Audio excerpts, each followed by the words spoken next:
Order. Mr. Schauffele, please call the roll.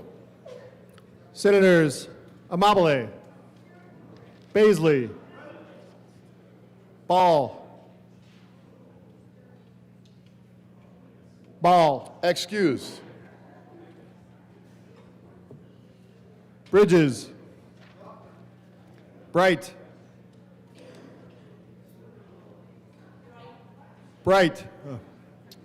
Carson, Catlin, Cutter, Danielson, Doherty, Excused. Exum, Frizzell, Excused. Gonzalez, Hendrickson, Judah, Kip, Kirkmeyer, Colker, Lindstedt, Liston, Marchman, Mullica, Pelton B, Pelton R, Rich, Excused. Roberts, Rodriguez, Simpson, Snyder, Sullivan, Wallace, Weissman, Zamora Wilson. Senate District 21 vacant. Mr. President. Let's do this. The morning roll call is 30 present, 0 absent, 4 excused, 1 vacant. We have a quorum. Senator Baisley, would you please lead us in the Pledge of Allegiance? Thank you, Mr. President. I will. Folks, please join me in pledge to allegiance to our flag. I pledge allegiance To the flag of the United States of America and to the republic for which it stands, one nation, under God, indivisible, with liberty and justice for all. Approval of the journal. Senator Roberts. Thank you, Mr. President. Happy Friday, colleagues. I move that the Senate Journal of February 26, 2026 be approved as corrected by the Secretary. You've heard the motion. All those in favor say aye. Opposed, no. But the ayes have it, and that motion is still adopted. Senate Services. Correctly engrossed, Senate Joint Resolution 13, correctly re-engrossed, Senate Bill 37 and 84, correctly revised, House Bill 1035 and 1064. Committee reports. Committee on State Veterans and Military Affairs, after consideration on the merits, the committee recommends the following. Senate Bill 56 be referred favorably to the Committee on Appropriations. Members, before we move for a moment of personal privilege, we have an individual in this chamber who served in this upper chamber. Please join me in welcoming back Senator Jerry Sonnenberg.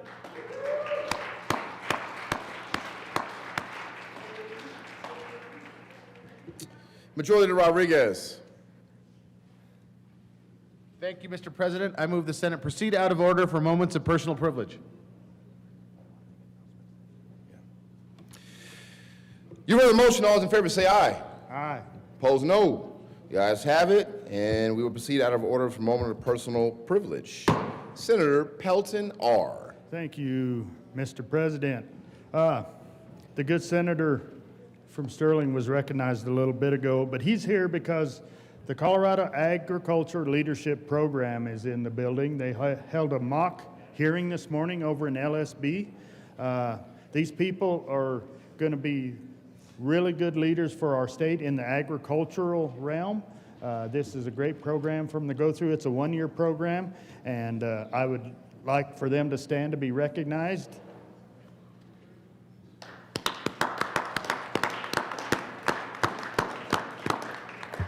If any of you have a chance before they have to leave, go introduce yourselves, please. Thank you, Mr. President. Very good. Welcome to the Senate. Senator Judah. Thank you, Mr. President. I request a moment of personal privilege. Granted. Thank you, Mr. President. Members, today is the day for Chronic Care Collaborative to be in the Capitol to talk about people in Colorado who live with a chronic disease. I'm sure a lot of us know that. Like you all know, I live with epilepsy. And on that note, I wanted to introduce the Epilepsy Foundation, sitting in the corner, if you guys could stand up, and a lot of the good work that they do to make sure that we are ending epilepsy, but at the same time advocating for people who live with a seizure disorder and especially advocating for kiddos. So if we could welcome them, and thank you very much.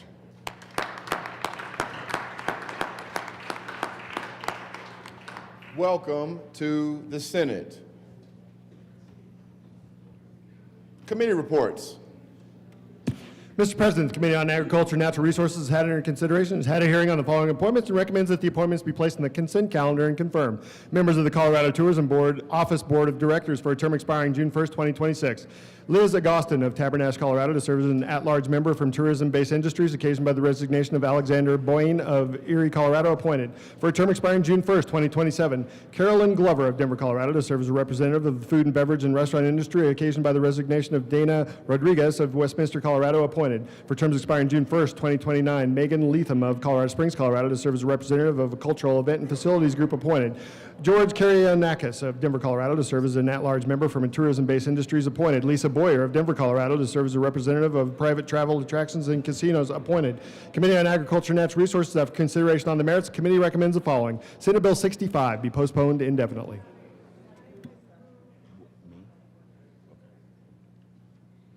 Mr. Schaffler, please add Senator Ball to the roll. Majority Leader Rodriguez. Thank you, Mr. President. I move the Senate proceed out of order for consideration of resolutions. The motion is to proceed out of order for consideration of resolutions. All those in favor say aye. Aye. Opposed, no. The ayes have it. The motion is adopted. We'll proceed out of order for consideration of resolutions. Mr. Schaffler, before you read SJR 014, members, if I could just have your attention. Members, during resolutions, I just ask we pay respects and not have side conversations. If you do need to, just please take it off to the side. Mr. Schaffler, please do the title of SJR 014. Senate Joint Resolution 014 by Senators Kipp and Simpson and Representatives Garcia and Johnson concerning the declaration of February 28, 2026 as Rare Disease Day. Mr. Minority Leader. Thank you, Mr. President. Good morning, colleagues. I move Senate Joint Resolution 26014 and ask that it be read at length. Mr. Schaffler, please read SJR 014 at length. Whereas Coloradans with rare diseases and their families, friends, and caretakers know the challenges they face every day, such as finding knowledgeable providers, obtaining appropriate treatments, and paying and traveling for care, and the many other ways in which life can be extra challenging because of a rare disease. And whereas 1 in 10 people and more than 500,000 Coloradans live with a rare disease, and whereas according to the National Institutes of Health, there are more than 30 million Americans, nearly 10% of the country's population, living with a rare disease today. And whereas an estimated 15 million children in the United States have a rare disease, and sadly 30% will not live to see their 5th birthday. And whereas there are more than 10,000 rare diseases, which are defined as medical conditions affecting fewer than 200,000 Americans, and most of these conditions may affect only a few hundred individuals, and whereas these rare diseases are often lifelong and many are terminal, and whereas most rare diseases are genetic or have a genetic component, no individual or family is immune from a rare disease. And whereas direct medical costs for people with rare diseases are 3 to 5 times higher than those for people with non-rare diseases. Each year, the costs amount to an estimated $400 billion nationwide and $12 billion in Colorado. And whereas fewer than 5% of the known 10,000 rare diseases have an FDA-approved treatment. And whereas in 1983, the National Organization for Rare Disorders pioneered the passage of the Federal Orphan Drug Act, the world's first law incentivizing drug development for rare diseases by offering market exclusivity and tax credits. And whereas the zebra is the official mascot for rare disease patients because historically, medical professionals were taught that when they hear hoofbeats, they should not expect to see a zebra and should instead look for the more common answer, a horse. And whereas today we know that 1 in 10 Americans is like a zebra living with a rare condition, it is not always obvious to recognize or diagnose a person with a rare disease, and as a result, this can cause a delay in care and often negatively impact a person's quality of life or life expectancy. And whereas this Rare Disease Day, special events and activities are planned for February 27th and 28th, including lighting up Denver's City and County building. Additionally, individuals and families affected by rare diseases will be sharing their stories on social media, radio, and TV, in newspaper interviews, and at community events. And whereas we see our constituents with these conditions and acknowledge the need for better understanding, the need for access to care, and the financial impact on families. And whereas we also see that these families, despite the challenges, live their lives with optimism, hope for the future, courage, kindness for others, and most of all, acceptance that this is, through no fault of their own, the life that they have been granted. Now, therefore, be it resolved by the Senate of the 75th General Assembly of the State of Colorado, the House of Representatives concurring herein, that we, the members of the Colorado General Assembly, 1, declare February 28, 2026 to be Rare Disease Day in Colorado to help raise awareness of rare diseases within Colorado. 2, show our stripes in solidarity with our community of individual zebras living with a rare disease. 3, recognize and support all of these individuals on this Rare Disease Day in 2026 and every day. 4, salute these individuals for all it means to live with a rare disease and the humanity that they show in doing so. And 5, on this day, as we recognize Rare Disease Day around the country, take a moment to appreciate the more than 500,000 Coloradans and the more than 30 million Americans who live with a rare disease today. Be it further resolved that copies of this joint resolution be sent to members of the Colorado Rare Disease Advisory Council. Further discussion. Mr. Minority Leader. Thank you, Mr. President. Colleagues, please be seated. I did actually wear my zebra shirt today in recognition of my mother, Janet Jean Sheely Simpson, who died of Lou Gehrig's disease, amyotrophic lateral sclerosis, ALS, at the young age of 49 years old. That was 34 years ago, but it's just embedded in my mind about how impactful that was. My mom didn't even express those conditions until the early part of 1993, in January, February of 93. I remember I was living in Texas at the time, and I came home to go with her to CU Medical Center up here in Denver to see a neurologist because she had been misdiagnosed. So I came up here in July to meet with a neurologist and go through her conditions. And later in July, I was at her house. Again, I was living in Texas at the time. I was at her house when the neurologist called to say, unfortunately, we diagnosed you with ALS.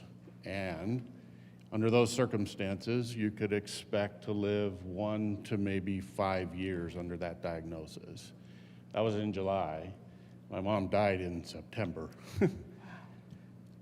A little blessed in that space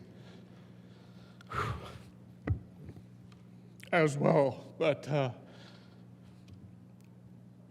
just know how impactful this rare disease is to people and impacts so many people. I'm sure all of you in the room have unfortunately similar circumstances. So thank you, and a chance to remember my mom today.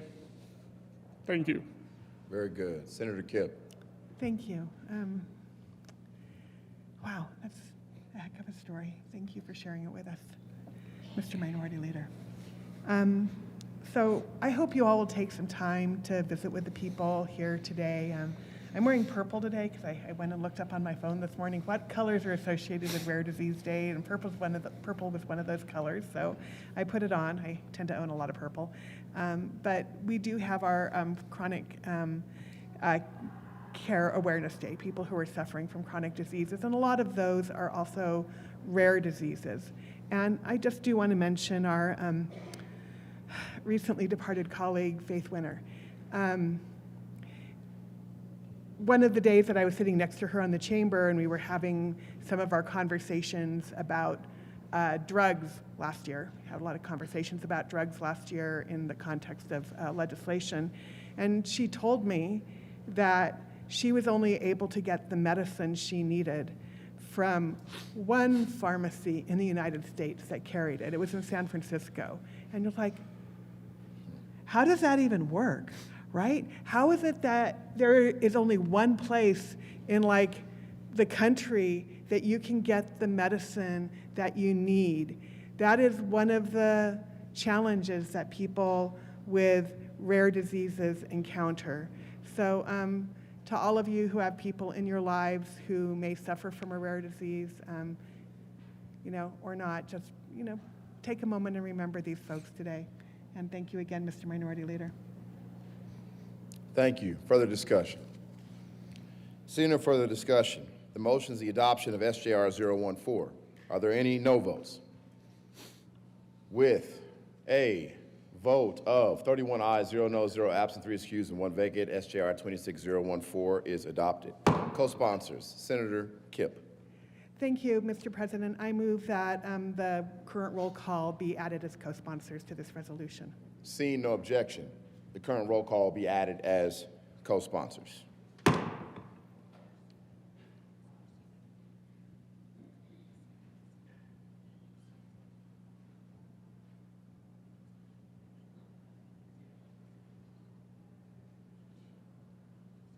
Majority Leader Rodriguez. Thank you, Mr. President. Pursuant to Senate Rule 21C, I move the Senate grant leave to the Joint Budget Committee to meet while the Senate is in session.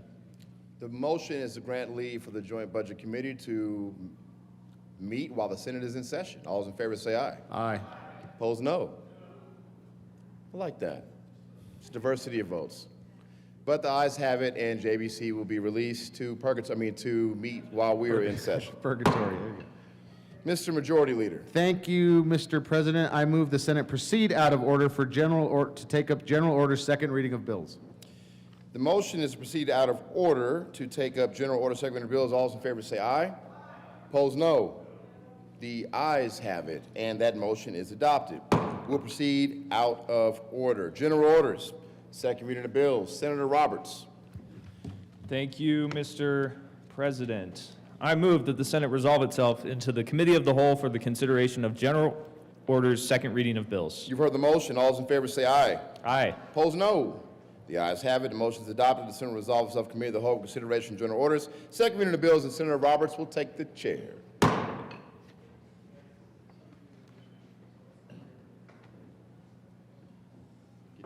morning. Good morning. What's up?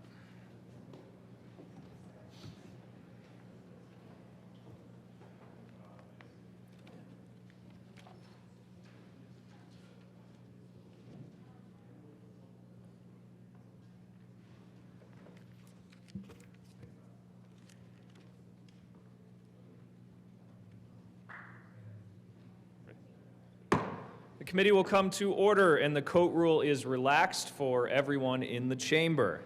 Will the clerk please read the title to Senate Bill 43?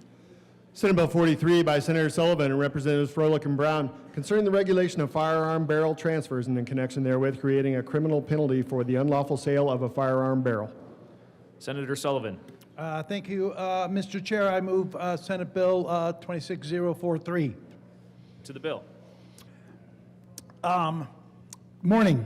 I want to address some of the falsehoods and the untruth comments that were made last week during our committee hearing on Senate Bill 26043 concerning the regulation of firearm barrels.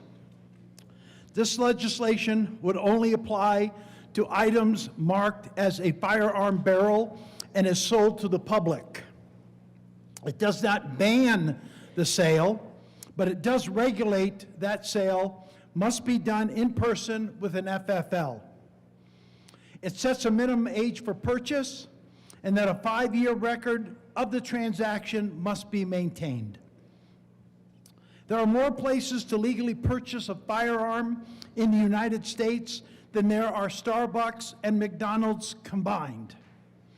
This is not an attempt to put anyone out of business or to register anything so that at a later date someone would come to confiscate those items. Times are changing, and the equipment or items we buy and use are changing. The ghost gun has become a new problem for law enforcement. Their usage in our community has even changed. At first, they were being found at the scene of crimes or appropriated and recovered by law enforcement. They now are being used in suicides. 9 out of 10 people who attempt a suicide will survive. If a firearm is used in a suicide attempt, they are successful 9 out of every 10 times. New York University, in conjunction with the CDC, found that for every 20 ghost guns recovered per 100,000 people, the suicide rate rose 6%. Colorado is already in the top 10 for firearm suicides in the U.S., and our rural districts have 2 of the top 14 counties in the United States for suicides. This kind of news should be a concern for each and every one of us. The barrels on most modern-day firearms will outlast their owners. Those that are being used by competitive hunters, sportsmen, usually are working with a gunsmith for their sporting firearms. Should they still need to replace barrels, this won't stop them. It will just ensure that these transactions are being done in person with an FFL. The criminals don't abide by the laws we make. This will only impact the law-abiding citizen. There are 380,000 firearms stolen in this country every year. That's more than 1,000 a day. Criminals don't need to use kits or 3D printers to get their firearms. They just need to walk up and down our streets and open unlocked car doors. If a criminal waited right outside of our lobby, one firearm would come sliding across the floor while a legislator is running into a meeting. That happened out here. As legislators, we leave firearms in committee rooms, in our briefcases. We leave them on the counter in the men's room. That's what legislators here do.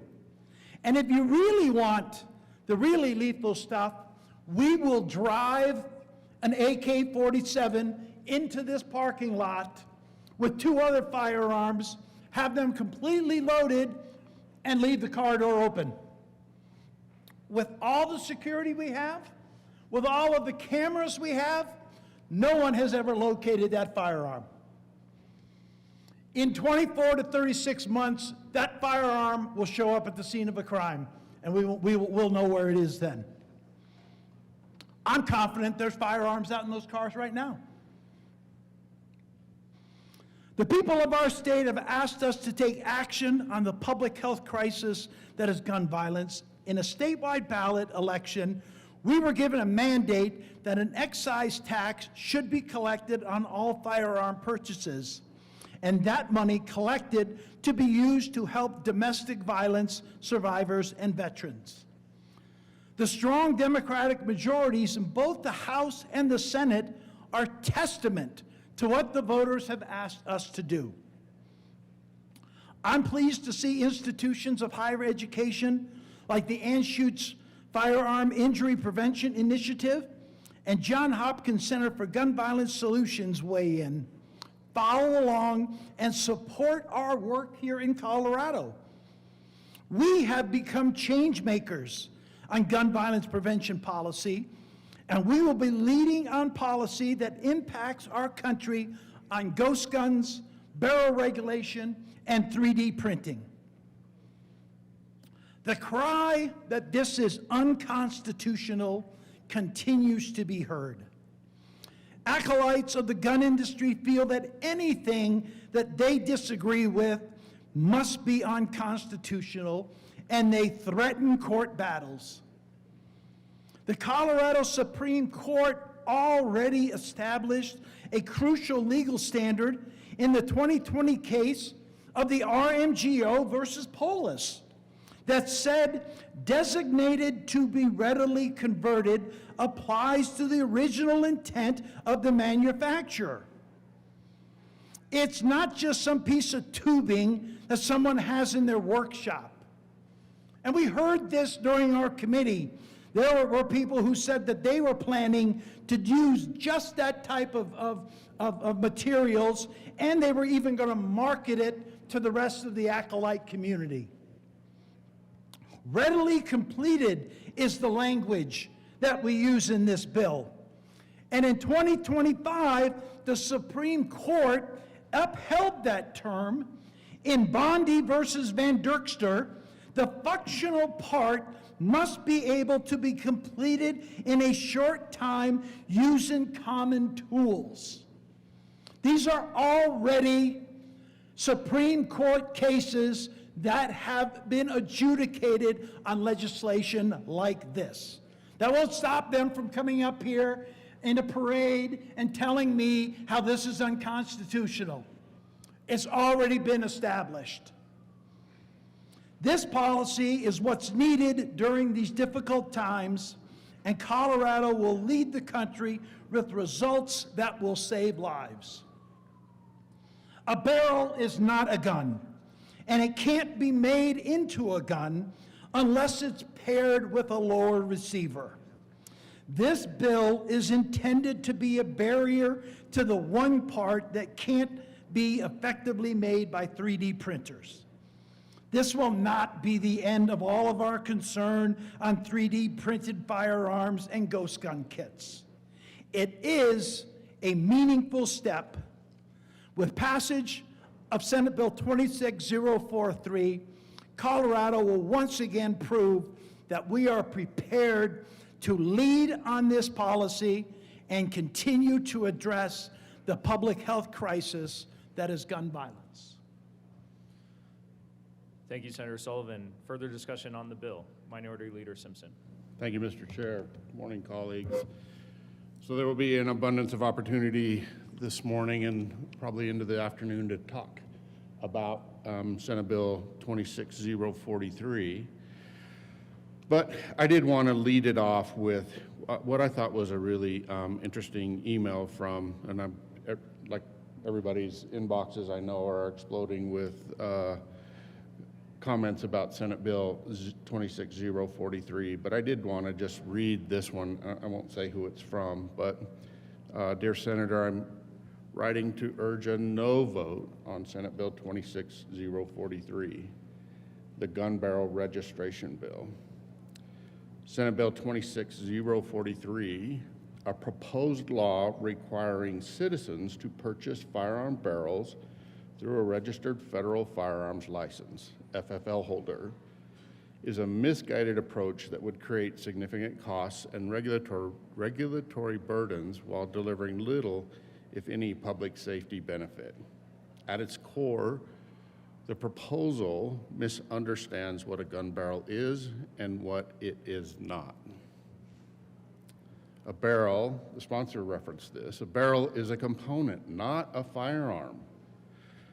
Under long-standing federal law, a firearm is defined by its receiver or frame, not by its individual parts. A barrel, by itself, cannot fire a round, cannot be readily converted into a functional weapon, and poses no inherent danger. Treating a non-regulated component as if it were a controlled firearm erodes the clear legal distinction that has existed for decades and has provided a stable, workable framework for gun regulation. It opens the door to tracking and registration of component parts. Once a barrel is subjected to FFL transfer requirements, there's no principled stopping point. If a barrel must be serialized, logged, and transferred through a gun store, why not the bolts, the firing pins, the triggers, springs, or magazines? The logic behind the proposal could easily be extended to nearly every replaceable firearm component.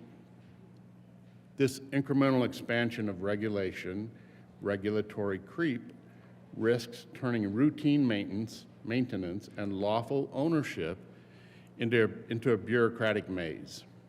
Maybe that's the intent, but HB 26043 is a gun control bill by any other name. It increases costs for lawful gun owners without improving safety. FFL transfers are not free.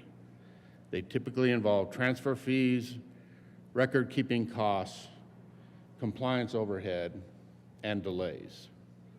For hunters, competitive shooters, hobbyists, and gunsmiths who regularly replace worn or damaged barrels, these costs add up quickly. The result is a de facto tax on lawful behavior, pricing some citizens out of exercising a lawful right while doing nothing to deter criminals, who overwhelmingly acquire firearms through illegal channels rather than lawful parts purchases. It burdens small businesses and strains the FFL system. Gun stores already operate under extensive federal and now state compliance requirements, forcing them to process transfers for ordinary parts would increase workload, paperwork, and liability without corresponding public safety gains. Smaller FFLs may simply stop offering parts transfers altogether, reducing consumer choice and pushing prices even higher. It distracts from policies that actually address crime. Criminal misuse of firearms is driven by intent, not by access to replacement parts sold lawfully to the general public. A barrel requirement risked giving lawmakers the appearance of doing something while diverting attention from measures that could actually reduce violent crime, such as enforcing existing laws, targeting repeat violent offenders, and improving mental health and community-based interventions. I could not find any credible evidence of a public safety threat from criminals attacking people with gun barrels. It sets a troubling precedent. Perhaps most concerning, regulating barrels if they were firearms normalizes the idea that any common object associated with a constitutionally protected activity can be tracked, registered, and restricted over time. That precedent should concern not only gun owners, but anyone who values clear limits on government power and regulatory restraint. If gun barrels can be registered, then why not force people to register their purchases of books, movies, artwork, 3D printer ink, or other things that legislators might one day define as dangerous or otherwise contribute to a threat to public safety? In short, requiring gun barrels to be purchased through FFL holders would raise costs, expand bureaucracy, burden lawful citizens and small businesses, and establish a slippery precedent without meaningfully improving public safety. Sound policy should be targeted, effective, and proportional. This proposal is none of these. So again, that was just one of, I don't know, hundreds, and I know the sponsors, I have actually seen responses. The sponsor has reached back out to some of them that I've actually received as well. But it's been pretty overwhelming over the last few weeks, the number of inquiries about this bill in particular. And look, I just wrap up my comments with, it does seem like this is really a burden on the lawful citizens of the state, and I think the criminals element in our society will continue to function outside the norms of what's responsible, and won't honor what if this becomes law, the criminals are not gonna obey the laws. They have a history of not doing that. So I'm not sure what we're gonna accomplish in this space than, increasing burdens on responsible gun owners. And with that, I would ask for a no vote on Senate Bill 26043. Thank you, Mr. Chair. Senator Bright. Thank you, Mr. Chair. I rise in opposition of Senate Bill 26043.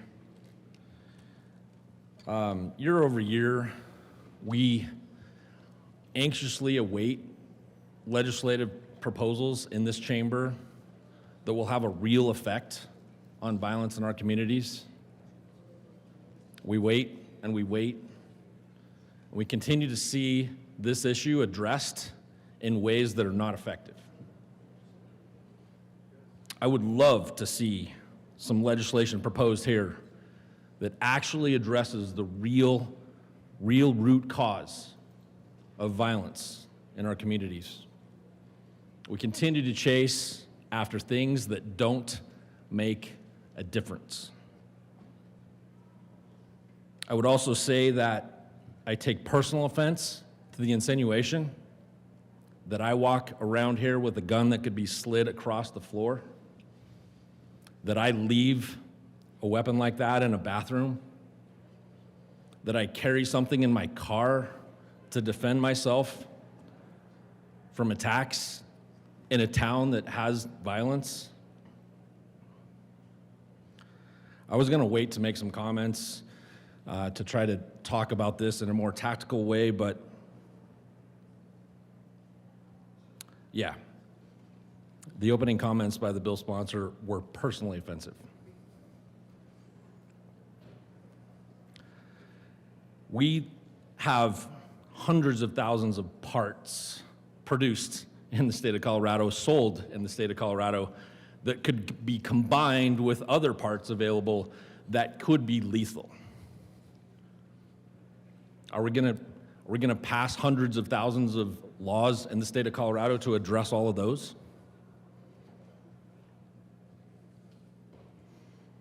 Or are we gonna go after the root cause and pass key pieces of legislation that actually make a difference on violence in our communities?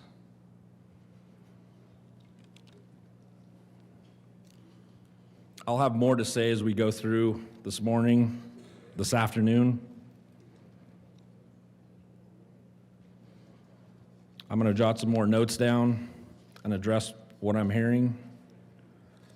But I would encourage us to address the real concern, the real root cause of what's stemming violence in our communities, rather than prohibiting the sale of parts that can be combined with other parts. With that, I'll yield to next. Senator Pelton.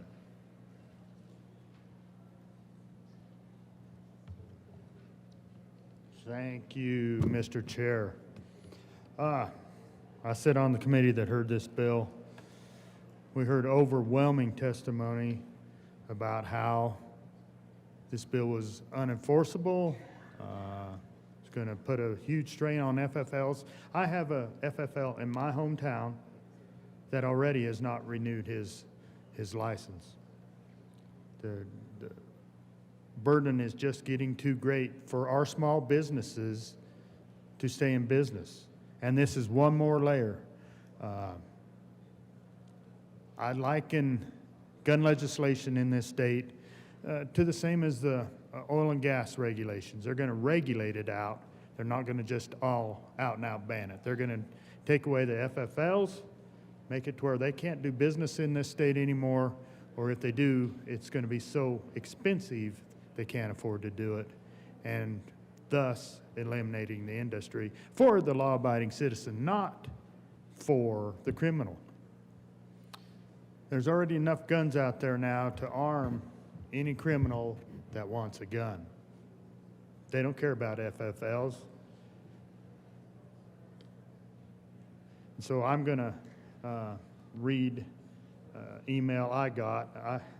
My email was slammed back when we heard the bill in committee, and now again leading up to hearing it here on the floor. And this is just one email I got. It starts out, it says, I'm writing to urge a no vote on Senate Bill 43, the gun barrel registration bill. 43 is a law, proposed law requiring citizens to purchase firearm barrels through a registered FFL.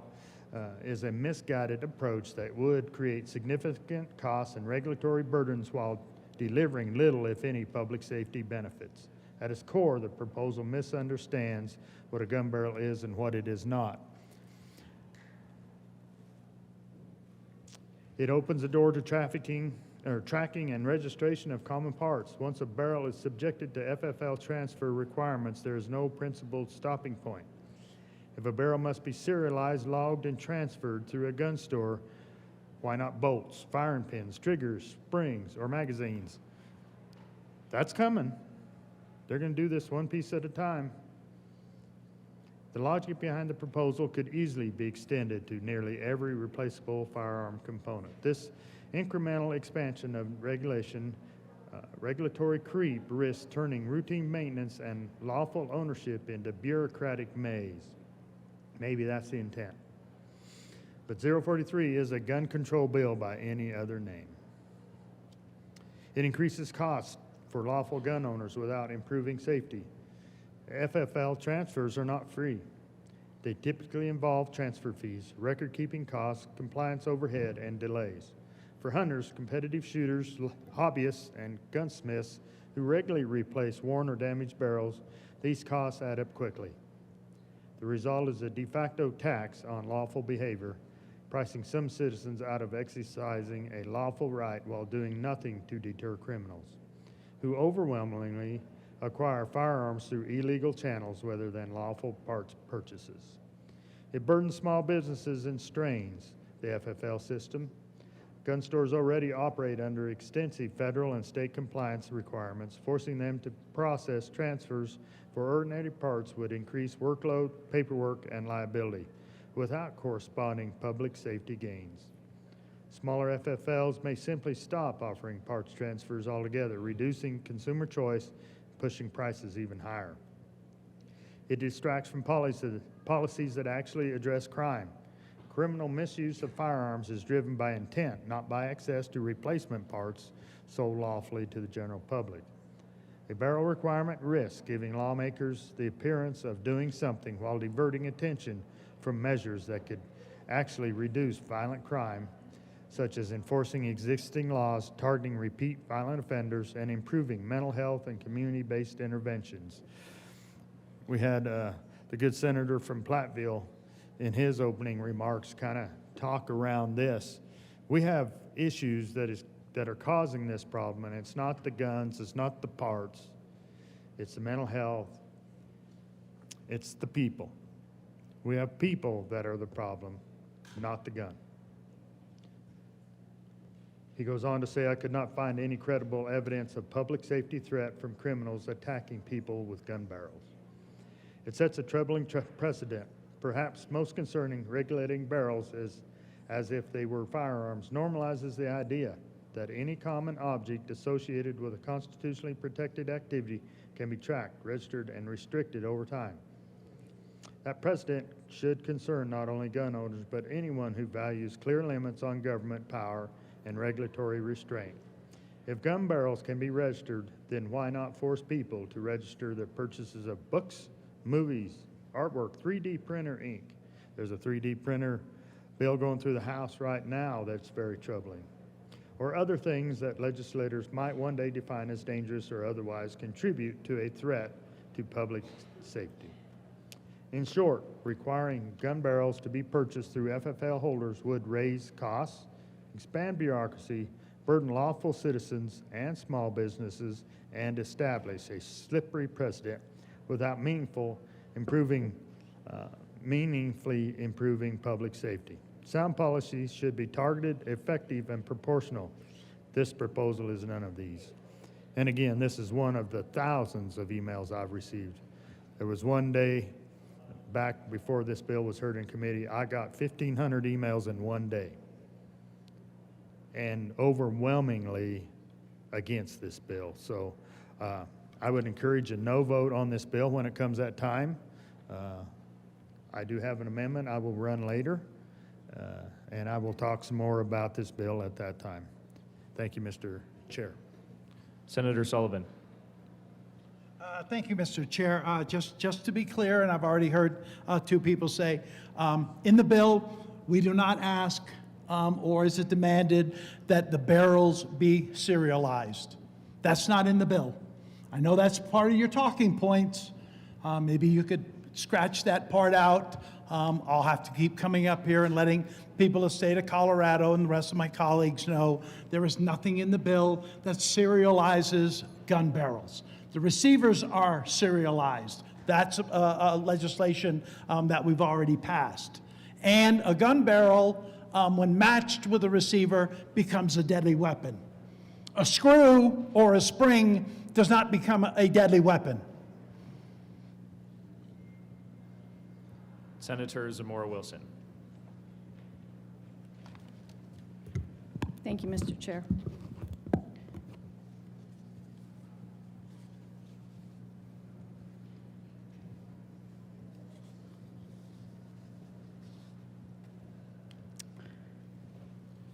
So it's true, screw is not a deadly weapon.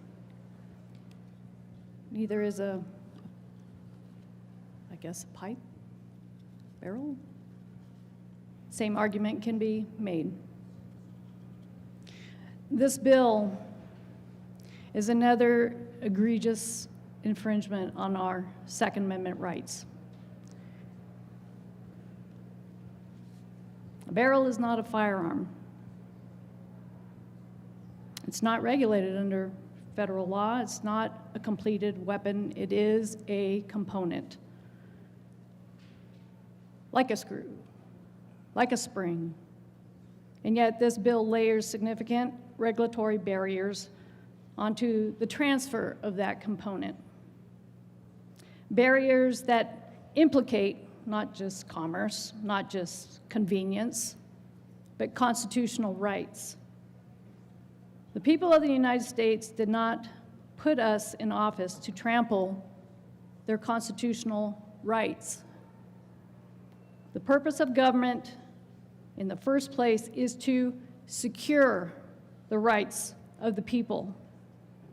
And that means upholding all rights outlined in the document we all place trust in every day, especially the Second Amendment. The Second Amendment to the United States Constitution is not ambiguous.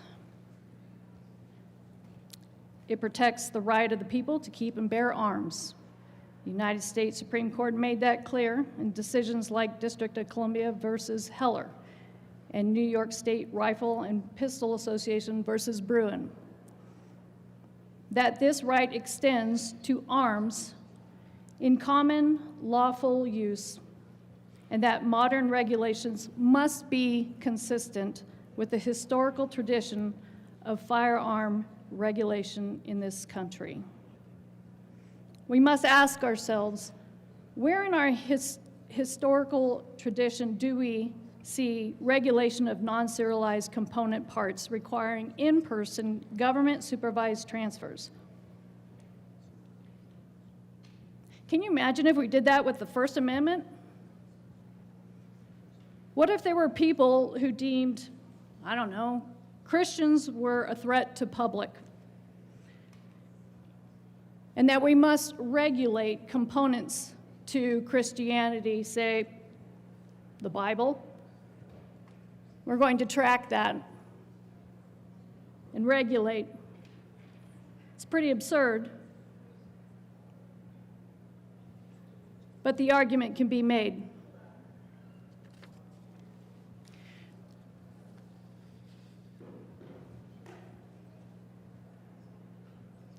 This is going to treat abiding citizens like criminals while doing nothing to stop actual crime. It mandates the firearm barrel's mere transfer. Components be sold only through federally licensed dealers. Bans private possession with intent to sell or transfer. Imposes 5-year record keeping on dealers and creates new misdemeanors for violations.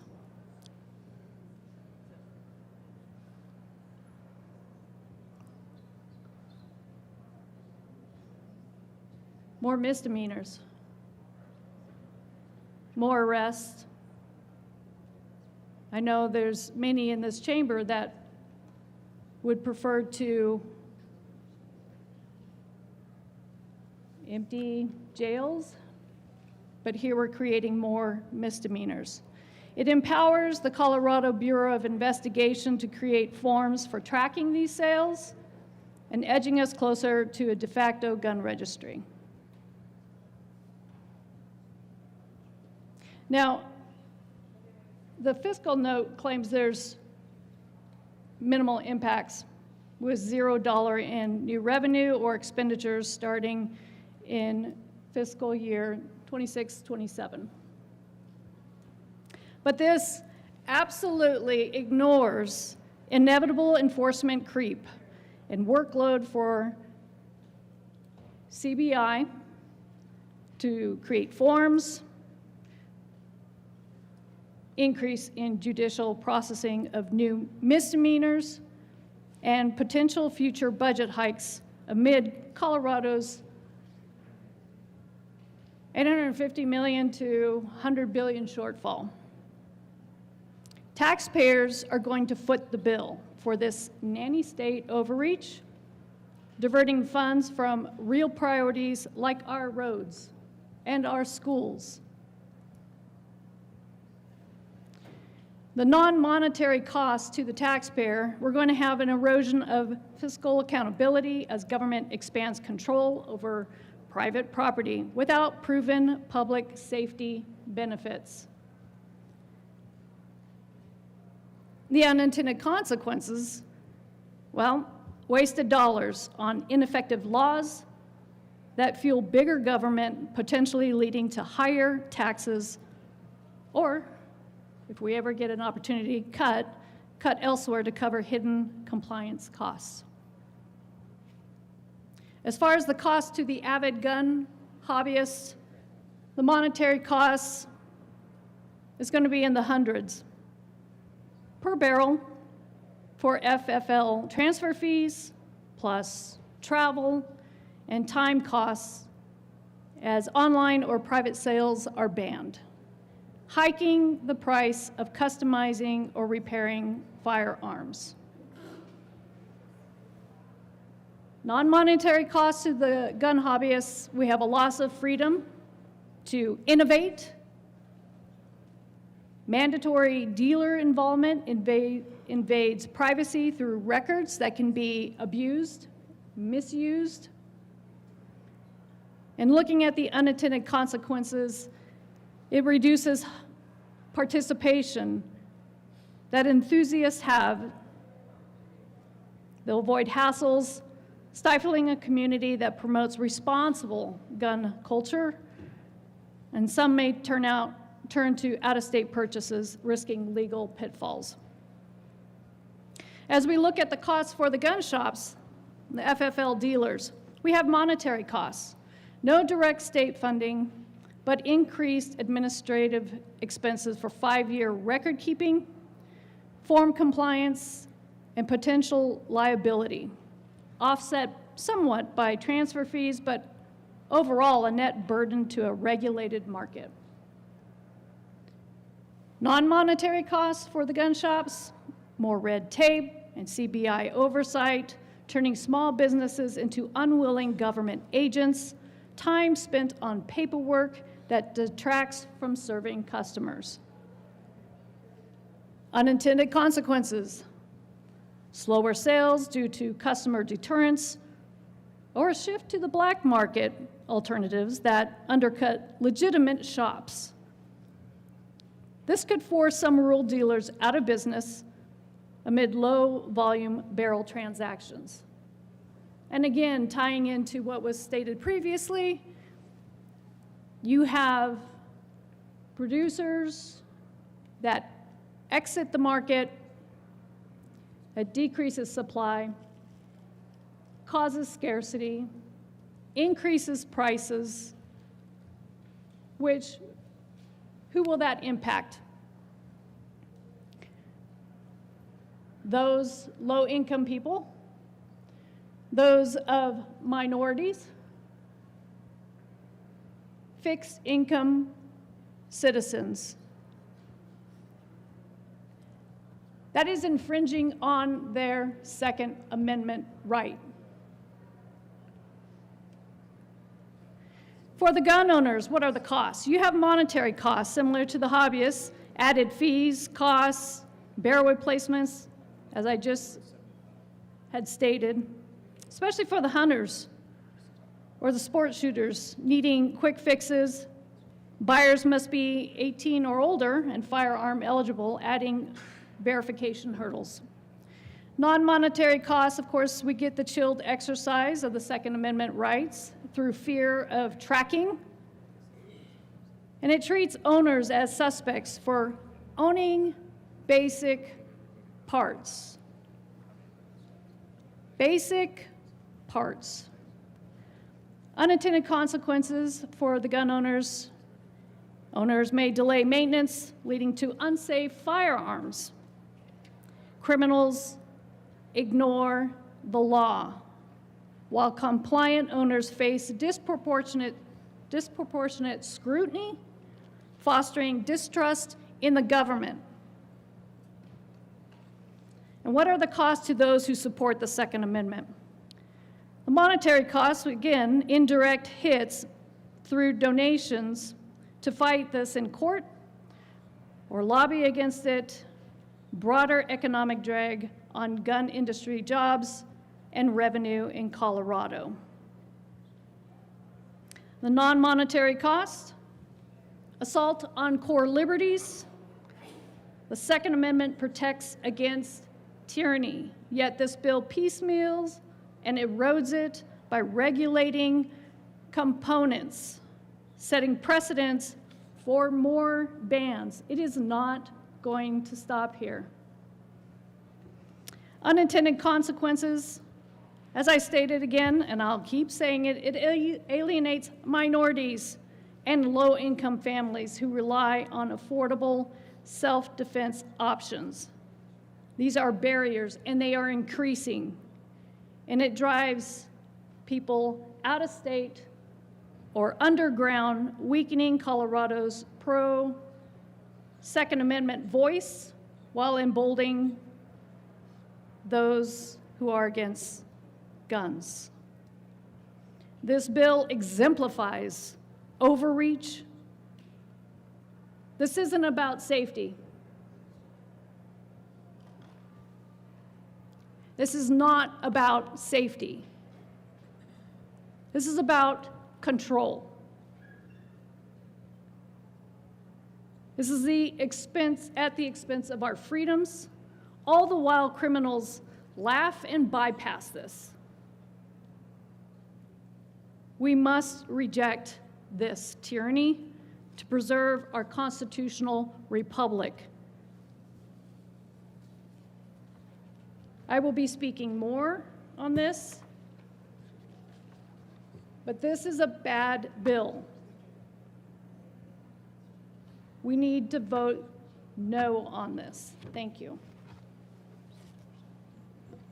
Senator Carson.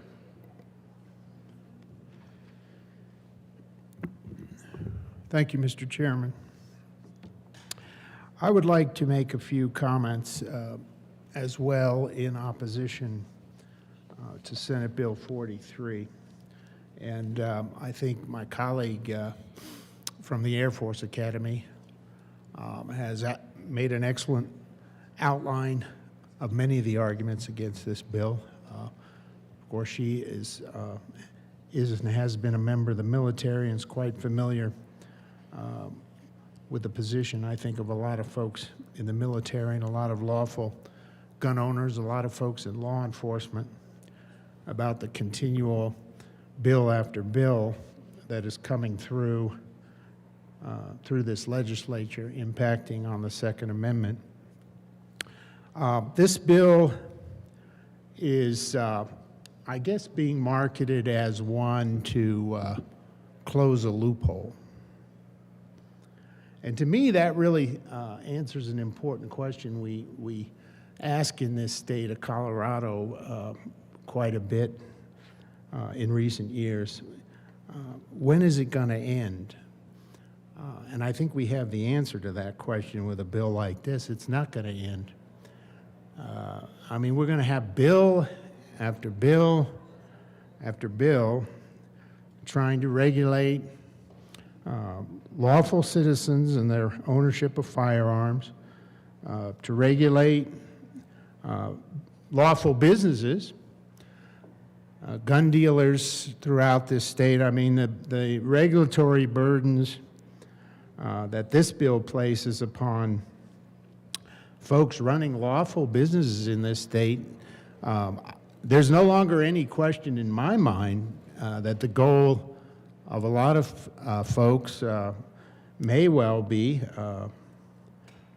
to just drive as many of these lawful businesses out of the state of Colorado, drive them out to other states, surrounding states, whether it's Wyoming or Kansas or Nebraska or Utah or wherever they might choose to go. But I just asked that question, is that a part of the objective of having bills year after year, a big part of which imposes paperwork and regulatory burdens on the men and women who own lawful businesses in this state.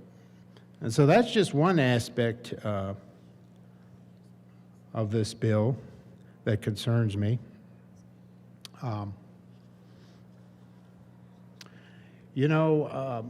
With this bill, we're not regulating actual guns, actual firearms, as we've been told over the years. Well, we gotta,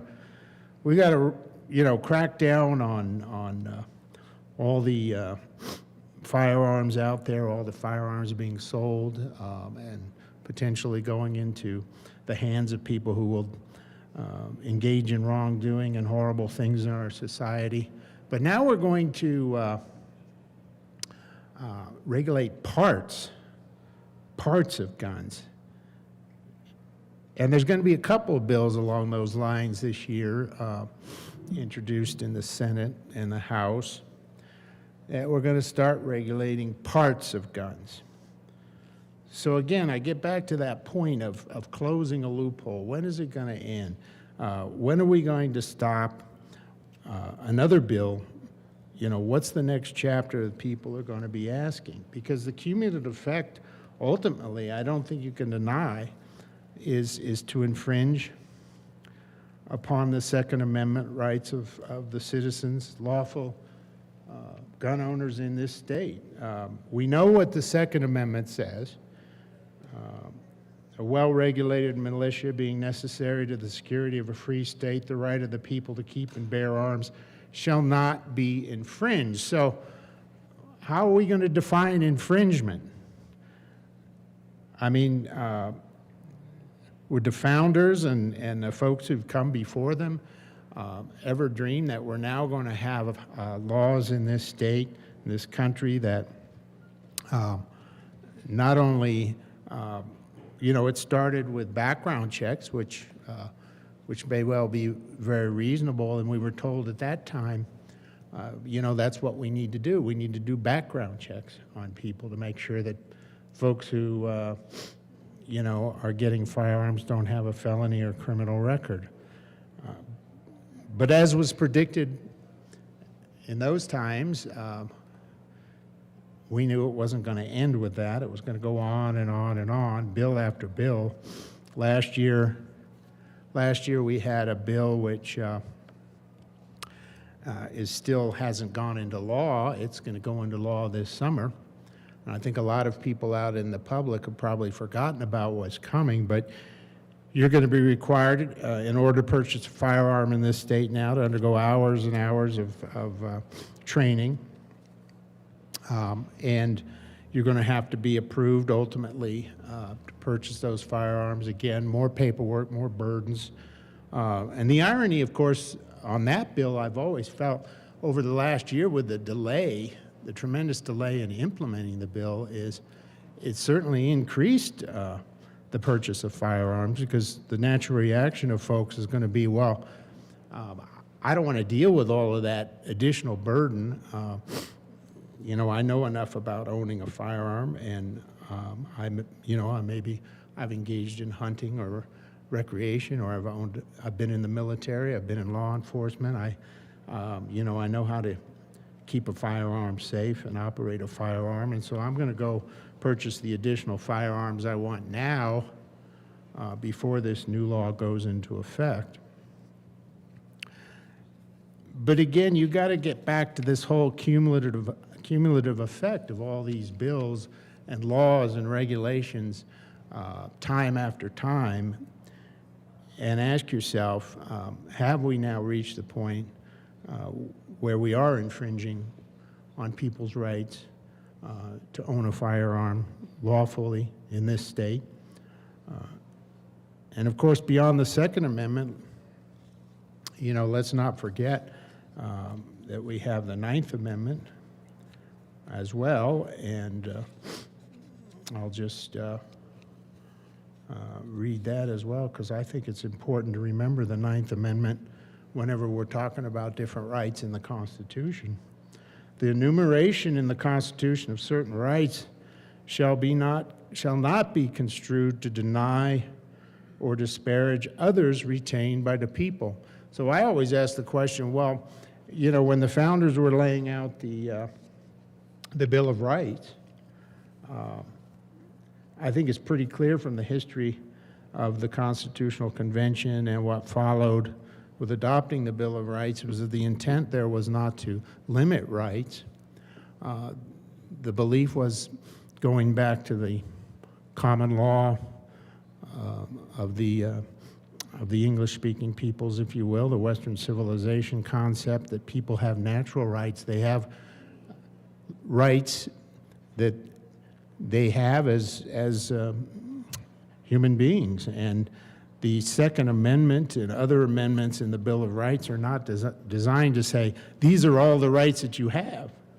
I mean, as free people, we have many other rights, and I think we've reached the point now whether, common sense people can legitimately ask the question and have the belief that we have now crossed that line of infringing upon the Second Amendment rights of the citizens of Colorado. And this will be another layer. If this bill passes, this will be another layer on top of that. Now, one of the ironies of this bill, we talked about the regulatory burden that we're putting on business owners. But I think with a number of these bills that we keep passing, I ask the question, I think a lot of people ask the question is, what impact are we actually having by putting all of these rules and regulations and laws and infringements on people's rights into place? You know, if you look at the fiscal note on this bill, one of the things that caught my eye was this prior conviction data paragraph on the unlawful sale of a firearm. This bill creates the new offense of unlawful sale of a firearm barrel as an unclassified misdemeanor. To form an estimate on the prevalence of this new crime, the fiscal note analyzed the existing offense of unlawful transfer or sale without a background check, which is a Class 1 misdemeanor, as a comparable crime to the one we're creating in this Senate Bill 43. And so what the fiscal note says on the existing offense from the years 22-23 to fiscal year 2024-25, one white female has been sentenced and convicted for this existing offense. One person over at least a couple of years there. And so this existing offense, I mean, what you got to conclude by a notation of that nature is either it isn't being enforced at all, or it's unenforceable, or we were trying to get at something that's not existing in the state. So maybe it's a combination of several different factors, but passing laws around criminal activity, creating crimes for certain offenses that result in over 2 or 3 years, one person in the entire state of Colorado being sentenced and convicted of that offense, I really do have to offer that as support for the notion that a lot of us believe, and a lot of the constituent comments that I've received is,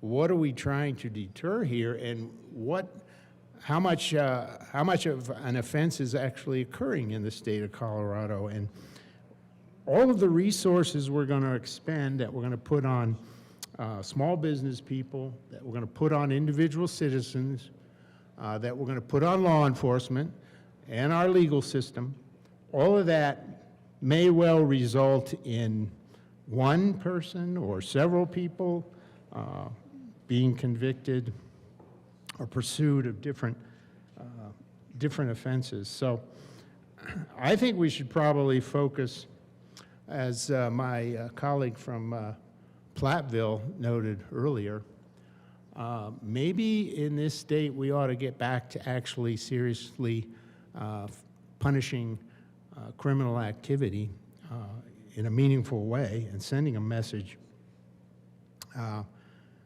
You know, of course, we ended the death penalty in the state of Colorado. We don't have that anymore for the most horrendous offenses. And so now all the prosecutors they've lost that as a bargaining chip. You know, they used to be able to say to the people who create and commit the most serious offenses, they used to be able to say, well, we won't pursue the death penalty, we'll just accept a plea for a life sentence without the possibility of parole. Well, that bargaining chip is gone now, so everything ratchets down. And of course, in the Judiciary Committee earlier this week, we had another debate, and I understand the passion of the sponsors of the bill. What we discussed about some of the most serious criminal activity that's been committed in the history of this state, of saying, well, if you're over 60, 65 years old and your crime was committed, also if your crime was committed under the age of 21, well, we're going to give another opportunity for release back into the community. And the irony I thought of that hearing was, of course, we heard from a lot of people who had earned Senator Carson, good time. I'm going to redirect you to the bill at hand, Senate Bill 43, please. Thank you, Mr. Chairman. I will get back to the subject of this bill. Occasionally, when I'm talking about passing other laws to restrict the ownership of the lawful ownership of firearms in this state, I, always think about the way we're approaching crime in this state, and in my opinion, we're doing it in a very lenient manner. But back to this Senate Bill 43. And the whole issue of what is going to be the impact on the public safety of this state. And one of the things I want to touch on, I talked about the regulation of small businesses in the state that sell firearms, but let's talk about, and I know there's going to be an amendment, I think, offered by our side dealing with this issue, but we're even talking about transferring barrels of firearms between family members is going to be outlawed by this legislation. You're going to have to go to a licensed federal firearm dealer and say, hey, I'd like to transfer the, if you want to, if you're going to be in complete compliance with this law, which I think in a lot of ways is it just gets kind of ridiculous, but you're going to have to say, I'm going to give this firearm part to my cousin or my son or my grandfather, or grandfather's going to give it to their grandchild, or whatever it might be. That's going to be prohibited under the legislation. So we are going to have an amendment on that issue of at least taking out of the bill the transfer of firearm barrels from one family member to another family member. And that, I hope, will be approved or accepted, because I think that's just a completely common sense approach to a bill like that. Is you're even going to say to folks in the state of Colorado, you can't transfer between your own family members without having the government involved in that whole process and having the barrel of your firearm registered at the firearms dealer. You're going to have to go in and have that paperwork filled out and a record being kept of that. And those records are going to be kept. You know, this is another area where folks on our side of the aisle and of other citizens who are staunch defenders of the Second Amendment have been suspicious over the years as the ultimate objective here to start compiling databases and lists of folks who own firearms and now who own firearm parts. And this information, as I understand it on the bill, has to be retained for a minimum of 5 years. Firearms dealers must keep records of firearm barrel transfers, barrel sales on a form created by the Colorado Bureau of Investigation. Records must be kept for at least 5 years, with dealers who fail to do so subject to disciplinary actions against their state firearms dealer permit. These records must contain certain information, including the date of the sale or transfer and the purchaser's or other transferees' names. So there are going to be records kept of a number of the folks involved in this transaction. Anytime you want to transfer between family members, there's going to be a government record of that maintained. So this is, once again, going to fuel the suspicion. What is that the ultimate objective of these kind of laws passed time and time again is to create an atmosphere of more and more government infringement, more and more government regulation of the lawful ownership of firearms in this state, and now even parts of firearms.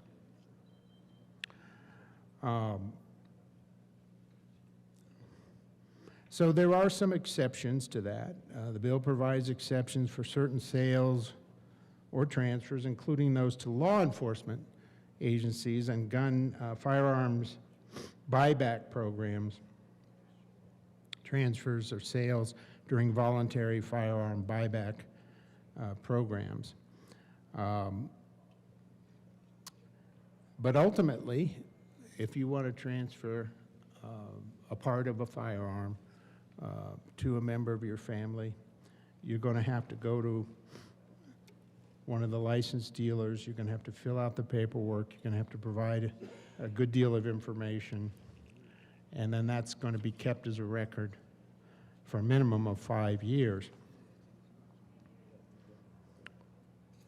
And so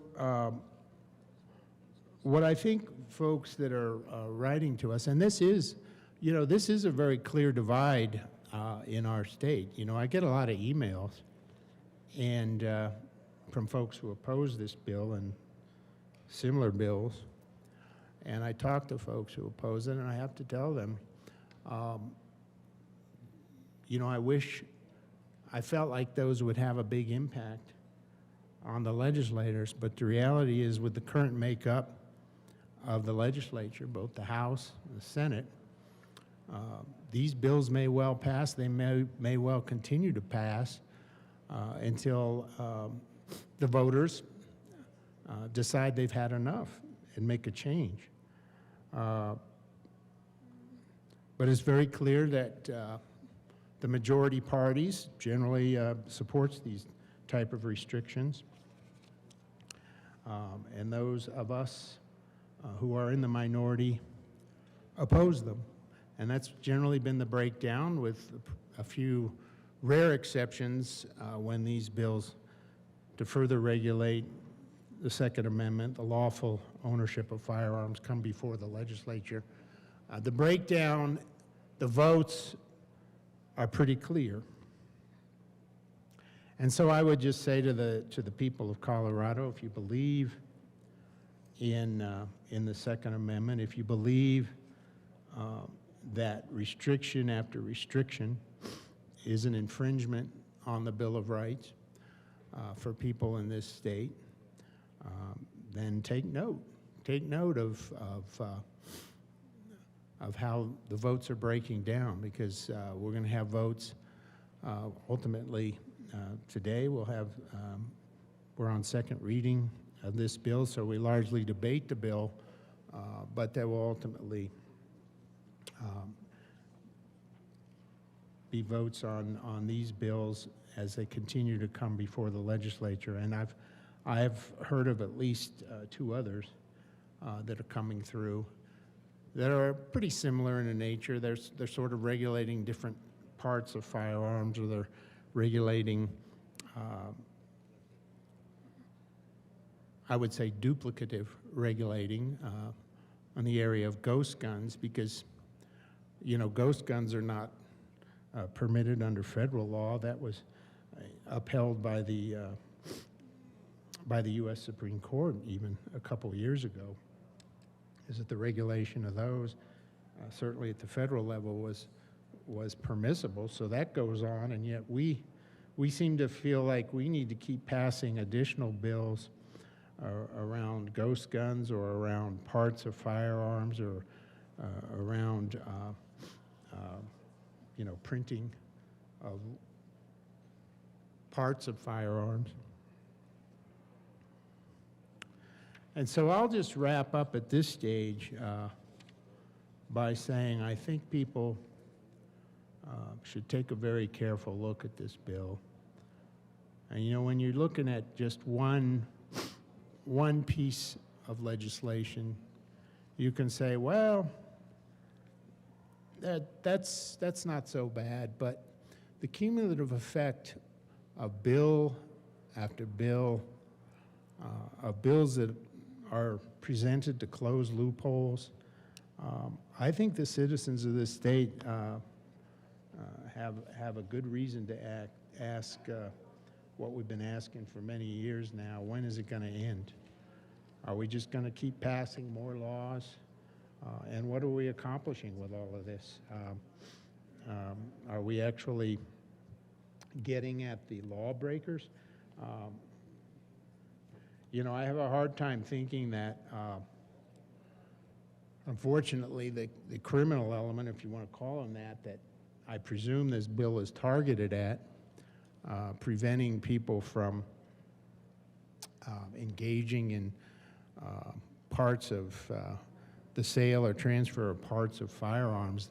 They're going to engage in criminal activity or horrible crimes in this state, that they're going to look at this statute that we're contemplating here, if it's approved into law, Senate Bill 43, and they're going to say, well, wait a minute, you know, we really shouldn't be doing this.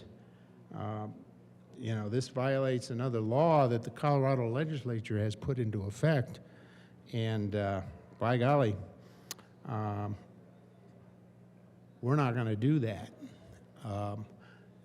And that really, I think, gets at a threshold question. A lot of legislators on our side of the aisle and a lot of citizens out there ask themselves, is this really going to stop the criminal activity that it's purportedly aimed at? And I just don't see it. I don't see those folks paying a whole lot of attention to another law or another regulation. And I know, again, it's a little off topic, but I do really think we need to get back to punishing the serious offenses in this state. And that's, I think, how we get at this. The objective here, instead of regulating lawful gun owners and transfers of parts of guns and so forth between even family members, maybe we ought to focus more on the root causes of the crimes that we want to deter. And it is interesting that there's one other thing on the fiscal note before I leave that. The fiscal note says there's no cost to this. So, of course, that deals with the government side of the equation. So even if you believe there's no cost on the government side, there's going to be a tremendous cost on the small businesses, and there's going to be a tremendous cost on the rights and and actually the the time and effort of ordinary citizens out there and what they have to do. I mean, that's a cost too. So you can say, well, there's a zero fiscal impact of this bill. And quite frankly, I don't even think that's accurate because, think of the impact on law enforcement, on the legal system, because if you're actually going to go out there and enforce a law like this, who's going to be enforcing it? They're certainly not going to be enforcing it at no cost. I mean, I know in Douglas County, which I represent, the law enforcement folks have their hands full with many, what I would say, many more important legal activities than trying to find out whether people are transferring gun parts between their family members or between other citizens, and whether they're properly going to a licensed firearm dealer before they do that, and whether they're properly filling out the forms that the Colorado Bureau of Investigation is going to provide. Is that really the sort of stuff that we want our legal officials, our law enforcement officials, to be spending their time monitoring? And if indeed they are monitoring it, what's going to be the cost of that? I mean, none of this is cost-free. I mean, we're just pretending with a fiscal note like that there's no cost even on the government side. I just don't find that persuasive. But again, there's clearly going to be tremendous cost on the private business owners. There's going to be economic impact of this type of legislation, and ultimately, I think, as we've heard from lawful firearms dealers in this state, at some point, they're going to close or move elsewhere. They're going to move somewhere, and this has happened in states around the country that I think have gotten out of control with over-regulating on Second Amendment issues. Those businesses move to another state. And so again, we're going to have another industry. We're going to have another industry in the state of Colorado that the governing party of this state, in my opinion, is targeting to drive out. Here we have firearms dealers, but we've had oil and gas industry. We've had a major high-tech company, biggest public company in this state, announcing they've left. They've gone to another state. So that you keep punishing different businesses and different industries and over-regulating and that type of thing, you have an impact. You have an impact on your state's economy. So, let's not pretend that this fiscal note is giving us an accurate reading of the cost. There are many, many different aspects of cost to a bill like this. And the ultimate irony, I think, is what's it going to accomplish at the end? I think the evidence is pretty slim on that, and some of the existing laws already in effect of a similar nature indicated in this fiscal note that one person in the entire state of Colorado has been prosecuted on a transfer, an unlawful transfer of a firearm. One person. So, how many are we going to actually be deterring or impacting with Senate Bill 43? So those are just a few of the issues. You know, you got the impact on the small businesses, the firearms dealers, you got the paperwork, you got an impact on families, lawful transfers between family members. You've got this whole issue of what's the impact of a bill like this going to be, what's it actually going to deter, and then finally, what's the cost of it all going to be to the citizens of this state, to the businesses of this state, and to the impact on the constitutional rights of folks. You know, right here, we keep passing more and more of these bills, and you have to ask that question, how much value are we putting on this, on the constitutional rights of our citizens?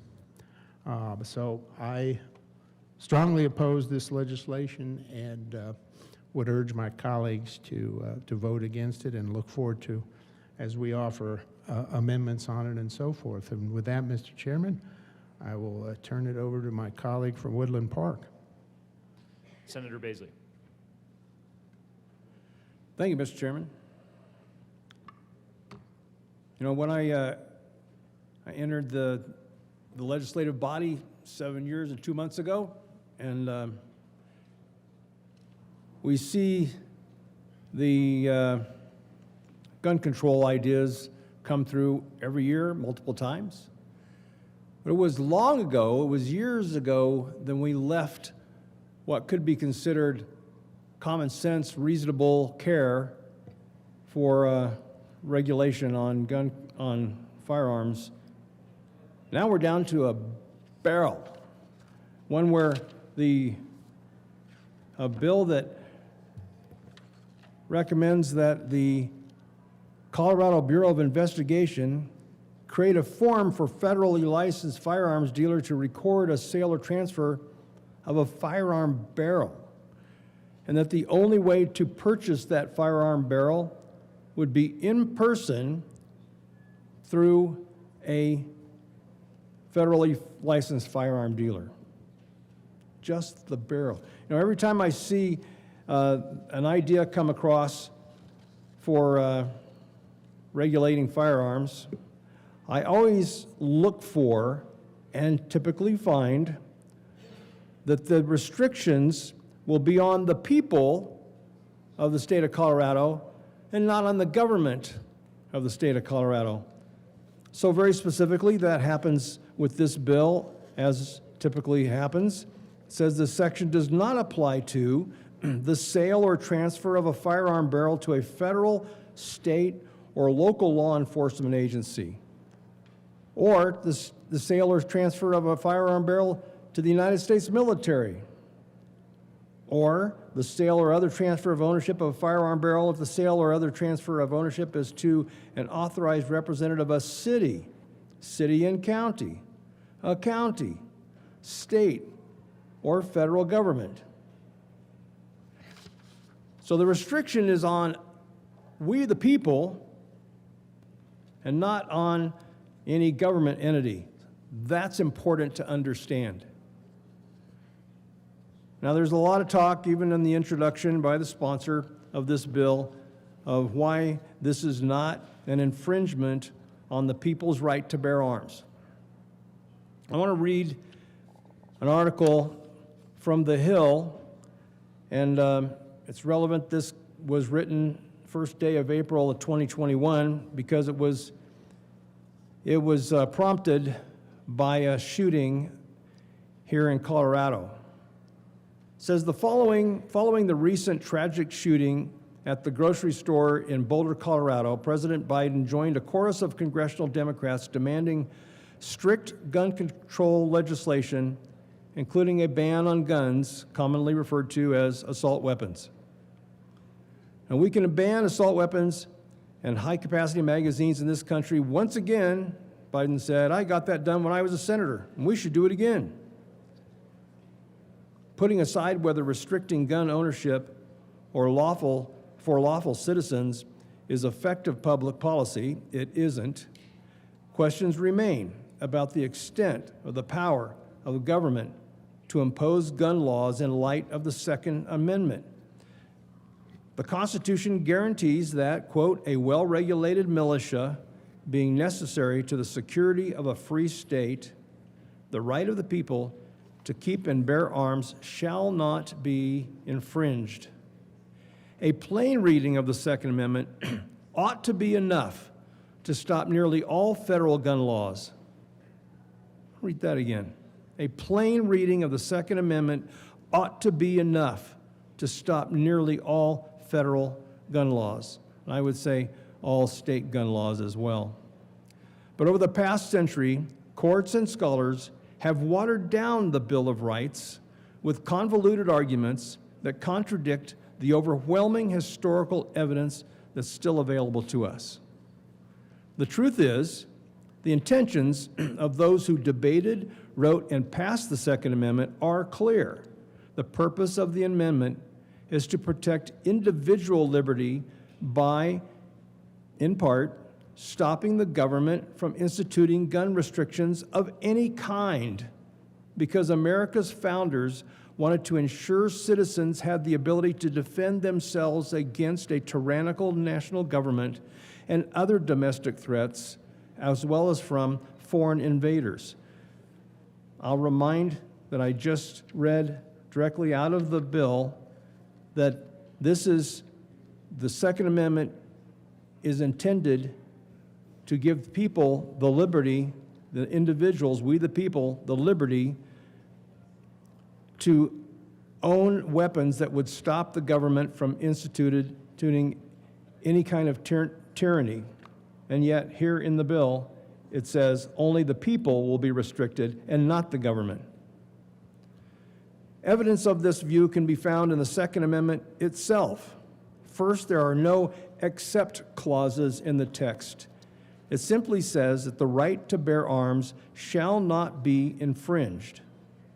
And second, although the text does first reference militias, in the period in which the Bill of Rights was passed, as well as throughout the entire history of the American colonies, militias were composed of individual citizens in a given community who owned guns, farmers, blacksmiths, tradesmen, etc.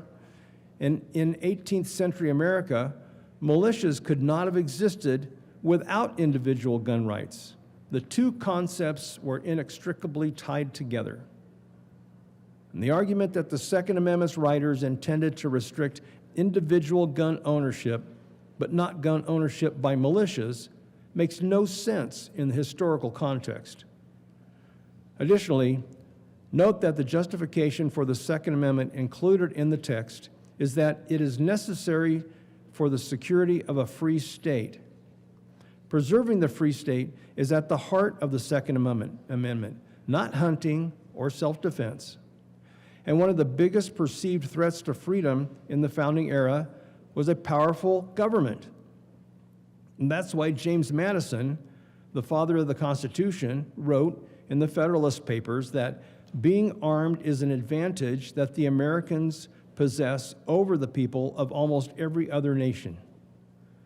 Notwithstanding the military establishments in the several kingdoms of Europe, Madison wrote, which are carried as far as the public resources will bear, the governments are afraid to trust the people with arms.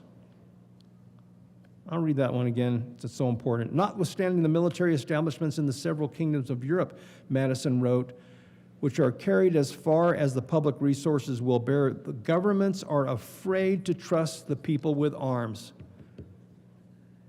So reflected in this bill. Madison's Federalist Papers are made even more remarkable by the fact that the passage above was written in the context of trying to convince people that they should not fear the creation of a federal government. The whole point Madison was making is that armed militias and local governments are a deterrent against an authoritarian national force. To suggest that Madison held this view, but then also believed the Second Amendment gave the government the authority to decide who can own a weapon and what type of weapon is safe enough for military use would render Madison's arguments in the Federal Papers completely devoid of reason. There's also ample evidence from various other letters, speeches, and state conventions in the 18th, early 19th centuries that illustrate that the founders believed the Second Amendment protects individual gun rights and that those rights are important for stopping tyrannical governments, including the federal government. An example in Massachusetts, for example, in Massachusetts, Samuel Adams said that a Bill of Rights should include a guarantee that the Constitution never be construed to authorize Congress, or us, to prevent the people of the United States, who are peaceable citizens, from keeping their own arms. In a passage about the Second Amendment, early Supreme Court Justice Joseph Story, who was nominated by President Madison, wrote, "The militia is the natural defense of a free country against sudden foreign invasions, domestic insurrections, and domestic usurpations of power by rulers, by us." The notion that the federal government has the power to impose gun control laws is an invention of the 20th century, when progressive judges, rather than applying the law as it had always been understood, decided to rubber stamp unconstitutional gun restrictions in the name of public safety. Until the 20th century, almost no one questioned the plain meaning of the Second Amendment. That's why the first federal gun control law wasn't passed until 1934 under President Franklin Roosevelt. You might think that the Second Amendment is outdated and that the Founding Fathers were wrong to be afraid of tyrannical federal government, but if you want Congress or the Colorado legislature to impose gun restrictions, the only truly constitutional way of doing so is by repealing or altering the Second Amendment, not reinterpreting its meaning to contradict everything the people who passed it into law believed. We are going down a wrong-headed direction, one that is by any common sense analysis, in conflict with the meaning and the intent of the founders of this nation when they put our Bill of Rights together. We need to jealously guard those rights, because we've seen over history when those rights are not in place. And this picayunish little detail of let's control one component of firearms just tells you just how far down the path that we've gone. Members, we need to vote against this kind of a over-the-top suggestion, because what could possibly be next? I ask myself that every year. And this is what could possibly be next. But what would happen next time? Who knows? We've gone way beyond common sense. Thank you, Mr. Chairman. Senator Liston.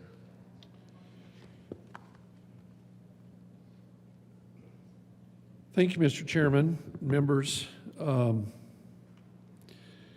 We're having a good discussion about Senate Bill 43, that deals with read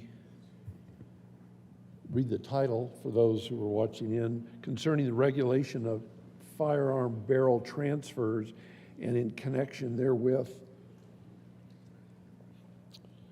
creating a criminal penalty for the unlawful sale of a firearm barrel. Now, members, I've been in the legislature far longer than I would have ever dreamt, quite frankly. It was not my intent to be here as long as I've been here, but this is my 18th session, for better or worse. And I've seen a lot of bills, a lot of pieces of legislation, and over the tenure of my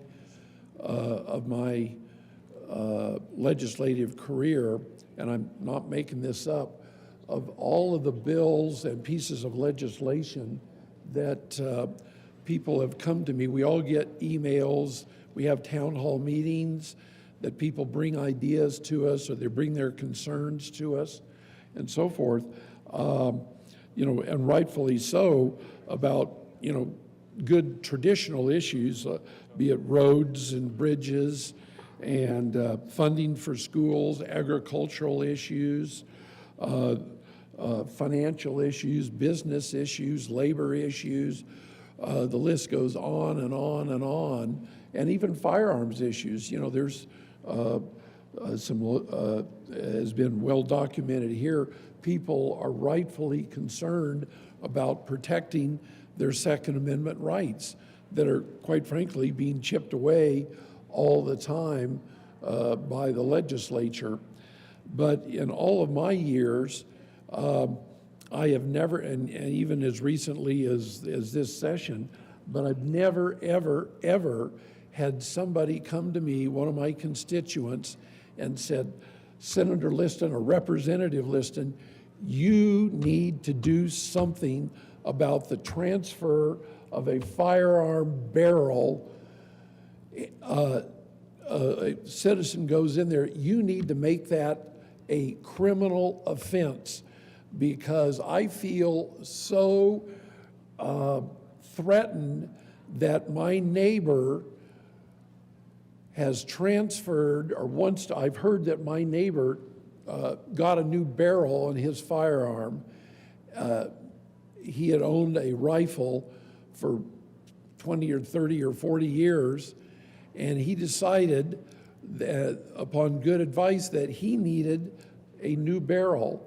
And by God, now that needs to go through a federally licensed gun dealer and all of the paperwork that goes with that, because I now feel threatened because my neighbor wants to get a new barrel on his .22 long rifle or his .222 or his hunting rifle, because I now feel threatened.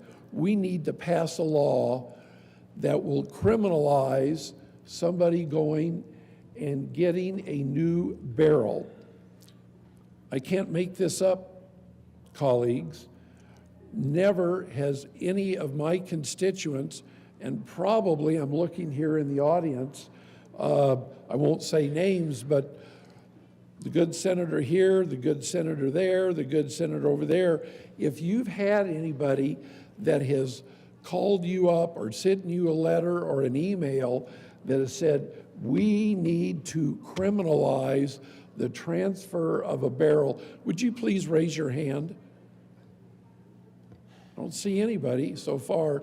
And to the people out there that are watching this, if you are duly concerned about the transfer of a barrel and that it needs to go through a federally licensed firearms dealer, if you feel threatened, would you please email me? I would like to know that. Or call me at my office. So now, members, what we have, you know, we're rightfully concerned, as we should be, the conditions of our roads that here in Colorado are absolutely horrific. That's been talked about. That's what we hear from our constituents, that our roads and our bridges and our transportation infrastructure is crumbling. That's where people really get hurt, is that... Senator, I'm going to redirect you back to Senate Bill 43, please. I am. Thank you, Mr. Chairman. Is that people are concerned about that, but I don't hear them contacting me or any of my other colleagues about Senate Bill 43. So I am redirecting, but thank you, I do appreciate that. The funding for our schools, people are rightfully concerned, legitimately concerned, do we have enough money to take care of our education needs? But no, we're spending time. What is more important is that we're spending time, energy, and money to criminalize the sale of a firearm barrel. That is more important, Mr. Chairman and colleagues. That is the most important thing that we should be concerned with, certainly here today, than funding for our schools and taking care of our educational needs, because it is a massive problem. It's a huge problem of transferring a barrel that needs to go through a federally, which by the way, members, I could be mistaken and correct me, but most of the firearms dealers in my community, El Paso County, they are not licensed, federally licensed firearms dealers. Now, they're licensed and they're honest, law-abiding citizens, but to be a federally, somebody else might talk about this, correct me if I'm wrong, but to be a class, I think it's a class 3 federally licensed firearms dealer, you have to go through extra rigmarole and all that, because not just any firearms dealer, gun store, whatever, can be a class 3 federally licensed. So that in itself is going to make it a problem, because when I think of some of the gun dealers in El Paso County, I'm fairly certain that most of them are not class 3 federally licensed firearms dealers. So when I decide or my neighbor decides, it's not all the time that you decide to replace a barrel. I own several long guns, and in all the years that I've owned a long gun, which has been 30, 40 years or so, Scout's Honor, I have never replaced a barrel, not once. And so when my neighbor decides, or if I decide, now then I've got to go to a federally licensed firearms dealer. The only one that I can think of that's fairly well known is called Dragon Man. It's out in eastern El Paso County. Some of you may know where it is. If you do, raise your hand. I think, yeah, it's well known. He runs a very clean operation, a very legal operation. But now then, if I decide to replace the barrel on my Mauser, which is now, gosh, that Mauser that I have, I believe is, gosh, it's close to 65, 70 years old. So I've got to go all the way out to eastern El Paso County, versus I cannot go to the firearms dealer who is about a mile away. So that in itself is going to be a fairly major imposition. But if I did go unknowingly to the firearms dealer down on Fillmore, it's called the Shooting Den, and they replace the barrel, they would get into trouble. I would get into trouble. I would be arrested, and according to this, to the fiscal note, let me look it up here, Mr. Chairman. I believe on the fiscal note on this, it is going to be a class 1 misdemeanor. I believe subject to a fine of $500 and up to 30 days in jail. So, knock on wood, I'm a pretty law-abiding citizen. Most of my neighbors, virtually all of my neighbors are law-abiding citizens.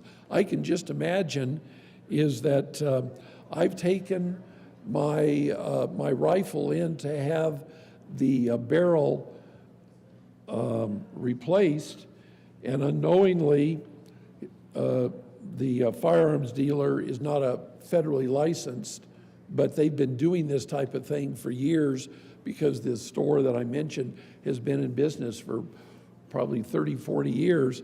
So they get in trouble, I get in trouble, I'm in jail now, and my neighbor says, gosh, Larry, what are you in jail here for? Well, I just went into the firearms store to get my barrel replaced, and I'm now here for 2 weeks or 30 days, and I've been fined $500. I had no idea. Well, but what about our roads and bridges? What about what about our deficit, Senator? Well, I don't know. All I can say is that I'm in jail because I just happened to go in and I inadvertently did the wrong thing to have the barrel replaced on my .22 long rifle. Well, man, you're a real threat to society, Senator Liston. So, members and the audience, they're listening to this. You know, here Colorado is faced with an $800 million to $1 billion shortfall in our budget. You know, I don't know how, you know, give due credit to the JBC members who are trying to figure this out. And yet, the most important thing that we have to deal with is making sure that we criminalize the transfer or replacing a barrel on a long gun. And it has to be a federally licensed firearms dealer. It can't be somebody who's, they don't sell machine guns, and they don't, you know, they just sell ordinary long guns for hunting and for target practice and so forth. No, it's got to be a federally licensed dealer, which just makes it all the more difficult. You know, here in Colorado, it was just in the newspapers last week that a major company, I think one of my colleagues said it just a few minutes ago, one of the major technology companies, Palantir, is leaving the state of Colorado to move to Texas because of the difficult and the anti-business environment that they faced here in Colorado. So instead of being worried about why we're losing a major company like Palantir, and they're not the only ones, companies in downtown Denver where we're located, about a third or more of the real estate in downtown Denver, members, is vacant because companies are no longer willing or able or can afford to be in Denver. So companies like Palantir and others are saying, we're going to a more hospitable environment in Texas or Tennessee or South Dakota or Alabama. But no, we've got to prove to the world that we're not only hostile to business, but by God, if you want to replace your barrel on your long gun, we are going to criminalize that, and we're going to haul you to jail because you decided one day upon the advice of a friend or a relative that, you know, that barrel that you've had on your long gun for 20 or 30 or 40 years, that needs to be replaced. And you say, well, I'm going to take it down to Joe's gun store down on Fillmore, and you take it in there, and Joe is now going to turn you over to the Colorado Bureau of Investigation or the police department and say, you are a dastardly evil criminal that you tried to replace the barrel on your long gun, and we're going to turn you into the authorities, and now you're going to be subject not only to a fine, but 30 days in jail. And that judge says, you're a danger to society. You need to spend 30 days in jail. How dare you replace your barrel on your long gun? Irrespective of the fact that we have other major problems, but know what is the most important problems. In fact, it is so important, members, that I see here that normally on a lot of our bills that we see is there's all kinds of co-sponsors and a co-prime. I don't see that on this bill. Apparently, people maybe on this side of the aisle, they either were unwilling or unable, I don't see people lined up to put their name on this piece of legislation, which normally on a lot of other bills, they're more than willing to do. So in respect for people's time, members, I won't go on and on. I think I've made my point, or the points that a bill of this nature, it's unneeded, it's unwise. People are more concerned about issues that really impact their lives and their fortunes and their livelihoods and their careers that should take much greater precedence than replacing and criminalizing the replacement of their barrel on their long gun because they decided to do it once every 10 or 20 years or whatever, and they didn't happen to go to a federally licensed dealership. So with that, I urge a no vote on Senate Bill 43. I appreciate the everybody in this chamber, all 35, well, maybe 33, no, maybe 30, maybe 20, no, maybe all 10 of us that are paying attention to this. But I appreciate, Mr. Chairman, your time and our consideration. And once again, members, I urge a no vote on Senate Bill 43. Thank you very much. Senator Carson.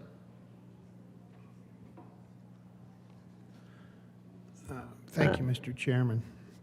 And thank you to my colleague from Colorado Springs. He always has a unique way of laying out the challenges of different pieces of legislation. So I will, what I wanted to do, though, here on Senate Bill 43, I think sometimes it's useful to actually read the bill language. And I want to read this section about the paperwork and regulatory requirement both between the individual transferring or selling the barrel or part of a firearm, as well as what's going to have to be done by the business owner. So, because, you know, what I made the point earlier about how much information is going to be retained for 5 years at a minimum, and it may not register completely with people how much information we're talking about here. So if you want to make this transfer, again, you can't do it between family members. You can't do it outside of going to a registered firearm dealer. And so here's what the language actually says on what's going to have to be done. A federally licensed firearm dealer shall legibly record the following information pertaining to the sale or transfer of a firearm barrel on a form to be prescribed by the Colorado Bureau of Investigation. A, the date of the sale or transfer. B, the purchaser's or transferee's driver's license number or other official government identification number and the state or territory where it was issued. Then under item C, the make, model, and caliber of the firearm which the firearm barrel is designed for or used in. And then item D, the purchaser's or transferee's full legal name. Item E, the full legal name of the employee, even the employee who processed the sale or transfer of the firearm barrel, full legal name recorded on this form from the yet to be developed form, I should say, from the Colorado Bureau of Investigation. Then under item F, the purchaser's or transferee's full residential address and telephone number. And G, the purchaser's or transferee's date of birth. And 6, paragraph 6 of the bill, as I indicated earlier, the federally licensed firearm dealer shall retain the records required pursuant to this section for at least 5 years, and a dealer that does not retain their records pursuant to this subsection is subject to the penalties described essentially in the statute created by this bill. And as we've discussed here, there's going to be penalties both on the transferee, or excuse me, on the person wishing to transfer the firearm barrel if they don't comply with this whole regulatory regime. there are going to be penalties on the business that's going to have to fill out this paperwork and retain it. And in some cases, I suspect it's not going to be retained because, you know, as I mentioned, you may well find some of these businesses will not even be around for 5 years, because at some point, with all of these new laws and regulations around lawful gun ownership in this state, restrictions on it, I should say, I think a lot of those businesses may well leave. So you'll have to track down those records. If you, to what purpose? I suppose in that very rare case where you have a suspected violation of this regulatory regime, as I mentioned earlier, in a very similar bill, they've prosecuted one person in the whole state of Colorado, and that's mentioned in the fiscal note. So I just thought it would be useful to read all the items that will be retained, and if folks think it's silly that citizens, a lot of citizens in this state and in this country are beginning to wonder what type of information the government wants to retain on them, this bill is certainly going to add fuel to the fire of those suspicions out there. And, you know, let's keep in mind, you know, if you keep infringing and regulating and ignoring, I would say, one provision of the Bill of Rights, you might one day find that some other portions of the Bill of Rights and of the Constitution get ignored as well, because when you keep setting a precedent, you know, I know some people don't like the Second Amendment, but that's not what the Bill of Rights is all about. You may not like certain parts of it. You may not like it when people exhibit things under the First Amendment. They print things in the press, or they say things you don't like. But that's the point of the Bill of Rights, is it protects people's rights and liberties. If you start ignoring that with the Second Amendment, I think you have to ask yourself, how long is it going to be before you keep ignoring it on different amendments that maybe some folks don't like? And so to me, it's not about liking or not liking a particular provision of the Constitution, as long as it's been there and until it's amended. You know, people who want to change the Second Amendment or want to make changes to our Constitution, the document allows for that. You just have to amend it. And it is a high hurdle, and for good reason, but it has been done on quite a number of occasions when warranted. So my view is, until the constitutional provisions that some people may not like are amended, they stand, and they need to be defended by legislators. And so again, I just want to reiterate my opposition to Senate Bill 43, and continue to elaborate on the various problems that I see in it, both regulatory, cost on business, the burden on law-abiding citizens, and on gun ownership in this country and in the state of Colorado. And I think, you know, bill after bill, you have to look at the cumulative impact of all of this and ask yourself, what is the ultimate objective?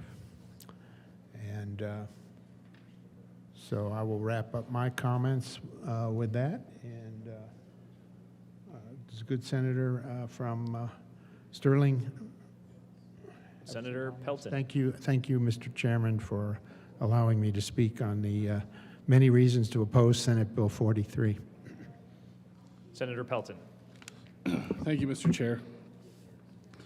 So when we were going through this bill a couple days ago, I was noticing parts of this where we're talking about in Section 7, on page 4 and goes on to page 5, that the sale or transfer of firearm or firearm barrel to a federal, state, or local law enforcement agency, sale or transfer of a firearm barrel to a federal firearms license.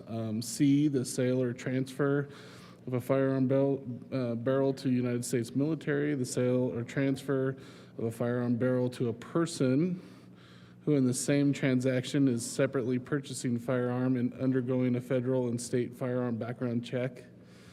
The sale or transfer of a firearm barrel to a federally licensed collector who is acquiring or being loaned from a firearm barrel of a firearm that is curio or relic, and that's defined in 27 CFR 8478.11.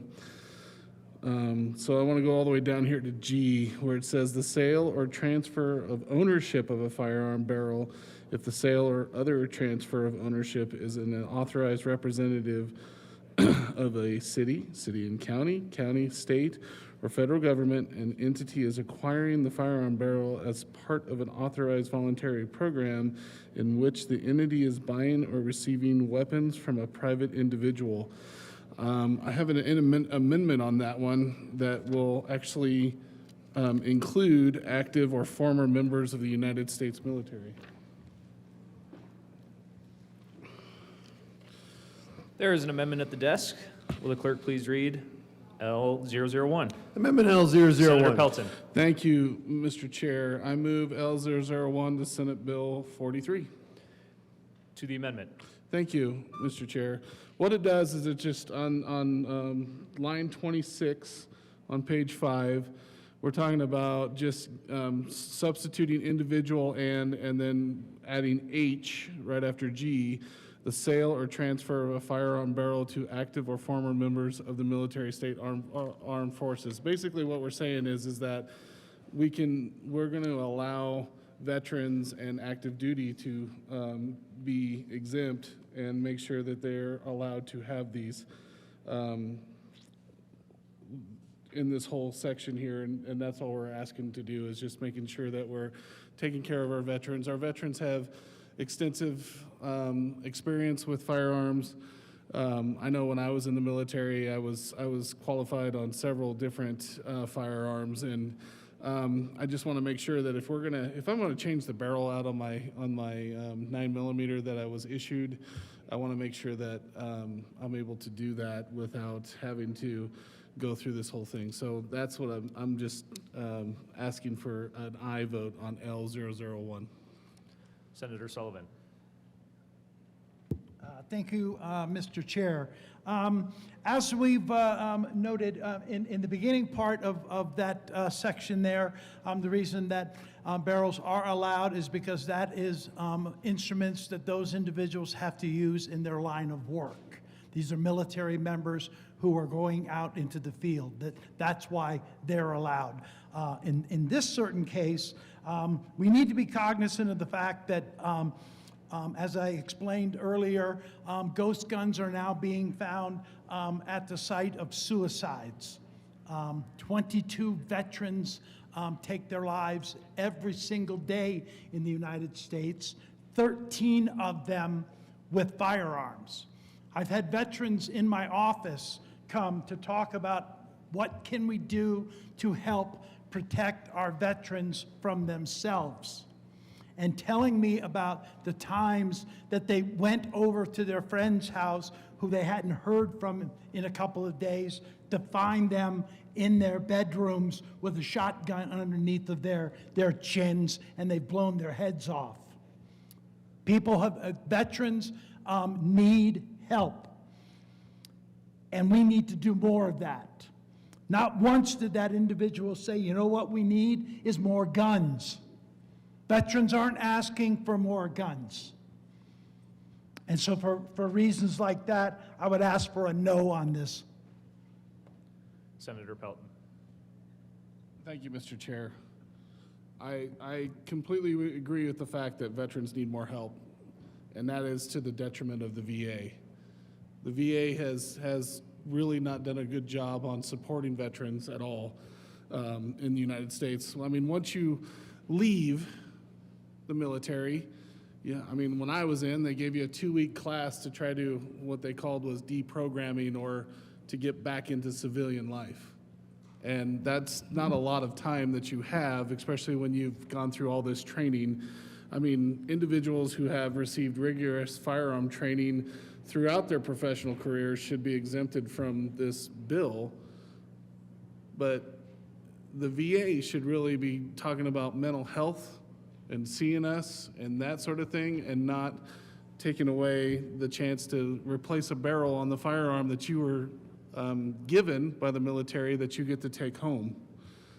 I mean, that is something that I made sure that we all took an oath, and I know the good senator from Centennial took an oath as well, to make sure that we protected the Constitution. And I think that we should be allowed a little bit of leeway on this bill when it comes to that, especially when I have served my country and I have that. I just would like to make sure that we had that. So again, this amendment would ensure that individuals have dutifully served their country will maintain their access to the non-lethal firearm components. So I ask for an aye vote on Amendment 1. Seeing no further discussion, the motion before the body is the passage of L001. A division has been requested.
A division has been requested. All those in the chamber not entitled to vote, please be seated. The motion is for the adoption of Amendment L001. All those in favor, please stand and remain standing.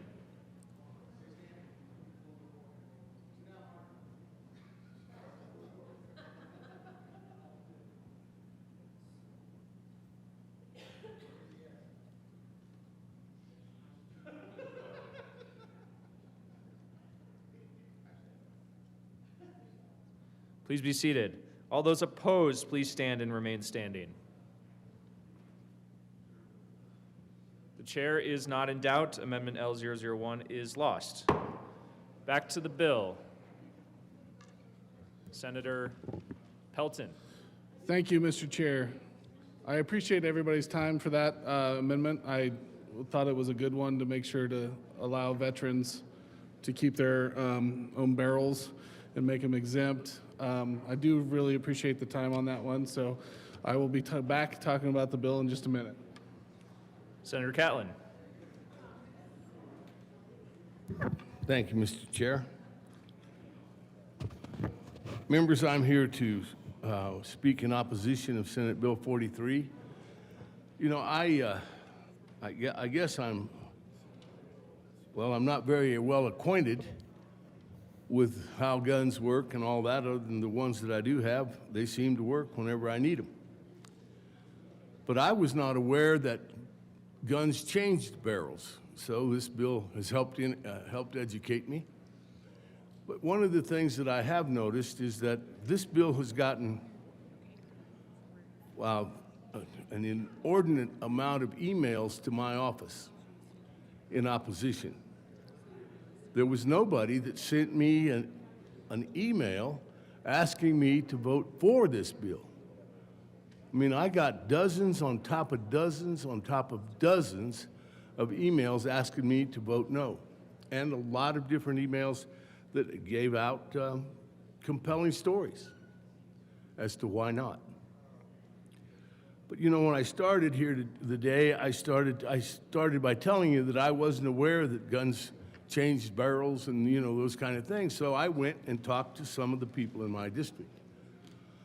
I did find an individual that is a competitive shooter, and he shoots long range, really long range competition.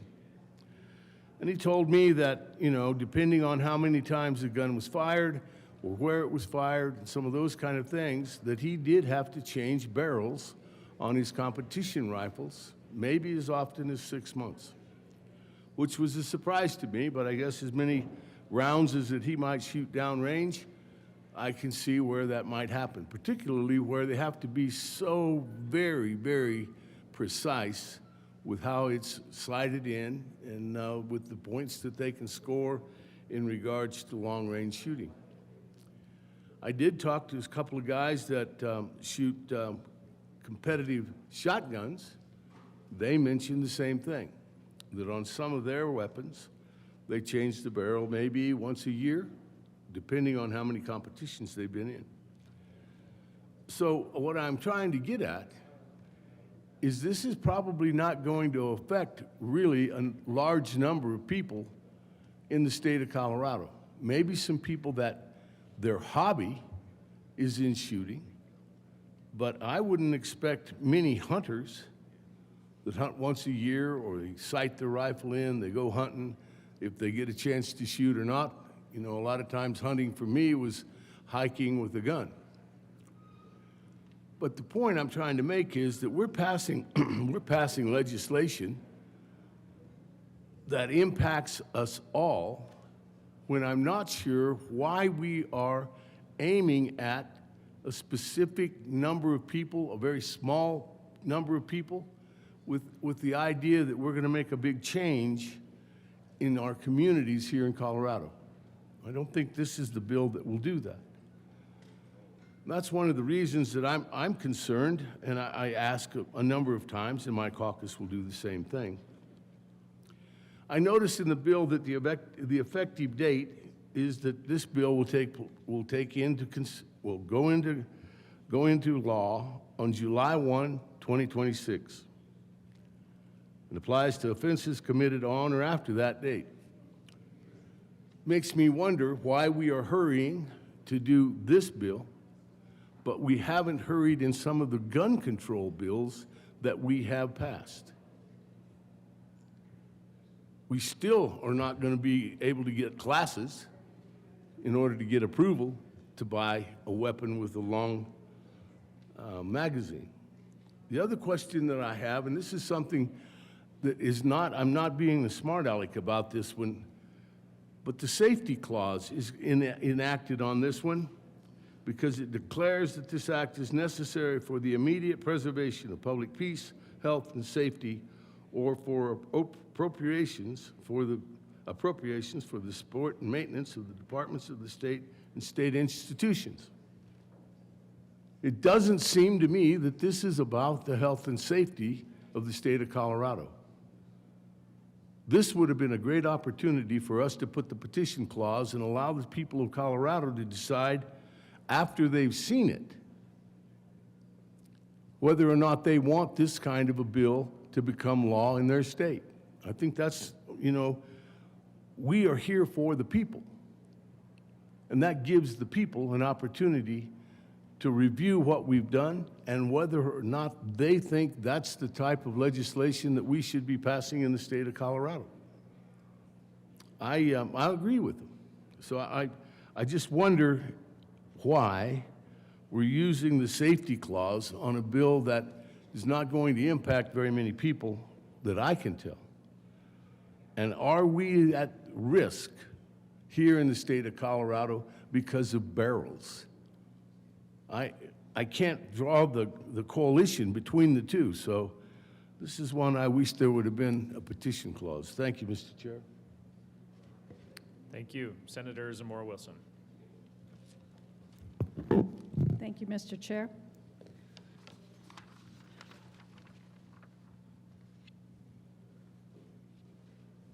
So I will point out that I am a veteran, served 25 years protecting and defending the Constitution, and I do want more weapons.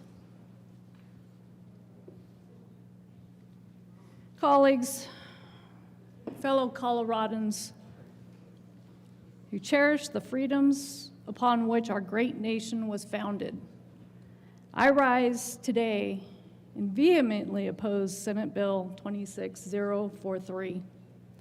It's a piece of legislation that masquerades as a public safety measure, but in reality, it strikes at the very heart of our constitutional liberties.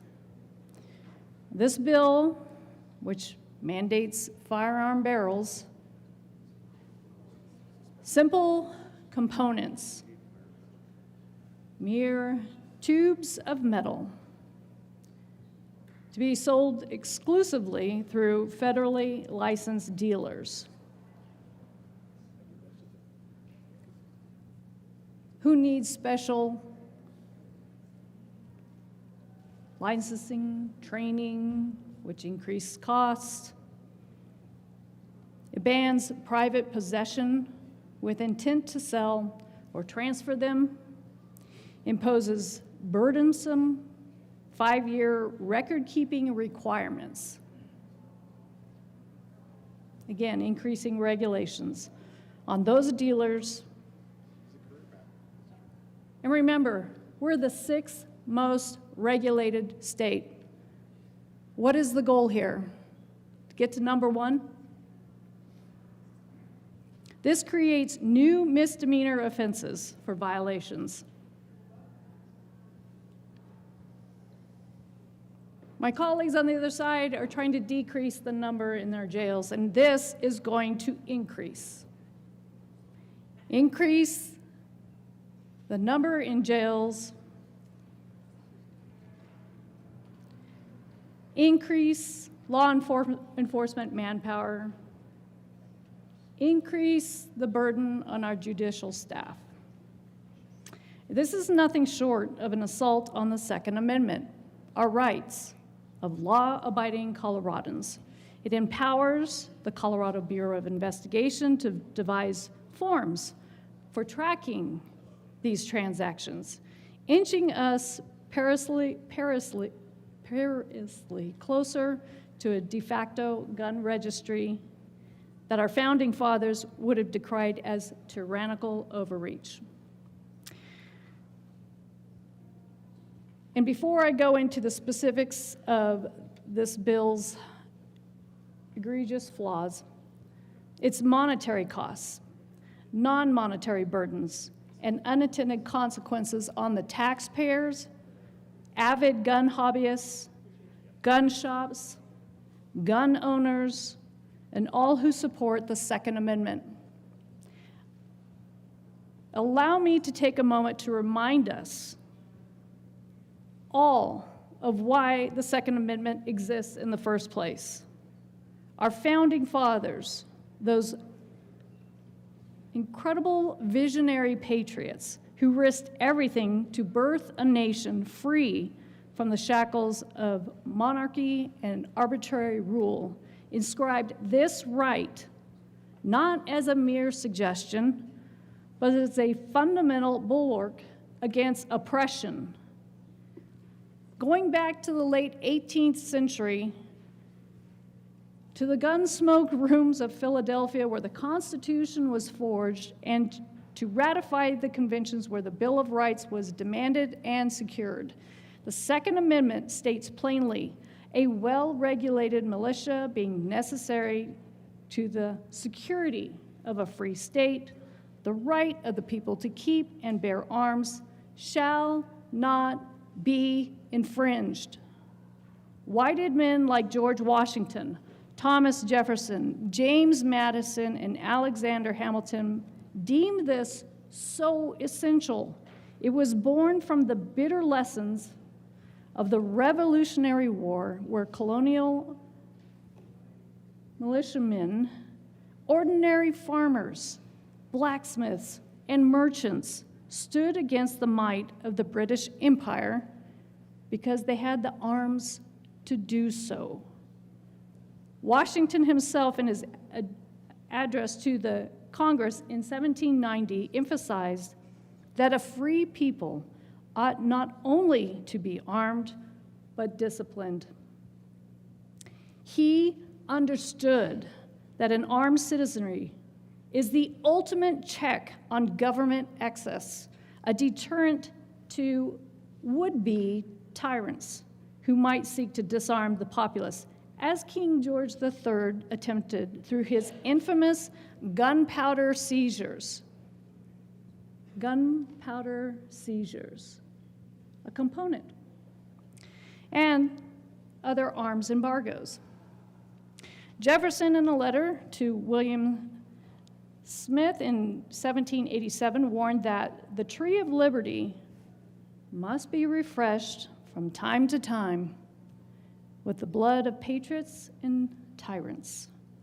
He saw the right to bear arms as intrinsic to self-defense, not just against foreign invaders, but against domestic threats to liberty.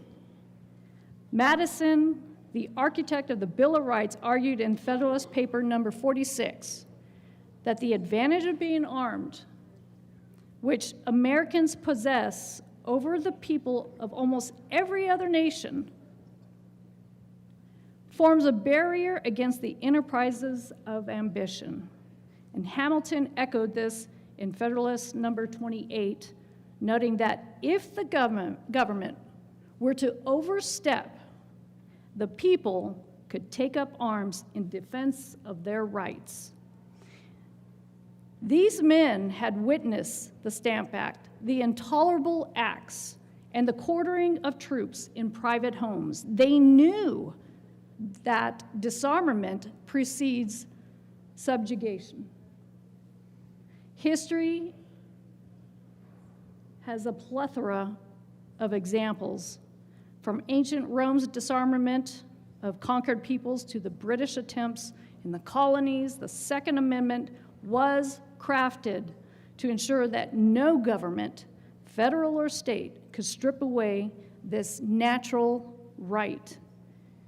It protects not just hunting and sports, but the very essence of sovereignty, the ability of the people to resist tyranny.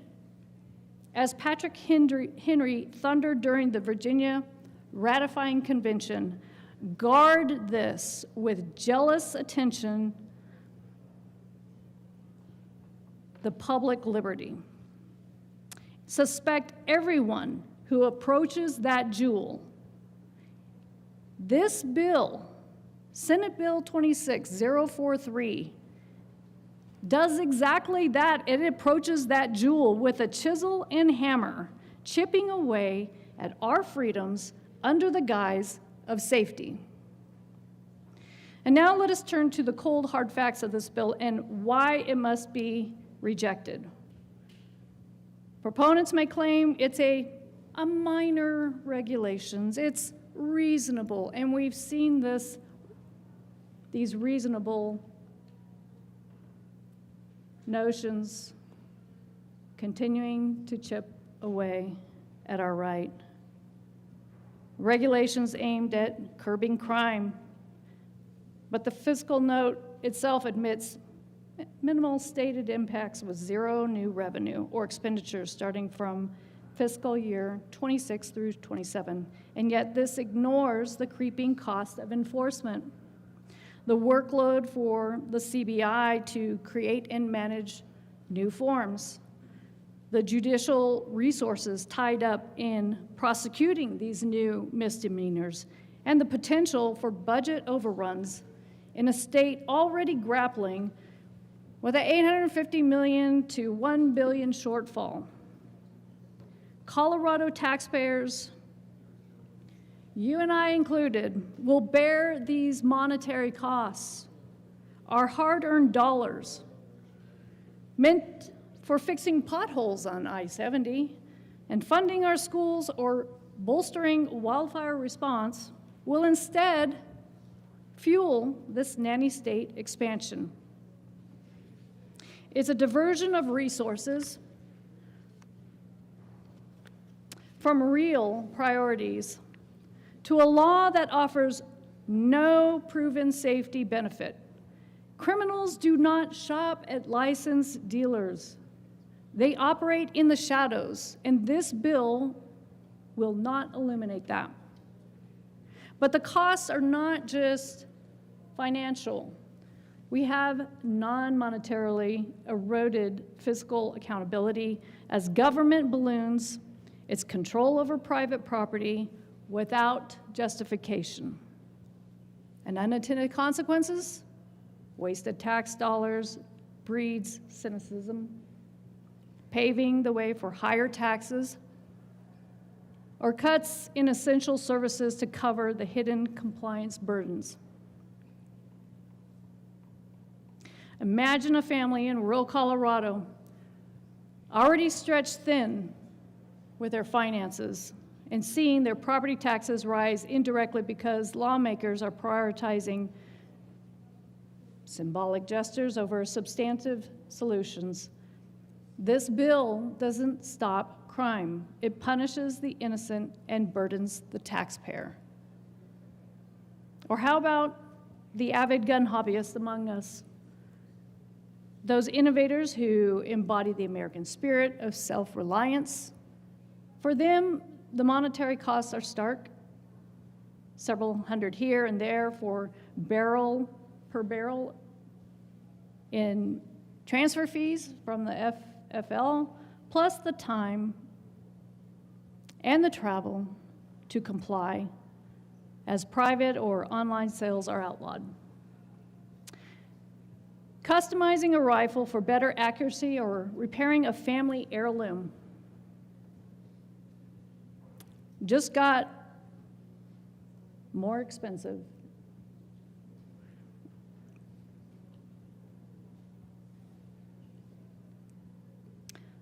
Looking at the non-monetary costs, it's a profound loss of freedom.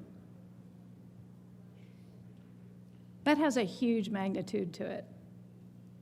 Huge magnitude in the cost. The joy of tinkering at home, gunsmithing, innovating without Big Brother's oversight. Mandatory dealer involvement invades privacy through records that could be hacked, leaked, or misused for future political witch hunts. We've seen it before. Government databases become tools for harassment. We've seen where government databases can be hacked. In 2014,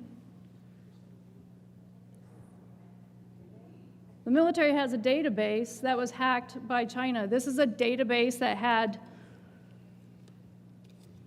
all of the military's members when they apply for classified programs, top secret, very sensitive information on each member, dealing with their finances, family, going all the way back to their college roommates, was hacked. I was one of those people that was negatively impacted by that breach.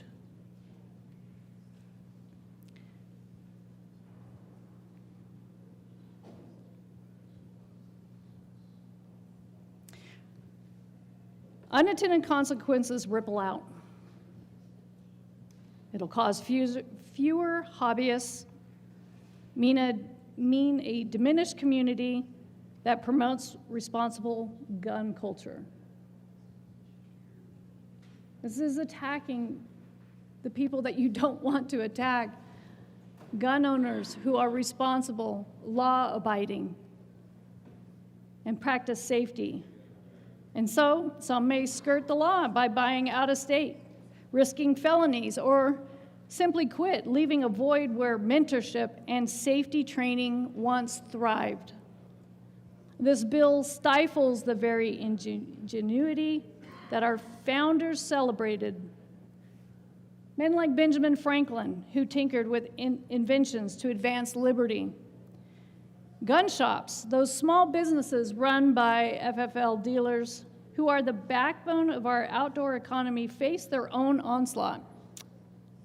Monetarily, there's no state funding to offset the administrative expenses of 5-year record keeping, form compliance, and increased liability. Sure, they might collect transfer fees, but in a market already squeezed by regulations, it's a net loss, especially for low-volume items like barrels. So picture the mom-and-pop shops in Pueblo or Grand Junction where the owner juggles inventory, customers, and now endless paperwork. Time spent on CBI mandated forms. It's time not spent advising a first-time buyer on safe handling. Non-monetarily, this turns entrepreneurs into unwilling government agents, burdened by more red tape and oversight. It's demoralizing and detracting from the pride of running a business that supports the Second Amendment values. And unintended consequences, we have slower sales as customers balk at the hassles, or worse, a shift to the black market dealings that undercut legitimate commerce.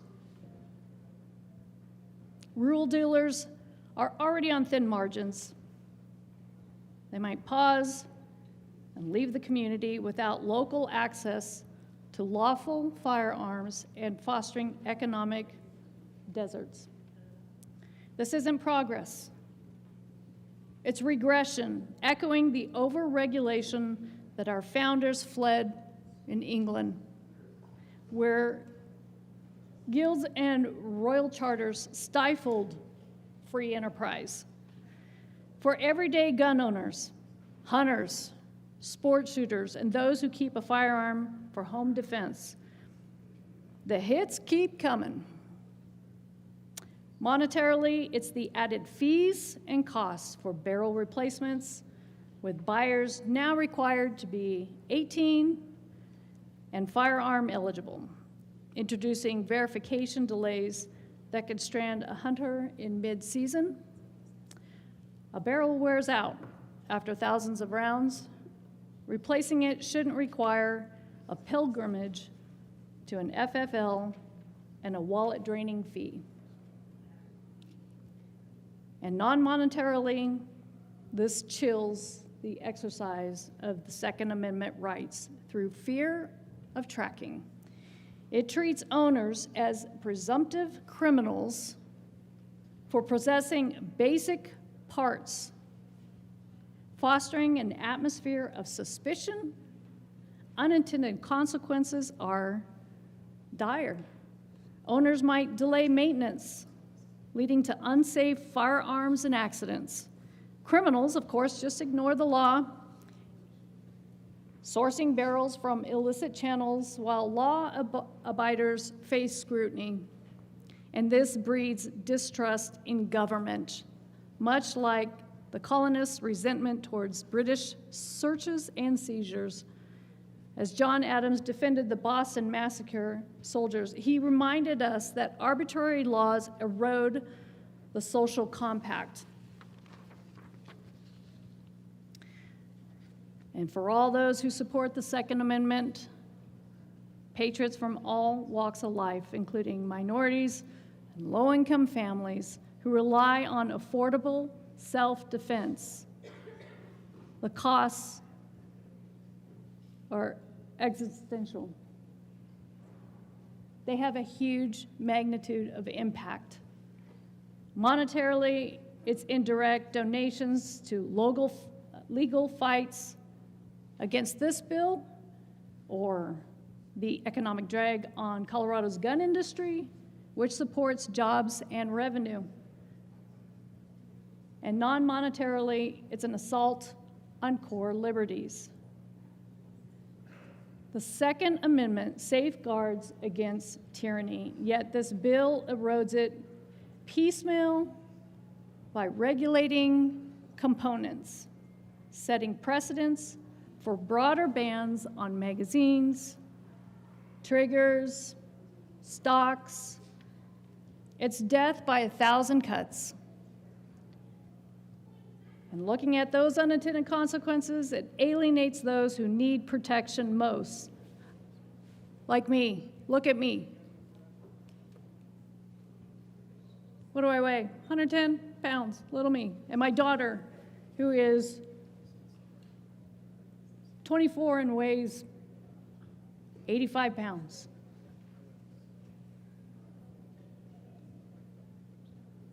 It raises barriers. It increases barriers to entry and driving activism underground or out of state. Anti-gun lobbies grow bolder, while our pro-Second Amendment voice weakens.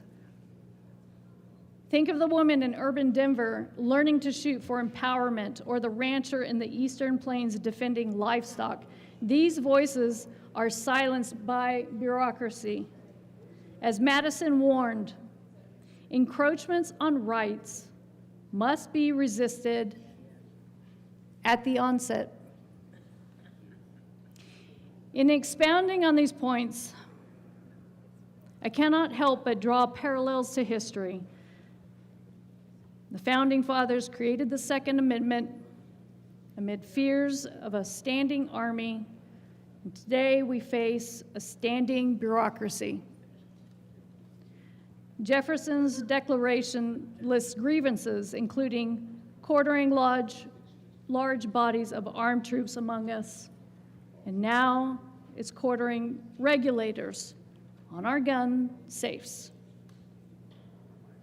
Hamilton in Federalist number 84 argued against the Bill of Rights, initially fearing it might imply unenumerated powers, but yielded to ensure explicit protections. We must honor that by rejecting incremental infringements.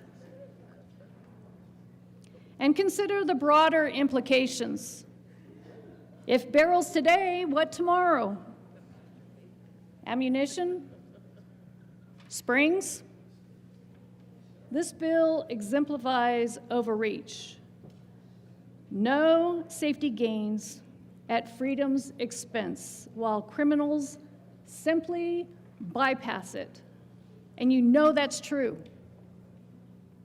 You know that's true. Studies show gun control doesn't reduce crime.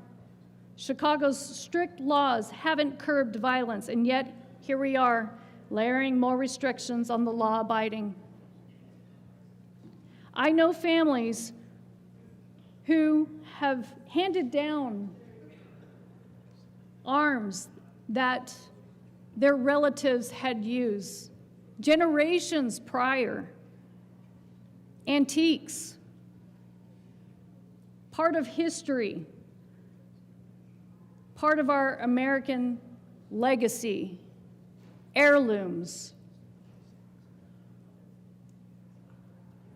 And under this bill, swapping a barrel becomes a federal affair, dishonoring such legacies of self-sufficiency.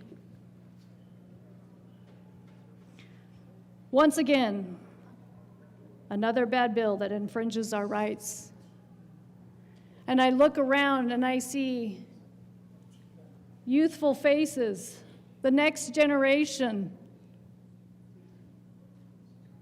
We must protect our rights. We must to be free.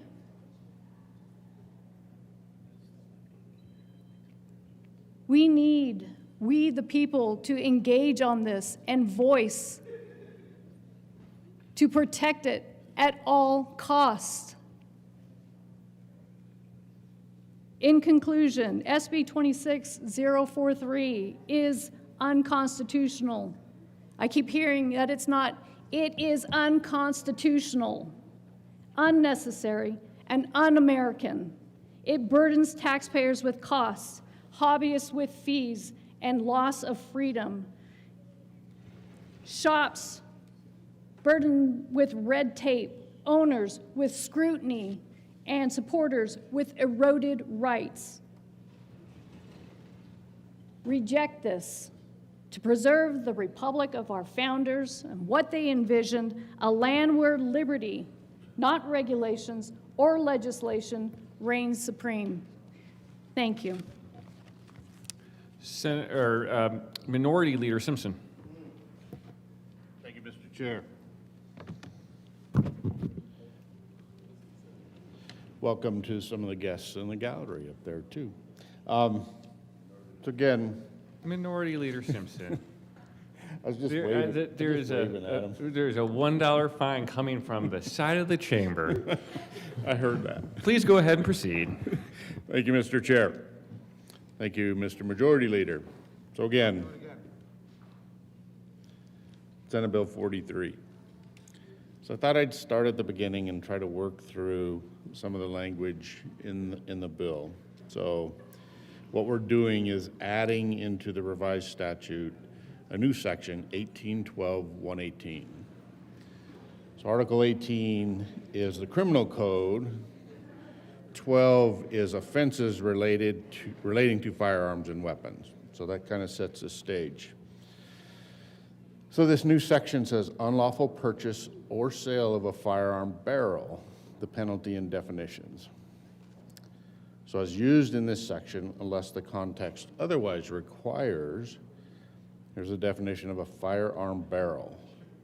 It means the tube through which a projectile or shot charge is fired. A firearm barrel includes any forging, a casting, a printing, an extrusion, a machined body, or a similar article. So I'm not sure what similar articles might capture, similar to a forging, or similar to a casting, or similar to a printing, or similar to an extrusion, or similar to a machined body. That covers a broad spectrum of possibilities. But to carry on, a similar article that has reached a stage in manufacture where it may readily be completed. That seems like an attorney's wish list of trying to figure out what readily be completed means. And I'll preface this with, I've been a responsible gun owner since I was 13 years old. And like one of the other senators referenced, I've never replaced the barrel on my shotgun, my rifle, my pistol. I've never been in this space, so it's been a bit of a learning experience walking through this bill. So any of those pieces can readily, where it may readily be completed, assembled, or converted to be used as a firearm barrel. So it covers a broad spectrum, trying to figure out if I have tubing at home that has the potential to readily be completed as a firearm barrel, does that fit in the definition? Seems a little problematic. It goes on to say a firearm barrel may have a rifled or smooth bore. Then there's a section of firearm barrel does not include a firearm barrel that is permanently attached or fixed to a firearm. Thank you for that. So really the heart of the bill is really the next few sentences about it is unlawful for a person to sell or transfer a firearm barrel, we defined what a firearm barrel was, unless the person selling or transferring the firearm barrel is a federally licensed firearm dealer and the sale or transfer occurs in person. I'm trying to think through, like if I needed a barrel for my 30-06 today, or my Browning pump-action shotgun, in my mind, I would just get a hold of Browning, the manufacturer, Winchester, and contact them about what's the process to replace my barrel.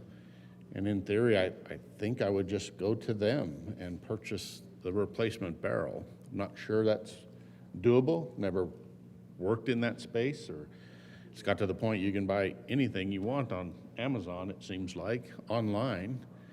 So I think as described in here, I would no longer be able to do that.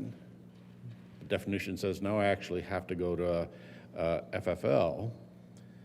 But there was reference, and when I read the email from a constituent this morning, there was a reference of serializing barrels, and the sponsor highlighted there is nothing in here that requires serialization of the barrel. But then, like, if we're not serializing them, how do you track, how do you know? How do you track? I have barrels that, if I had barrel replacements at my home and they're not serialized, how is there enforcement capability here that law enforcement doesn't know? I didn't buy it in person at an FFL. I went across the border and bought it at Cabela's potentially. I'm not sure how enforceable the language in the bill is, and ultimately trying to figure out what exactly is it that we're trying to accomplish. Again, if you serialize them, at least there's a traceability about them. And I'm not suggesting we do this by any stretch of the imagination, but to just have one and not have a record of it somewhere in Colorado that demonstrates that I was the one that bought it at an FFL, then potentially, in some instance, I guess, whoever I got it from under the definitions in this policy is breaking the law. So it seems rather challenging in this space of trying to figure out how do I just simply maintain my firearms. And again, I'm not one that shoots 1,000 rounds. Other folks certainly operate in that space.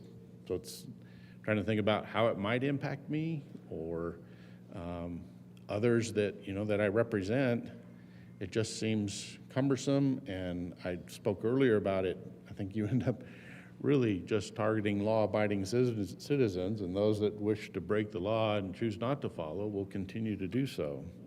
So I just wanted to highlight a few of the challenges from my perspective in, what the bill is intending to do and how enforceable it is. Again, I'm not sure why we think just creating a report somewhere that somebody had a transaction to purchase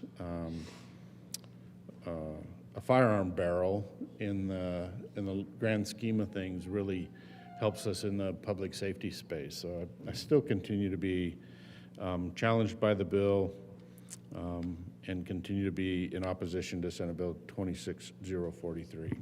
Thank you, Mr. Chair. Senator Sullivan.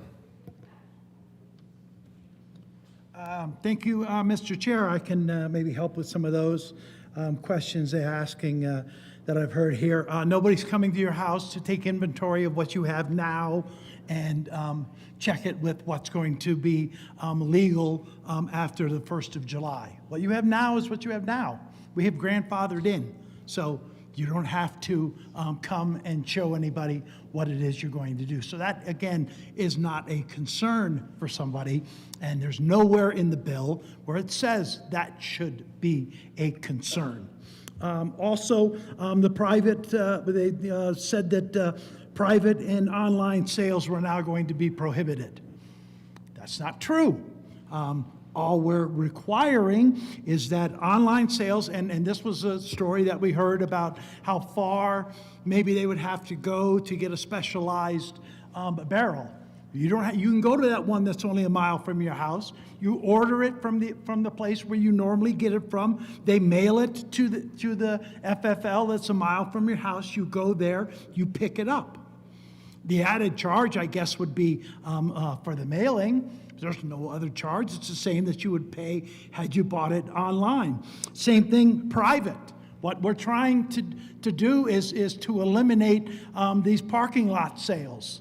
You want to sell your firearm barrels, you're going to do it inside of an FFL, which in the parking lot is probably one of the stores that's in the mall that you're standing in front of. So just walk inside and go ahead and do it there. I mean, a lot of this stuff is really self-explanatory, and they're looking for problems. It's all laid out. What one of the big points of this is to give space. We already explained. Again, I can pull it out and we can go through the Supreme Court hearing that they just had in 2025 with AG Bondi, clarifying what the terminology there meant. We can go ahead and go back to the Colorado Supreme Court that had clarified language that we had before. We can continue to bring that up again. It's not going to stop you from saying it's unconstitutional, but the lawyers have said that it's not. But the other part that we're trying to do is give that space. This is very similar to a 3-day waiting period. Of course, none of you agree with that. You think you instantaneously need firearms for whatever the reason is. We are trying to make sure that the most lethal means of someone having the ability to take their own lives is a firearm. It's undisputable. It's undisputable. And so if we can get that space moved out to somewhere that might make it safer, and that's the point with the 3D printing and the barrels. They can't order it online, so it's sitting there waiting for them, and this is what's happening. We're finding 3D printed firearms at scenes of suicides. We explained to you the increase in suicides going up 6%. In states where there are stronger gun regulations, that number is even higher. Colorado is at the top of those lists of states that are doing what we feel and the people of the state of Colorado have asked us to do. So people who are in the mindset at that moment that they have nothing to live for, we're trying to put some space in there so that we can figure out, they can figure out how they can stay with us. Senator Pelton R. Thank you, Mr. Chair. I just want to make a point on a couple things that was said by the sponsor. I had a FFL leave, take his gun shop, move it to Kansas, and is no longer in the state of Colorado. Down in the southeast corner, that left those residents 50 miles at a minimum to an FFL. So it's not just a mile away. It's an issue out in rural Colorado. My district has no malls. So we need to remember and realize this state is very diverse. Our districts are very diverse. This bill is a direct attack on rural Colorado. Thank you, Mr. Chair. Senator Zamora Wilson. Thank you, Mr. Chair.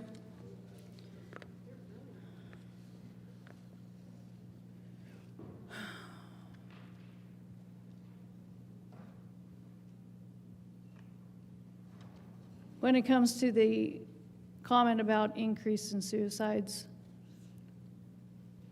we need to investigate the root of the problem and not the means of how it was carried out.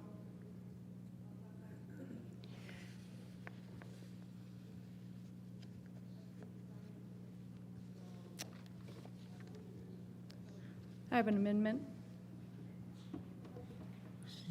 There is an amendment at the desk. Mr. Schaffler, will you please read L002? Amendment L002, amend pertinent bill. Senator Zamora Wilson. Thank you, Mr. Chair. I move L002 to SB 26043. So moved to the amendment. Thank you, Mr. Chair. So I rise in support of Amendment L002, and what this amendment does is it exempts current and former law enforcement officers acting as private citizens from the requirement of SB 26043 when purchasing firearm barrels. As we know, peace officers undergo extensive firearm training. They qualify regularly, they carry professionally. They are entrusted with life and death authority in defense of our communities. So we rely on their judgment every single day, and if we trust them to carry firearms in public service, don't you think we should trust them to purchase a lawful component part in their private lives without additional bureaucratic interference? This bill regulates a non-lethal component, a barrel. By itself, it cannot discharge ammunition. It is not a serialized receiver. It is not a standalone weapon. Yet we impose additional transfer mandates.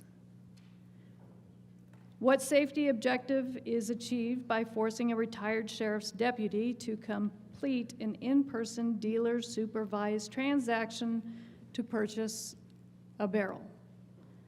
The Second Amendment does not evaporate upon retirement or discharge. In fact,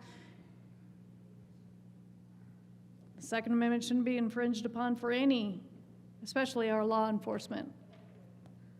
So this amendment respects the professional training and public service. It ensures consistency, it ensures honor and respect. It ensures that our law enforcement gets the components they need, both on duty and off duty. It prevents unnecessary government intrusion and allows our officers to carry out their duty without impediment. I ask for your support on L002. Senator Bright. Thank you, Mr. Chair. I rise in support of Amendment L002 to Senate Bill 43. I feel like we're just trying to interject a little bit of common sense that might have been overlooked in the bill as it was developed, and want to make sure that we've addressed those points. I feel like Amendment L002 is definitely a a common sense adjustment that can happen that might have been just an oversight. I want to give credit to the thoroughness of the bill, but in ways that we can make an improvement, let's do that. I would like to begin also by acknowledging that this bill already exempts federal, state, and local law enforcement agencies. The sponsors recognize that law enforcement has a legitimate institutional need for those components. This amendment asks us to take the next logical step to recognize that the training, the vetting, and the professional competence that justifies that institutional exemption do not disappear when an officer takes off the badge at the end of the shift, or when a veteran officer retires after decades of service. Consider that what we require of police officers in Colorado. In Colorado, peace officers must graduate from a post-approved academy that includes hundreds of hours of training, including firearms, safety, and detailed legal instruction on arrest and use of force. Pass a background check, investigation, plus physical and psychological evaluations, and then maintain their certification through ongoing annual training and firearms qualification. Retired officers who carry under the Federal Law Enforcement Officer Safety Act must qualify annually with a certified instructor under the same firearms standards applied to active officers in their state. These men and women are, by any objective measure, among the most rigorously screened firearms handlers in our state. Yet under this bill, a retired Denver police detective with 25 years of service who wants to purchase a replacement barrel for a personal firearm is treated identically to someone with no training and no background check history. That's not a distinction rooted in evidence. It's a gap in the bill that this amendment closes in a real common sense fashion. There's also the practical dimension. Colorado has over 13,000 sworn officers and thousands of retirees. Many are active sports shooters and hunters who purchase replacement barrels for routine maintenance. Routing every one of those transactions through the new CBI paperwork system, when these individuals have already been vetted far beyond what the system can verify, is simply not efficient. It's bureaucracy for its own sake. This amendment, L002, is consistent with the bill's existing exemption structure. It's narrowly tailored. It carries no cost to public safety, and it honors the service of the men and women who protect our communities every day. And I would urge my colleagues to vote yes on Amendment L002 as it follows the common sense within the bill. Thank you. Senator Pelton, R. Thank you, Mr. Chair. I rise in support of L002. These people know all about gun safety. They know all the pieces and parts to a gun. That's part of their life. That's part of their equipment that keeps them safe when they're doing their job. I think it's only prudent that they would be exempted from this bill with this amendment. It makes a lot of sense. It is definitely an amendment that would help this bill. It's still going to be a troublesome bill, but at least this would make one population of our people in law enforcement, exempt from this. So with that, I urge support for L002. Senator Sullivan. Thank you, Mr. Chair. I would ask for a no vote on this, and I fully agree that we do have leaders who have this. And I believe that our leaders should lead, and that way they should tell the rest of the community that they're not any better than any of them, and they should all go through this together. The motion is, a division has been requested.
A division has been requested.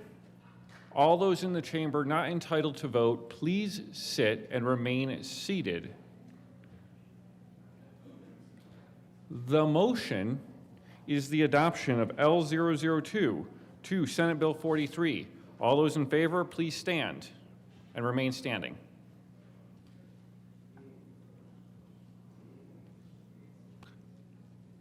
Please be seated. All those opposed, please stand and remain standing. The chair is not in doubt. L002 is lost. To the bill, Senator Zamora Wilson. Thank you, Mr. Chair. So it was noted prior from the good Senator Cheyenne Wells stated a concern about having no FFLs nearby. And so I have an amendment.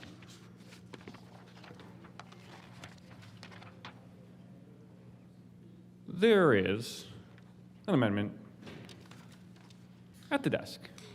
Mr. Schaffler, will you please read L003? Amendment L003. Senator Zamora Wilson. Thank you, Mr. Chair. I move L003 to Senate Bill 043. So moved. To the amendment.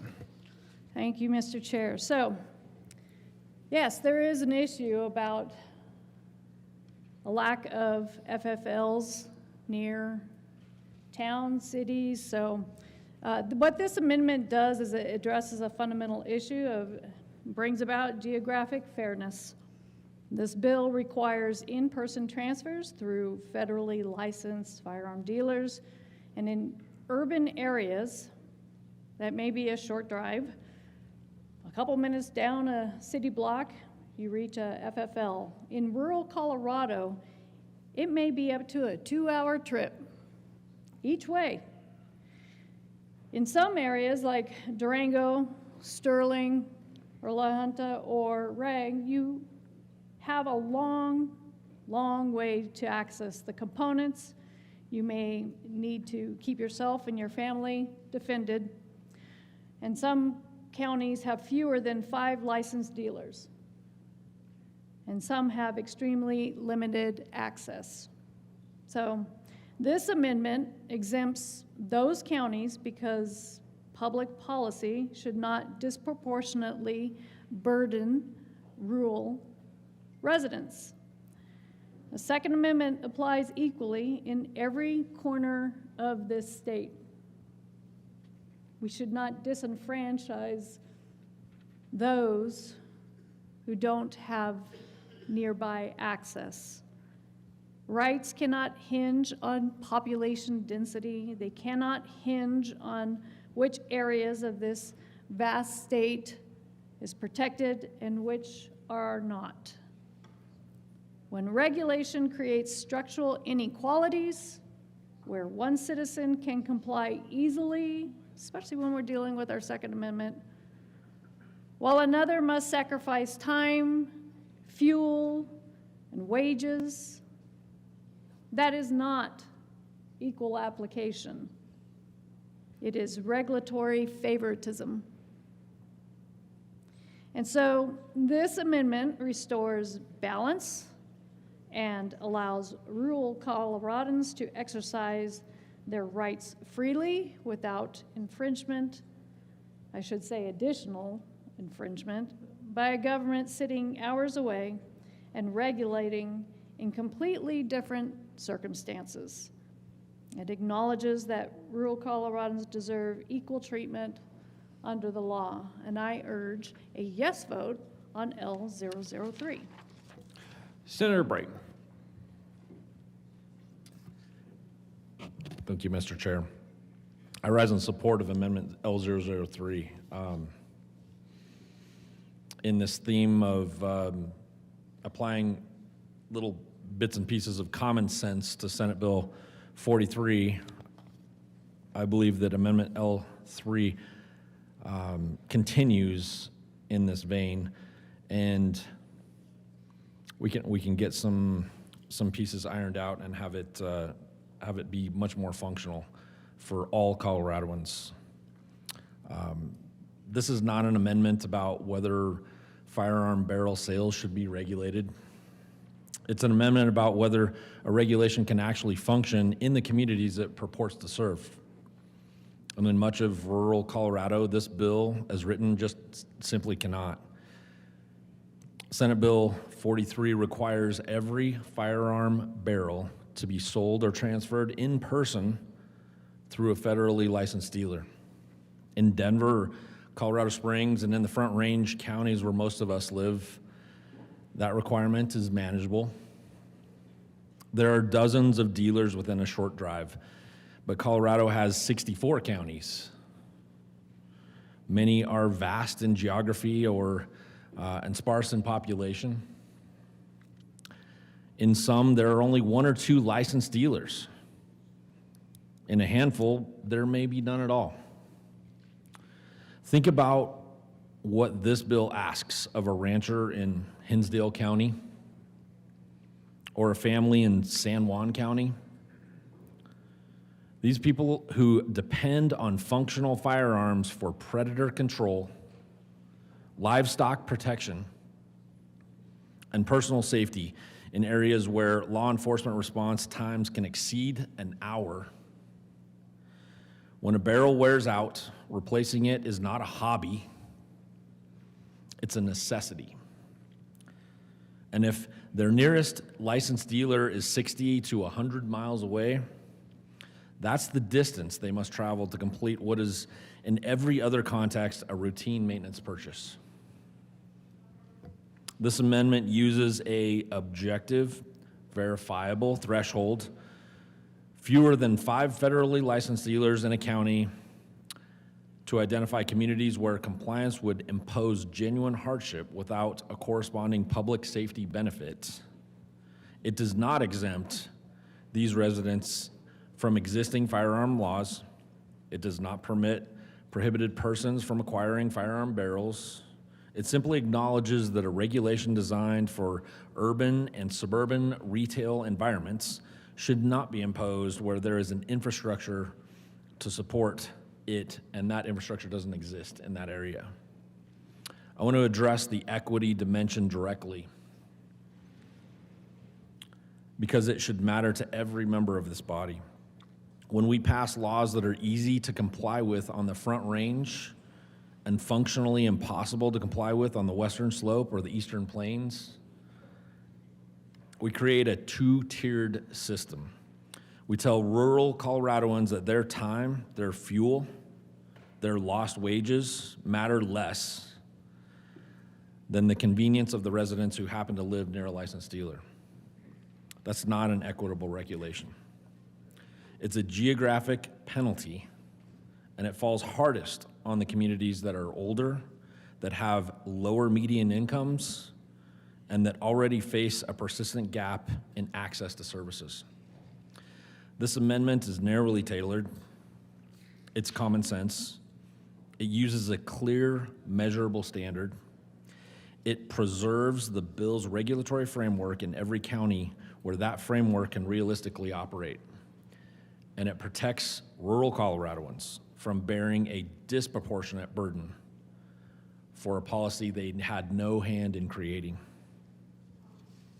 With that, I urge a yes vote on Amendment L3. Thank you, Chair. Senator Pelton R. Thank you, Mr. Chair. I rise in full support of L003. This is the kind of amendments I usually run. There was one FFL in my hometown. He told me last week at a ball game, he says he can't afford to re-up. There's not enough business for him to keep the FFL. So that puts me 40 miles to my nearest FFL. If that one goes out of business, then it's 75 miles. This amendment fits my district.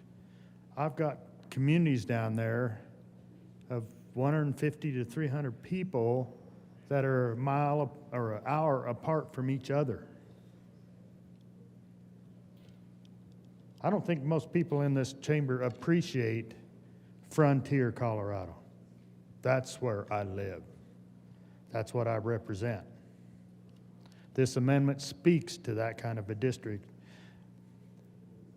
This kind of a bill shows that this is not a one-size-fits-all state. This amendment highlights that we are not a one-size-fits-all state and that we need differences. And this amendment does that, so I urge support of 003. Senator Sullivan. Thank you, Mr. Chair. We have already heard during our discussions here this morning from several of our rural legislators who have said they've owned their firearms over 30 years. They've never changed a barrel. It's perplexing to me that the passage of Senate Bill 043 would all of a sudden cause barrels to start exploding off of our receivers, and us having that kind of problem that all of a sudden we're having to drive cross-country to get these barrels replaced. You've already told me you've never done it before. You're not even sure where to go to get one. But now you're going to go ahead and do this. For that reason, I would ask for a no vote. Mr. Minority Leader. Thank you, Mr. Chair. So me, as an individual, one out of 170,000 people I represent, hasn't requested or needed a barrel, but I'm sure there are constituents of mine that do. And I don't have a mall in my district either. I'm not sure how hard it is to find an FFL. I'll get online and figure it out. But to make the presumption because I don't need one, that the rest of my constituencies don't, that's a stretch too far. That indeed there are challenges of living in rural Colorado. Why add extra burden upon those? Actually, I was just looking, I think I can actually go online and buy one.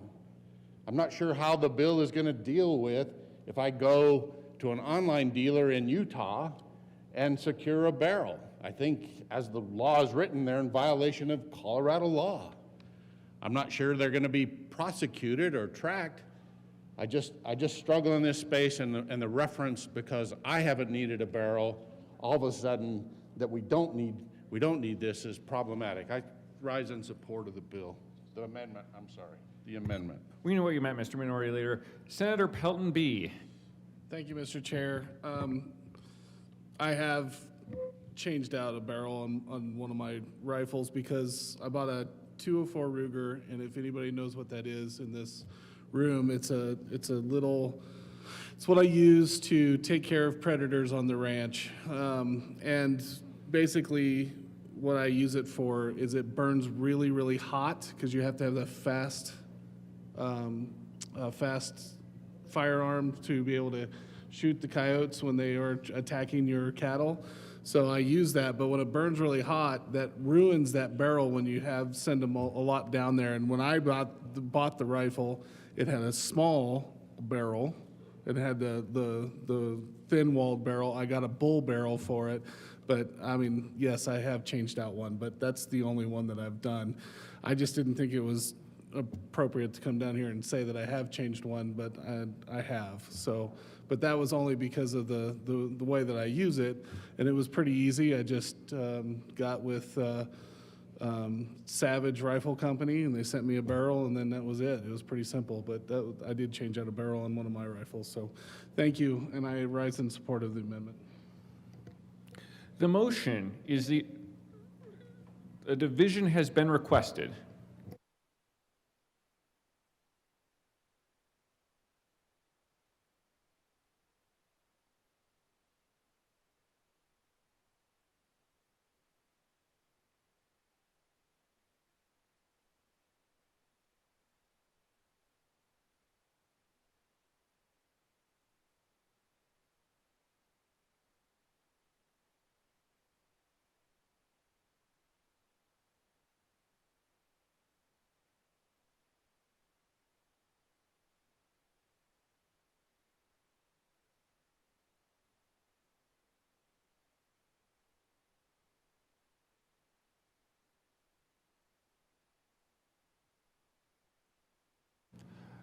A division has been requested.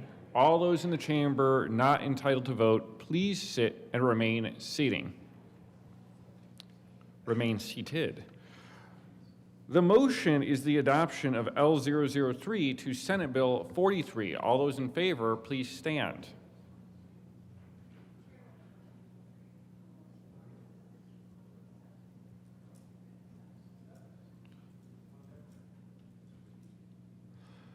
Please be seated. All those opposed, please stand and remain standing. The chair is not in doubt. L003 to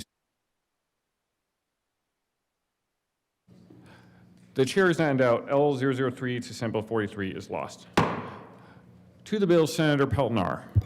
Thank you, Mr. Chair. I haven't talked near as extensively as my colleagues have, but this bill is very troublesome. Anybody that knows me at all since I've been to this chamber and when I was county commissioner knows I'm all about family. I'm all about rural. We just had a great amendment for rural Colorado was defeated. Would have gone real well with this amendment I'm about to present. And with that, Mr. Chair. There is an amendment at the desk. Mr. Schaffler, will you please read L005? Amendment L005, amendment. Senator Pelton R. Thank you, Mr. Chair. I move L005. So moved. To the amendment. Thank you. What this amendment does, it's real simple. That you can exchange barrels amongst family members. We just had a discussion through the last amendment about the trouble there is in rural Colorado just getting to an FFL sometimes, the miles, the the gas, you name it. This amendment would allow for free transfer amongst family members. And in rural Colorado, that really makes a difference where it is so far to FFLs in some communities. So I ask for your support. Senator Zamora Wilson. Thank you, Mr. Chair. So I support L004, so this protects family autonomy. And under SB 26043, if two adult relatives exchange a barrel, they must route that exchange through a licensed dealer. And let's pause and remember what we're talking about. We're not talking about completed firearms. Once again, it's simply a component, a tube. That by itself cannot fire a single round. So we're not talking about prohibited individuals. We're not talking about criminals. We're not talking about bad actors attempting to evade the law. We are talking about adult family members, law-abiding Coloradans, transferring a non-lethal component, a tube, between one another. A father passing along equipment to a son, a daughter helping her mother repair a lawful firearm, two siblings sharing parts for maintenance or sporting purposes. And under this bill, that simple exchange must be routed through a licensed dealer as though it were a high-risk transaction. That is government oversight inserted directly into routine, consensual family interactions.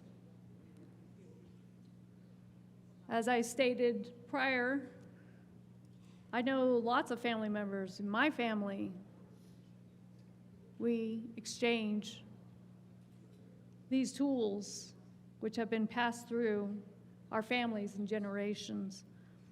And the Second Amendment protects the right to keep and bear arms. I will continue to say that over and over again. But as courts have repetitively recognized, constitutional rights means little if the government can layer on procedural obstacles that make exercising them impractical. The Constitution protects not just theoretical possession, it protects the practical ability to acquire and maintain and use arms in common, lawful ways. And when the state mandates supervision of an ordinary family exchanges involving non-serialized components, a tube, it moves beyond reasonable regulation and into unnecessary intrusion, not only into the Second Amendment, but into the private sphere of family life. There is no demonstrated public safety benefiting to supervising exchanges between law-abiding relatives. I rise in support of L004. Ask for a yes vote. Thank you. And colleagues, we are on L005, just for the record. Senator Sullivan. It's all right, Senator Zamora Wilson, we know what you meant. Thank you, Mr. Chair. Well, I certainly wouldn't call this a friendly amendment since it's starting to get rather testy up here. But I'm a little confused about the term family members. That's incredibly broad. So if we could get some refinement as to who it is exactly we're talking about. Is this our third cousin twice removed, or is this the people who live in our home that we're looking to do this on? Senator Pelton R. Thank you, Mr. Chair. Family means family. I don't know how else to put it. I've got a lot of cousins, second, third, fourth cousins that live really close. And I think family means family. Thank you. Senator Sullivan. Thank you, Mr. Chair. Well, when we passed the extreme risk protection order, we had to define who the family was. That could highlight that. There are definitions in our statutes. That's all I'm asking for, is to define what it is. If you don't want to do that, then I wouldn't approve of an amendment like that. If you do have the ability to give us some kind of a definition of who it is we're talking about, then we could begin a negotiation on this topic. Minority Leader Simpson. Thank you, Mr. Chair. I'll calm down a little bit and would suggest indeed there is in statute definition of family. If we're willing to take a senatorial 5, I'm happy to find the definition of family.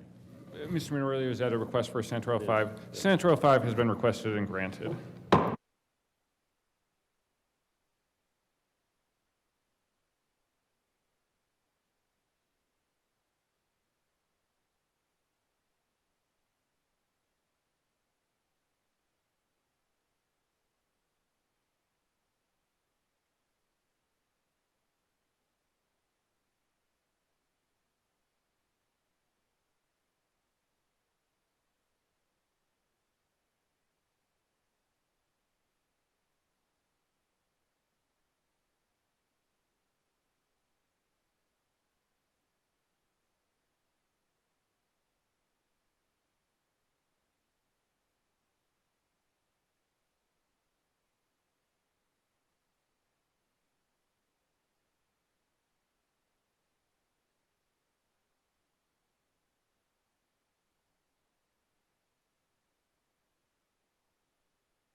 The Senate will come back to order. Senator Pelton R.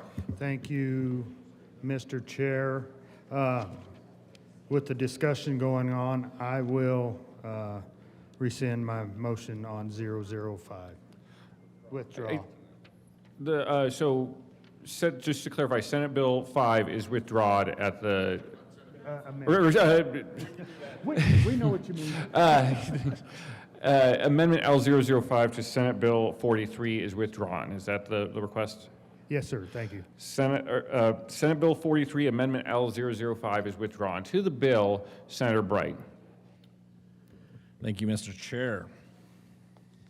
I think we're having some great positive common sense discussion on Senate Bill 43 and ways that we can make it better, because that's why we're here, is to be governed by the best possible legislation that we can here in Colorado.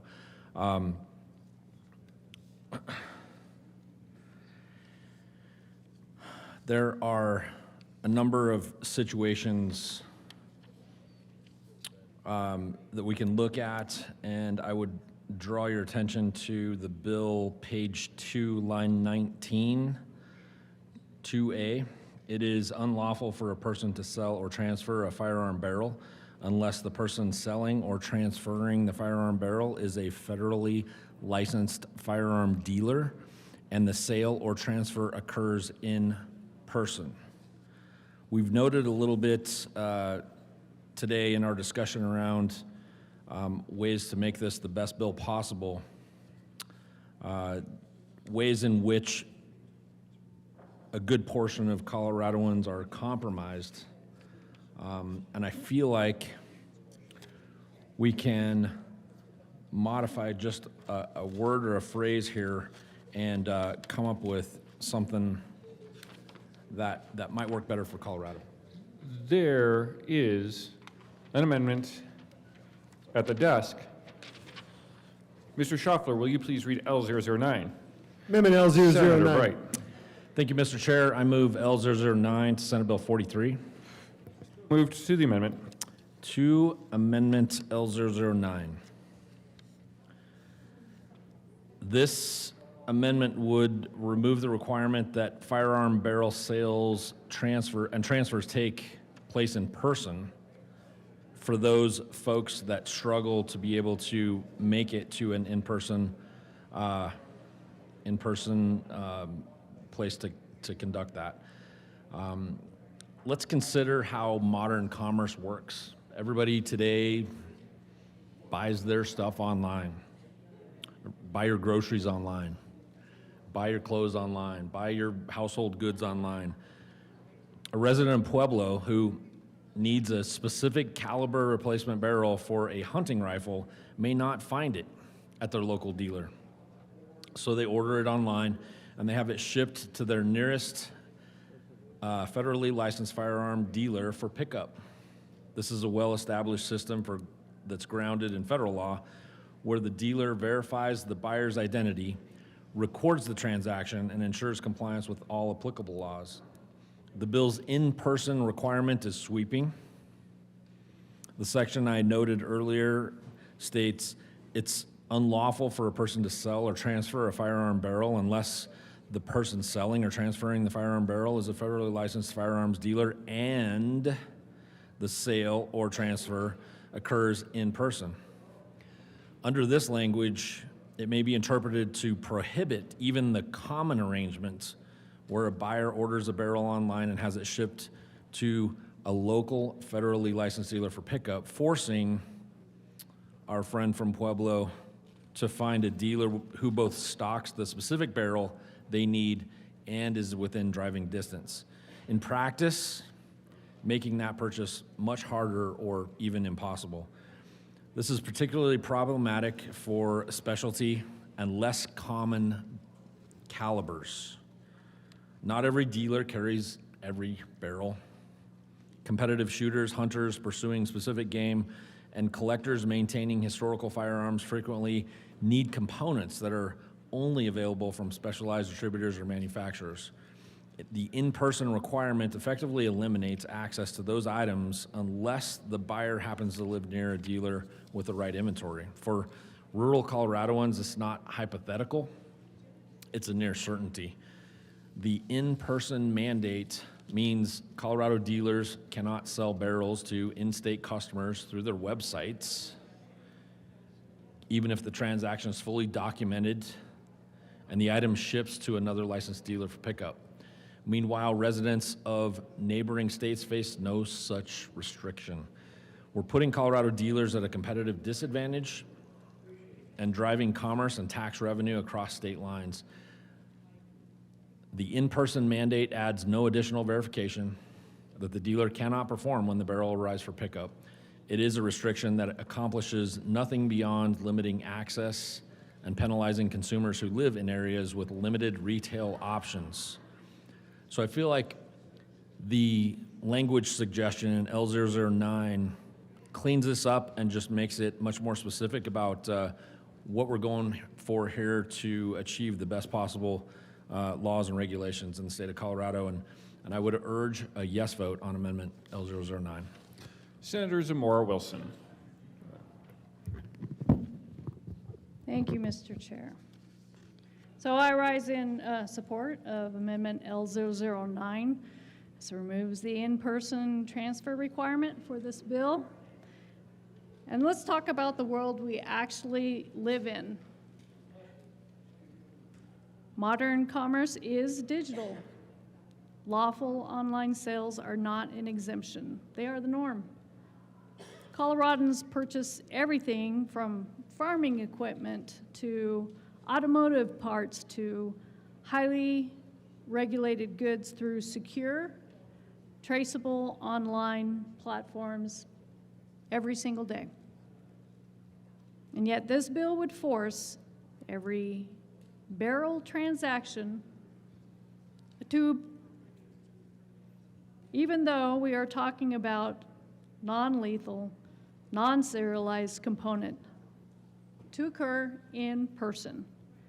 That is not modernization. It's not progress. I mean, thinking back to COVID times, we moved away from that, didn't we, in person, that element. So this mandate would harm Colorado-based e-commerce businesses that operate lawfully and competitively in a national marketplace. It would push customers out of state. It would shrink market access.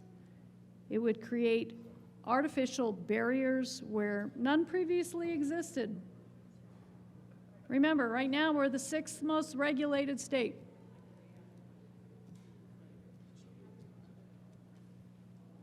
And who feels that most? Rural residents. For someone living hours from the nearest licensed dealer, an in-person requirement is not a minor inconvenience. It is a logistical obstacle. It is lost work time. It is fuel expense. It is childcare coordination. It is a full-day commitment to comply with a mandate attached to a component part, a tube. We must ask what demonstrated safety gains justifies that burden. A barrel cannot fire on its own. It is not a serialized receiver. Federal law does not treat it as a controlled firearm. So what evidence shows that forcing in-person transfers of this specific component meaningfully improves public safety? That evidence doesn't exist, then what are we left with? It's friction, government-created friction in a lawful commerce. And when we talk about constitutional rights, friction matters. The Second Amendment protects not only possession, but lawful acquisition. Courts have recognized that the right to keep and bear arms would mean little if the government would choke off the channels through which law-abiding citizens acquire them. You don't have to ban something outright to burden a right. You can restrict access incrementally, one procedural hurdle at a time. Unnecessary friction in lawful commerce can function as indirect restriction. And we should not pretend otherwise. Regulation must be tailored, it must be justified, it must address a real and articulable public safety concern. An across-the-board, in-person requirement for non-lethal components, a tube, fails that test.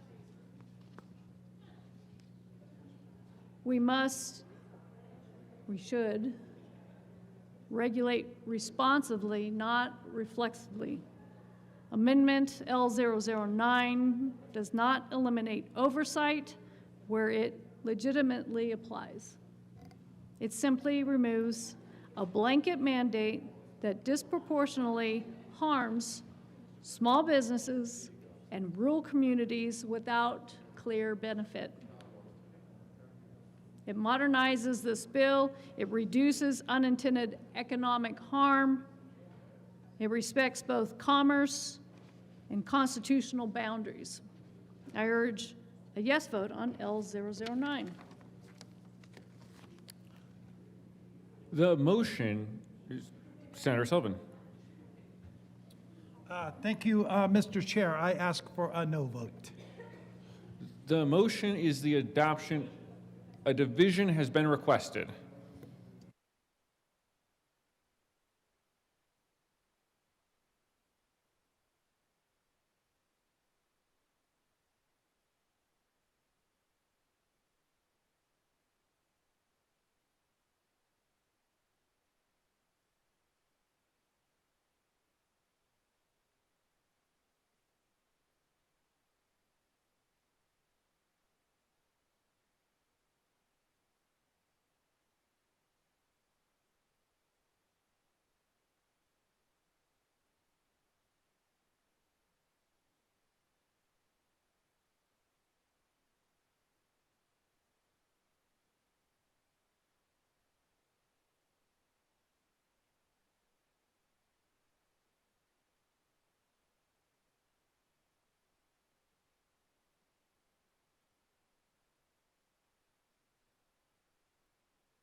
A division has been requested.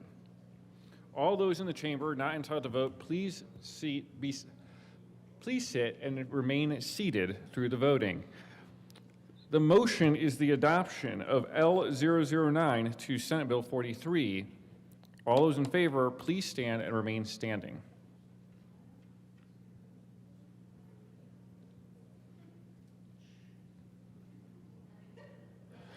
Please be seated. All those opposed, please stand and remain standing. Chair is not in doubt. L009 is lost. To the bill, Senator Callan. Thank you, Mr. Chair. Well, we've burned up a lot of time talking about this, so what I'd like to do is I'd like to move amendment. Oh, hang on a minute. I'm having a hard time getting it apart.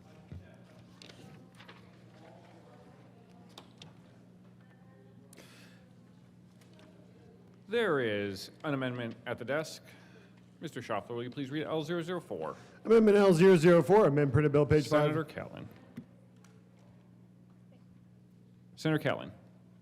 Thank you, Mr. Chair. I'd like to move L005 to, okay. We've just presented L004, Senator Callan. Anyway, we had a snafu over there, so I'd like, yes, ma'am?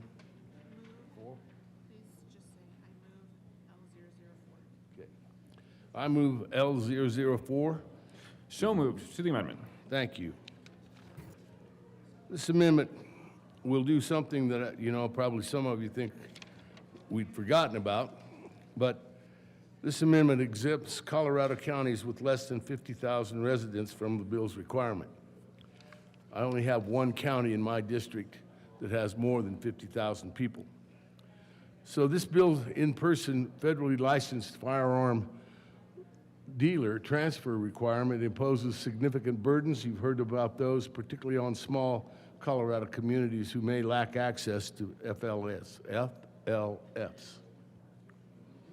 Forcing rural Coloradans to travel long distance simply to purchase or transfer a firearm barrel is an unnecessary step and imposition on their Second Amendment rights, highlighting glaring regulatory favoritism within the bill. It's easy for folks in the city. I'm sure that you've got numerous federal licensed firearm dealers. We don't particularly have those out in the country. So this is one, I think it makes common sense. It may go against some of the people that are trying to do this, but from a local point of view, and for the people out in rural Colorado, this is something that I would like to see passed. I would ask for a yes vote. Senator Bright. Thank you, Mr. Chair, and thank you thank you to the senator from Montrose for this great common sense amendment. I feel like this gets at the heart of the pieces and parts that we've been talking about today, this morning, this afternoon, about just making sure that we're governed by the best legislation that we possibly can be. And I rise in support of Amendment L004 to Senate Bill 43. I feel like that 50,000 resident threshold is a real common sense measure. The amendment asks a straightforward question. Can this bill actually be implemented in every part of Colorado? I believe the honest answer is it can't be. Senate Bill 43 requires every firearm barrel sale or transfer to occur in person, as we've noted earlier, through a federally licensed dealer. It requires that dealer to record 7 categories of personal information on a CBI prescribed form and retain those records for 5 years. That framework assumes a retail infrastructure that exists on the Front Range but does not exist across much of the rest of the state, including the area of Montrose. Colorado has 64 counties, and census estimates show that more than 40 of them have populations below 50,000. Many of these rural counties are geographically vast, some larger than entire eastern states, like the county that I live in. And they have very few gun dealers, leaving some residents without one in their immediate vicinity. For people in these communities, complying with this bill may mean a round trip of 100 miles or more, the loss of a full working day, and non-trivial fuel costs for families already stretched thin, just to complete a firearm transfer that is otherwise legal under current Colorado law. I want to speak to the equity discussion one more time, because I feel like it is the strongest case for this amendment and the one that should resonate most in this chamber. We've spent years in this body working to ensure that the laws we pass do not disproportionately burden disadvantaged communities. Amendment L004 addresses this concern. Rural Colorado qualifies. These are communities with lower median incomes, fewer services, older populations, and longer distances to everything, from hospitals to grocery stores, and yes, to licensed firearm dealers. imposing a compliance requirement that is trivial for a resident of Denver County and potentially impossible for a resident of Dolores County is not equal treatment under the law. It is a geographic penalty. This amendment uses a clear, objective, common sense, easily verifiable threshold. The U.S. Census population estimate for each county does not create a blanket repeal. It preserves the bill's framework in every urban and suburban county where the dealer infrastructure exists to support it. It does not exempt any individual from existing state and federal prohibitions on firearm possession. I also want to note the enforcement reality. Rural sheriffs and district attorneys are already managing significant caseloads with limited resources. Asking them to enforce a regulatory scheme that their communities lack the infrastructure to comply with is not a good use of those resources. It risks turning otherwise law-abiding citizens into criminals for conduct that poses no public safety threat. I appreciate this amendment brought forward. Amendment L004. It's about workability, it's about fairness, it's about the respect for the diversity of this state of Colorado, and I urge a yes vote on Amendment L004. Senator Pelton R.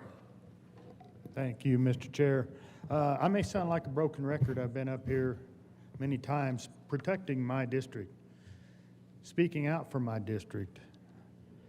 Amendment L004 is another one of these amendments that shows one size does not fit all in the state of Colorado. This amendment speaks to 12 of my counties. I have the largest geographic area of any district in this state, and we shouldn't be penalized for living where we live. There's reasons we do, but when rights start being infringed upon, I think we need to draw a line. This amendment is a good amendment for rural Colorado, frontier Colorado, and I urge a yes vote on 004. Senator Zamora Wilson. Thank you, Mr. Chair. So I rise in support of Amendment L004. This builds upon a principle that should unite everyone in this chamber, rural equity. In counties under 50,000 residents often lack the firearm retail and infrastructure that exists along the Front Range. In many of these communities, there may only be one federally licensed dealer, or none, with reasonable driving distance. For some residents, complying with this bill's in-person transfer mandate will definitely not mean a quick stop across town. It'll mean rearranging a work schedule.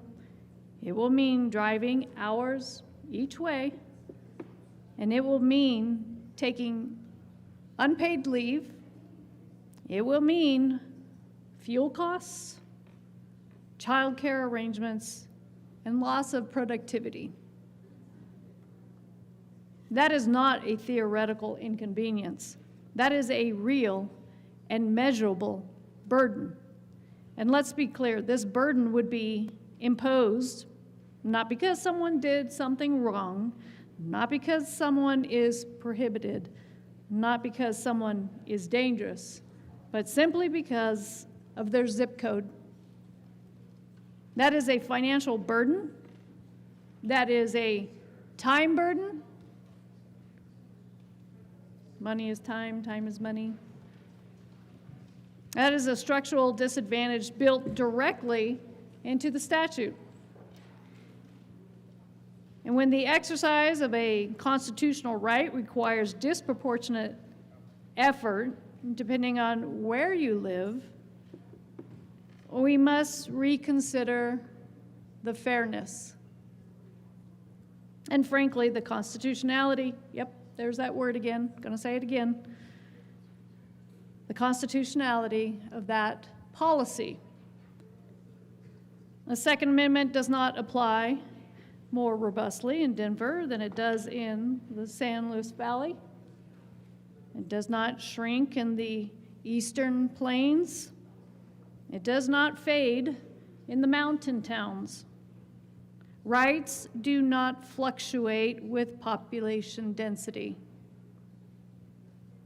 Yet this bill effectively says if you choose to live in rural Colorado, if you choose open spaces, if you choose agriculture, if you choose ranching, if you choose small town life, you will face greater hurdles to exercise the same rights as your urban neighbors. That is not equal protection in practice.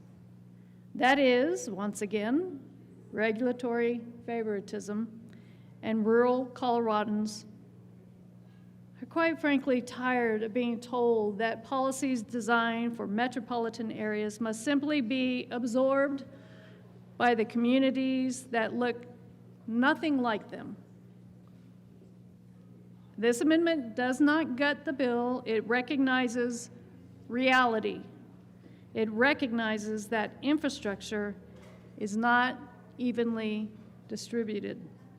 It recognizes that when the state creates mandates, it has a responsibility to consider how those mandates land differently across geography. Without this amendment, we are telling rural Coloradans that their time is less valuable, their distance is irrelevant, and their constitutional rights can be conditioned on a tank of gas and a day off work.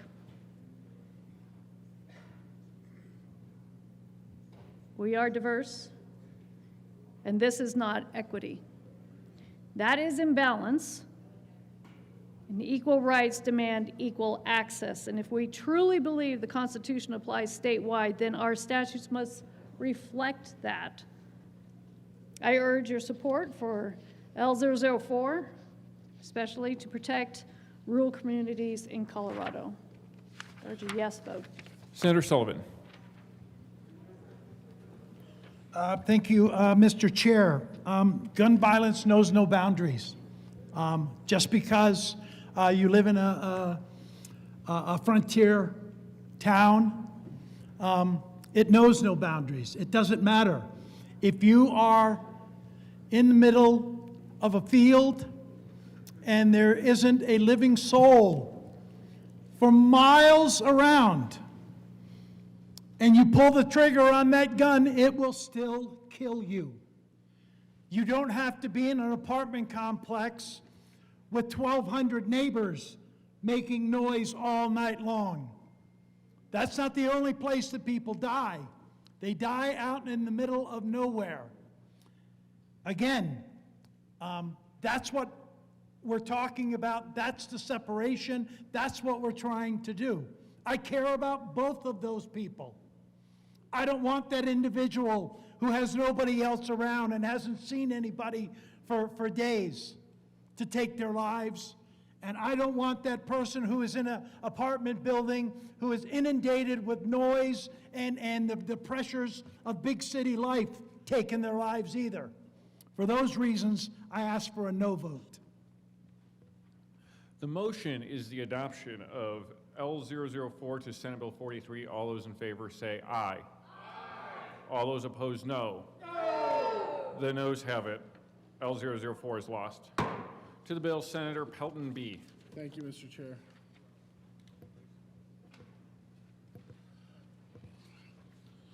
So we've been talking a lot about rural Colorado, been talking a lot about constitutionality and everything else. I think something that we forget to do here in this chamber is a lot like trying to get into compliance. What does a runway look like? So we don't just automatically just turn a switch and this law is now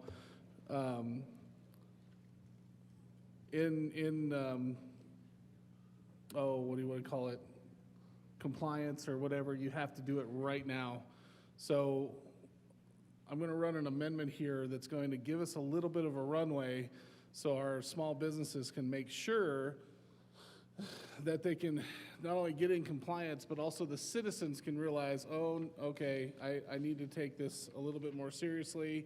I need to make sure that we're prepared and ready to go. There is an amendment at the desk. Mr. Schaffler, will you please read L008? Amendment L008. Senator Amendment. Peltonby. Thank you, Mr. Chair. I move L008 to Senate Bill 43. So moved to the amendment. Thank you. This amendment will ensure that this bill's, by this amendment, what it does is by allowing for an extended window prior to enactment, this amendment will ensure that Coloradans can adequately digest the implications of this law and prepare accordingly.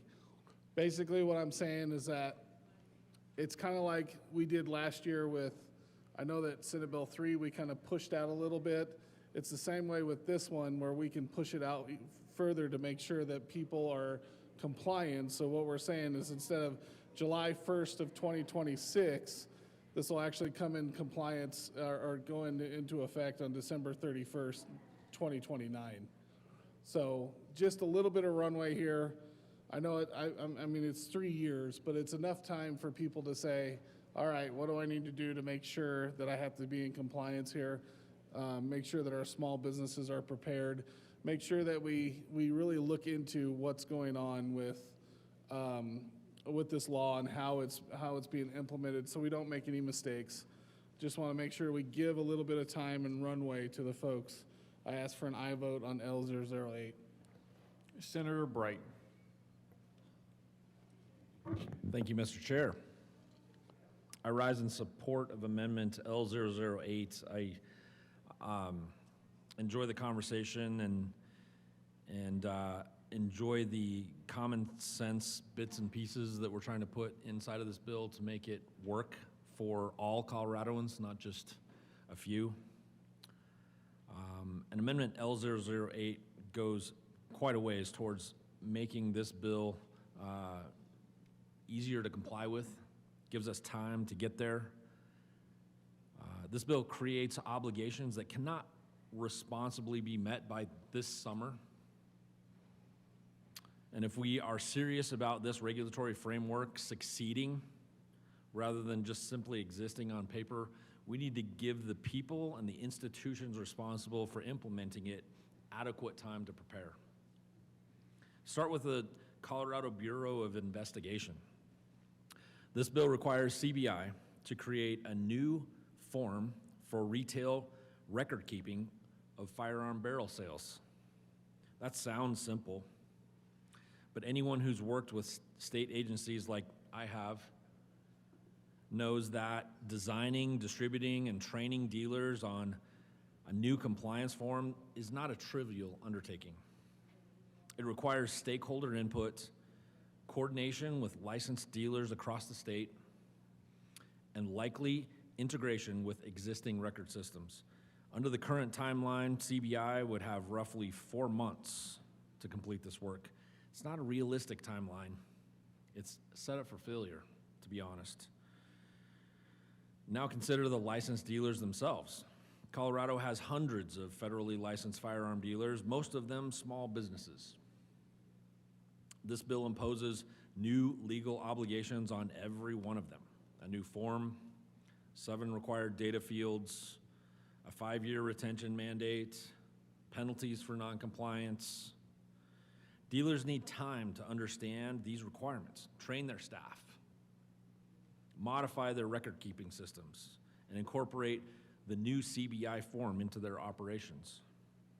A July 1 effective date gives them virtually no preparation time after the form is even created. There's also the matter of public education. This bill creates new criminal penalties. A first offense for unlawful sale of firearm barrel carries up to 30 days in jail and a $500 fine. A second offense is a Class 2 misdemeanor. Before we begin prosecuting Coloradoans under these provisions, We have a responsibility to ensure they know these provisions exist. Barrel sales between private individuals are currently legal and commonplace. The transition from lawful conduct to criminal conduct should require meaningful public notice. I will have an amendment later talking about that specific thing. A December 31, 2029 enactment date allows CBI to develop its form through a thorough process. It gives dealers time to prepare. It gives the public time to learn about new requirements. It gives this body time to assess whether the framework is workable or whether further refinement is needed before people start facing criminal penalties. If we believe this law is important enough to pass, then we should believe it's important enough to implement correctly. And I would urge a yes vote on Amendment L008. Senator Zamora Wilson. Thank you, Mr. Chair.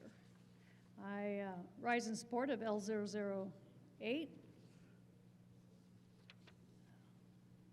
So this delays implementation until December 31st, 2029. Why? Because major regulatory shifts deserve thoughtful rollout. Dealers need time to adapt compliance systems.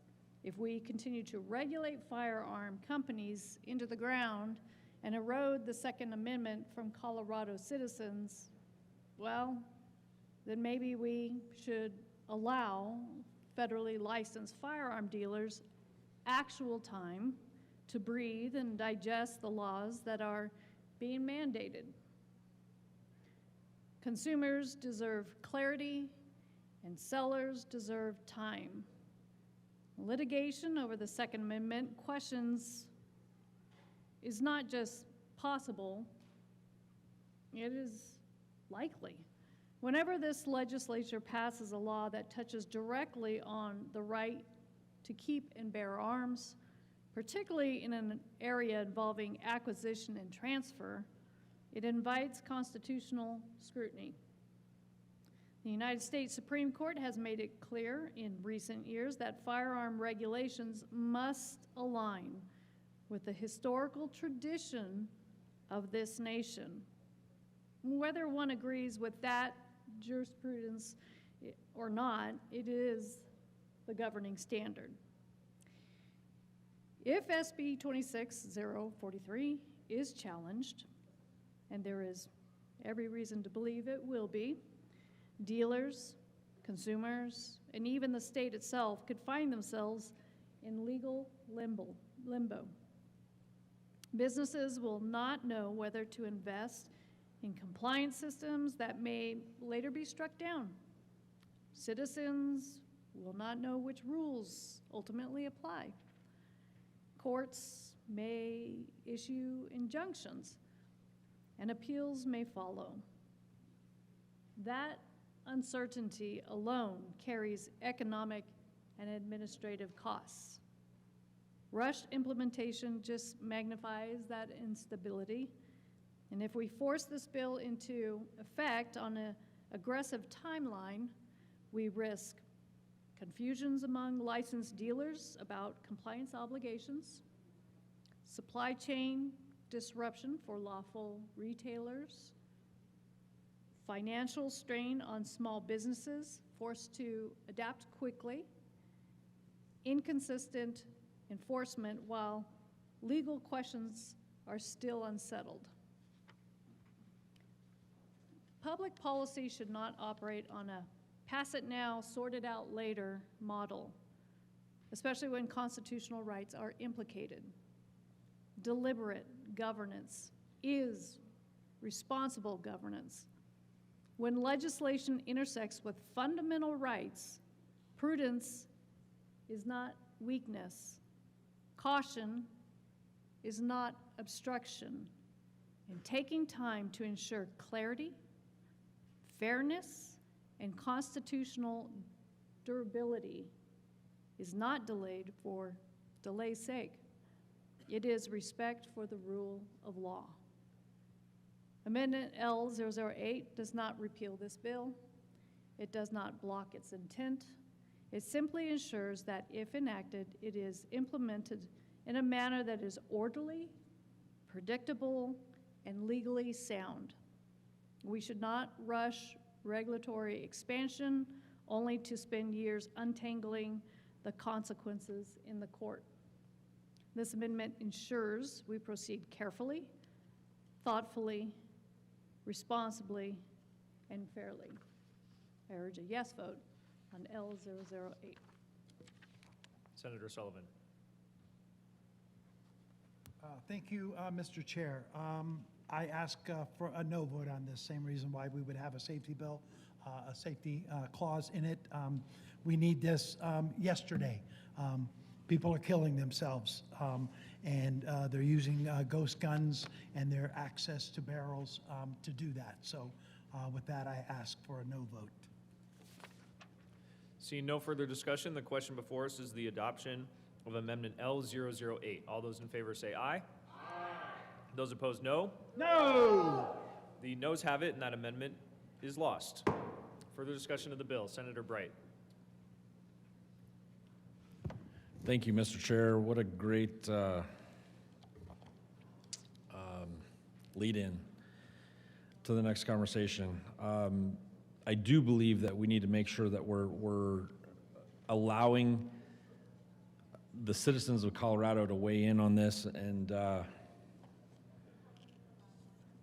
believe that suicide is a problem in Colorado. I don't believe this bill has anything to do with it. And with that, I have an amendment. There is an amendment at the desk. Will the clerk please read L007? Senator Bright. Or let me. Amendment L007. Senator Bright. Thank you, Mr. Chair. I move Amendment L007 to Senate Bill 43. To the amendment. Thank you, Mr. Chair.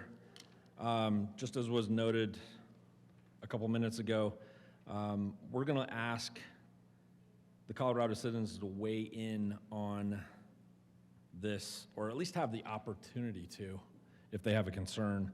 And this would change the safety clause to a petition clause. And for my constituents following this debate, the millions and millions watching online, let me explain to you what's at stake. Under the Colorado Constitution, citizens have the right to petition for a referendum on any act of the General Assembly. This is a foundational element of our system of direct democracy, enshrined in Article 5, Section 1. However, that right has a key exception. If the General Assembly declares that the bill is necessary for the immediate preservation of public peace, health, or safety, a safety clause, the law that takes effect immediately and is exempt from that referendum. If barrels were the source of violence in our communities, we should have addressed this 100 years ago. The safety clause was designed for genuine emergencies, appropriations for state institutions, urgent public health measures, responses to imminent threats.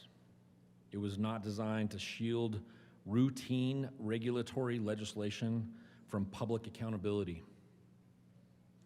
And whatever one thinks of Senate Bill 43, it's difficult to characterize the regulation of a firearm barrel sales as an emergency that demands the suspension of people's right to a referendum. Consider the bill itself. It takes effect on July 1 of 2026. It creates a new regulatory framework, a new CBI form, new record-keeping obligations, and new criminal penalties. None of these provisions suggest urgency. They suggest a deliberate, phased implementation.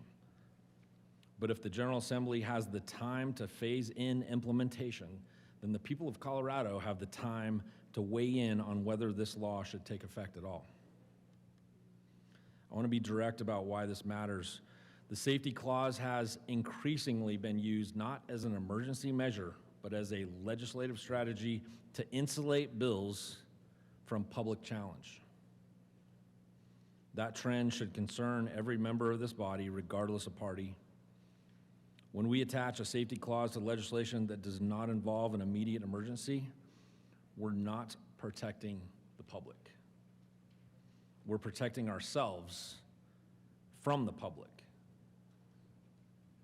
That is a reversal of the democratic relationship that this institution is supposed to embody. Replacing the safety clause with a petition clause does not delay the bill. It does not weaken it, does not change a single substantive provision in it. It simply restores the people's constitutional right to seek a referendum. If this law is sound, and the sponsors believe it is, then it can survive public scrutiny. If it cannot, then perhaps we should hear from the people before it takes effect. This amendment is not about firearm policy, it's about democratic accountability. It says that we trust the people of Colorado to participate in decisions that affect their lives. With that, I would urge a yes vote on L007. Senator Zamora Wilson.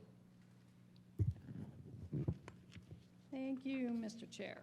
So I rise in support of Amendment L007, and this replaces the safety clause with a petition clause.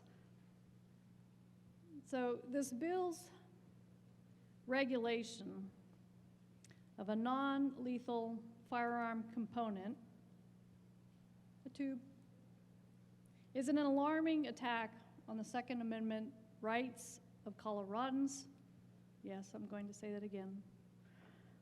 For this reason, the general public should maintain the right to petition and repeal this bill.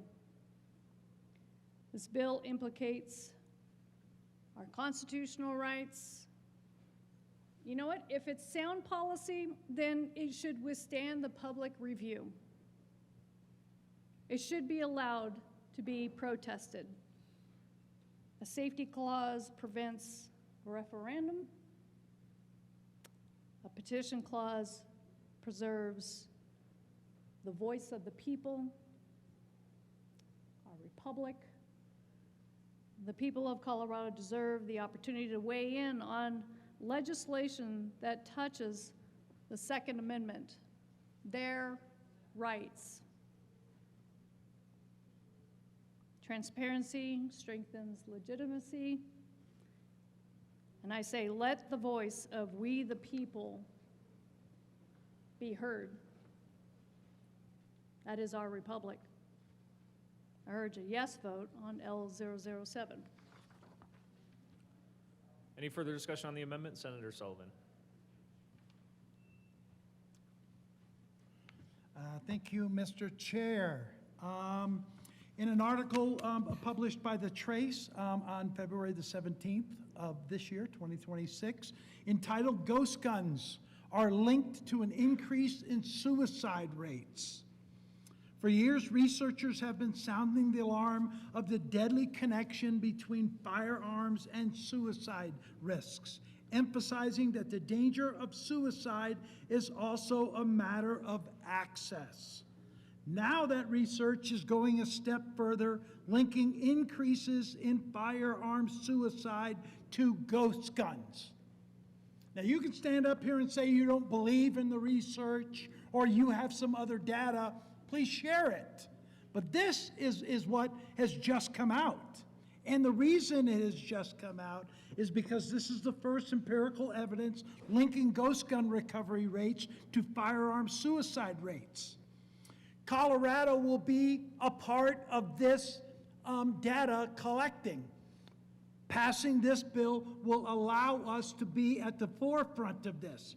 As I explained in my opening comments that you all heard and are all commenting on, please remember what I said talking about the New York University analyzed California's gun recoveries in conjunction with data from the CDC, and the study found that for every 20 ghost guns recovered per 100,000 people, the firearm suicide rate increased by 6%. That's new data that has just come out. You can stand here and say, I don't believe in the data. That's fine. Show your data. Tell us what else you have. But this is what they just came out with.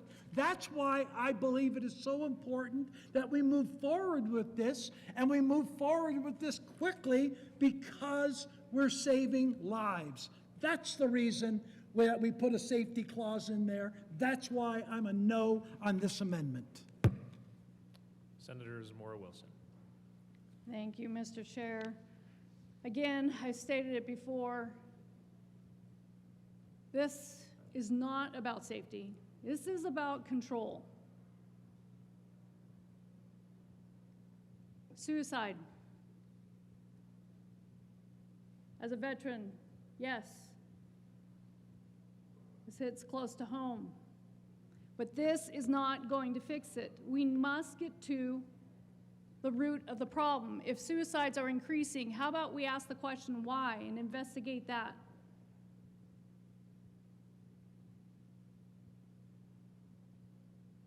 That is what we should be focusing on.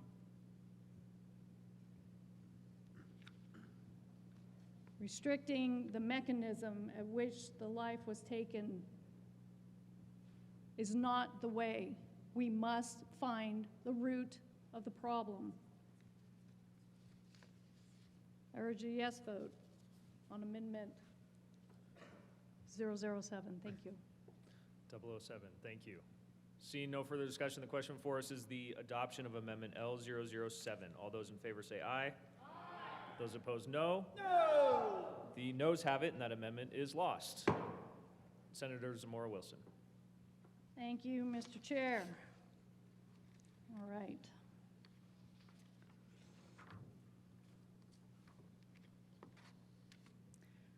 I have an amendment.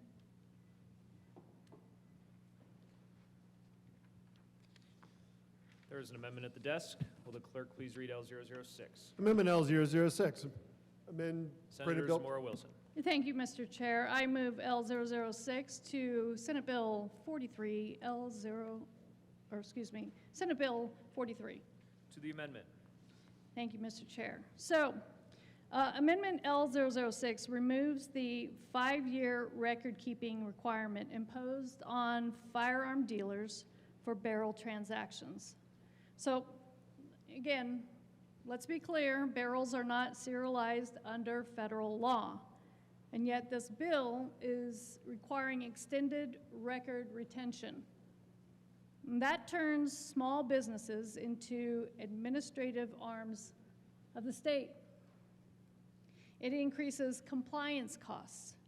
It increases liability exposure. It raises privacy concerns. Like I mentioned before, even in the military where we secure our data, thousands and thousands of records of military members, very sensitive information was hacked. Small dealers already operate under extensive federal oversight. Adding state-level record mandates for non-serialized parts creates regulatory creep without clear public safety justification. The Second Amendment protects lawful commerce related to arms. And so we must be cautious not to regulate that commerce into decline. L006 protects small businesses and limits unnecessary state expansion. I urge a yes vote for Amendment L006. Senator Bright. Thank you, Mr. Chair. I rise in support of Amendment L06. The record-keeping requirements are a little bit onerous, and in the spirit of just bringing some common sense to this discussion, trying to inject just a little bit of that into the policy that we're debating today. I'd love to be precise about what this section of Senate Bill 43 regarding record-keeping requirements requires.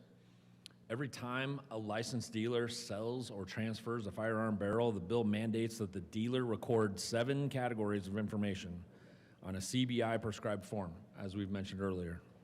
The date, the purchaser's government ID and issuing state, the make, model, and caliber of the associated firearm, both parties' full legal names, the purchaser's address, phone number, and date of birth. Those records must be retained for at least 5 years, and failure to comply subjects the dealer to penalties.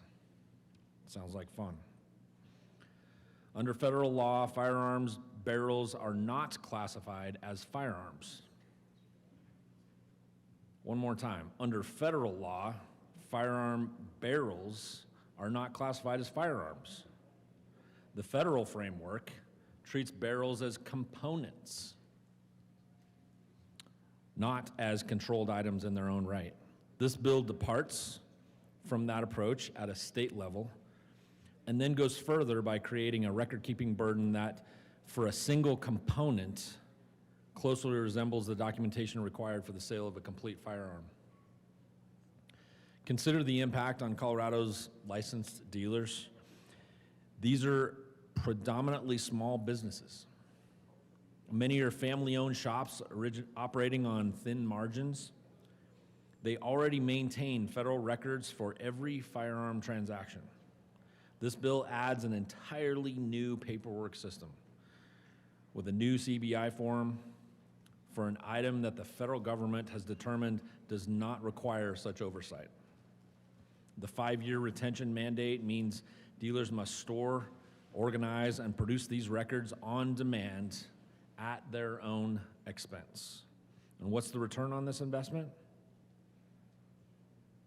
The bill does not require a background check on barrel purchasers. The recorded information is not submitted to CBI or any law enforcement database at the point of sale. It simply sits in the dealer's filing cabinet. If the goal is to create a paper trail for investigative purposes, we should have an honest conversation about whether a static dealer-held form for an unserialized component that cannot be traced through existing federal systems will meaningfully aid criminal investigations. I believe the answer is that it will not, at least not in proportion to the cost it imposes.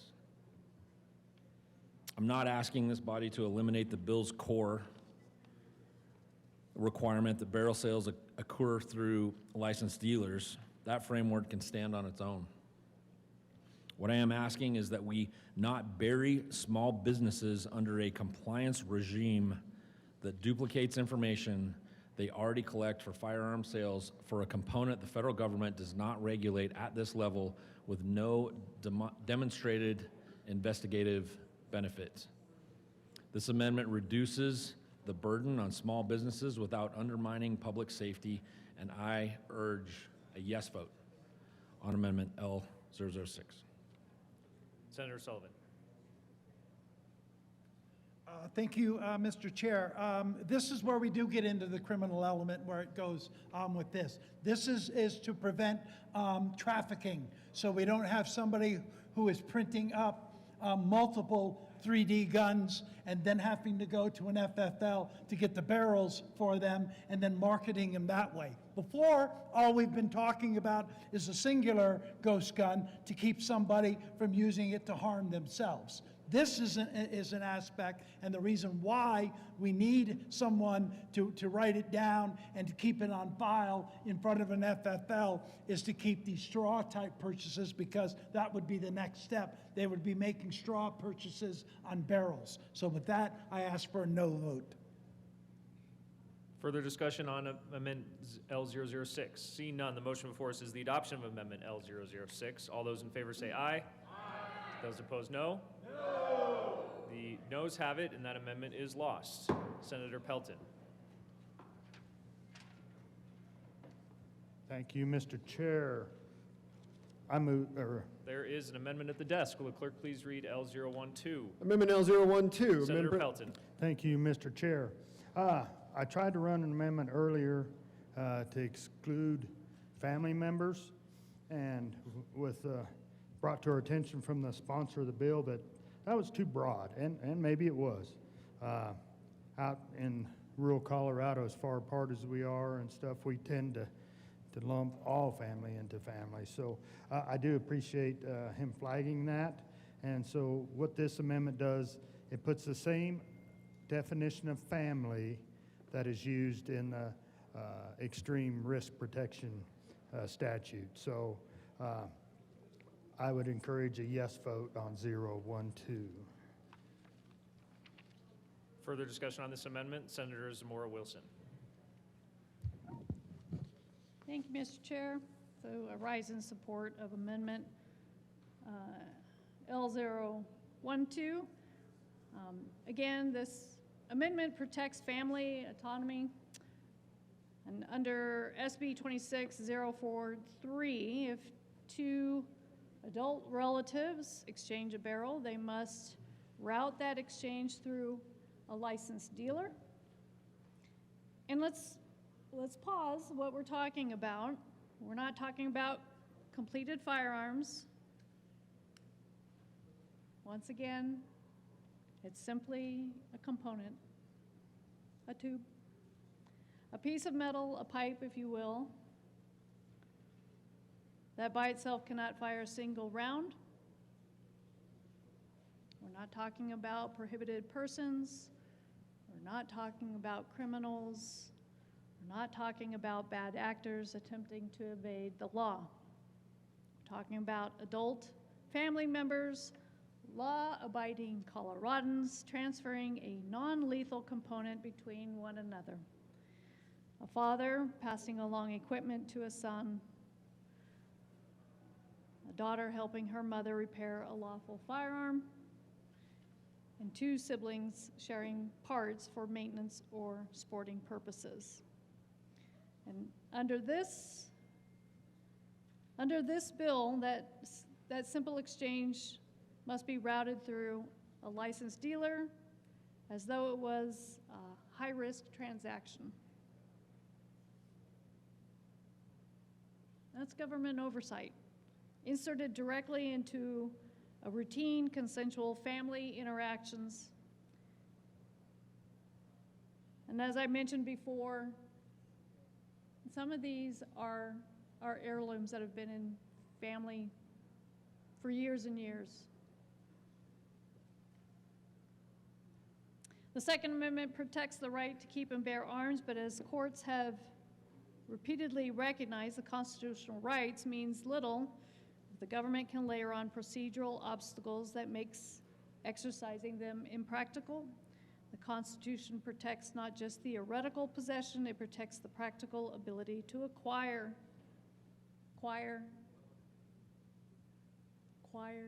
maintain, and use arms in common lawful ways. And when the state mandates supervision of ordinary family exchanges involving non-serialized components, it moves beyond reasonable regulation and into unnecessary intrusion, not only into the Second Amendment, but in the private sphere of family life.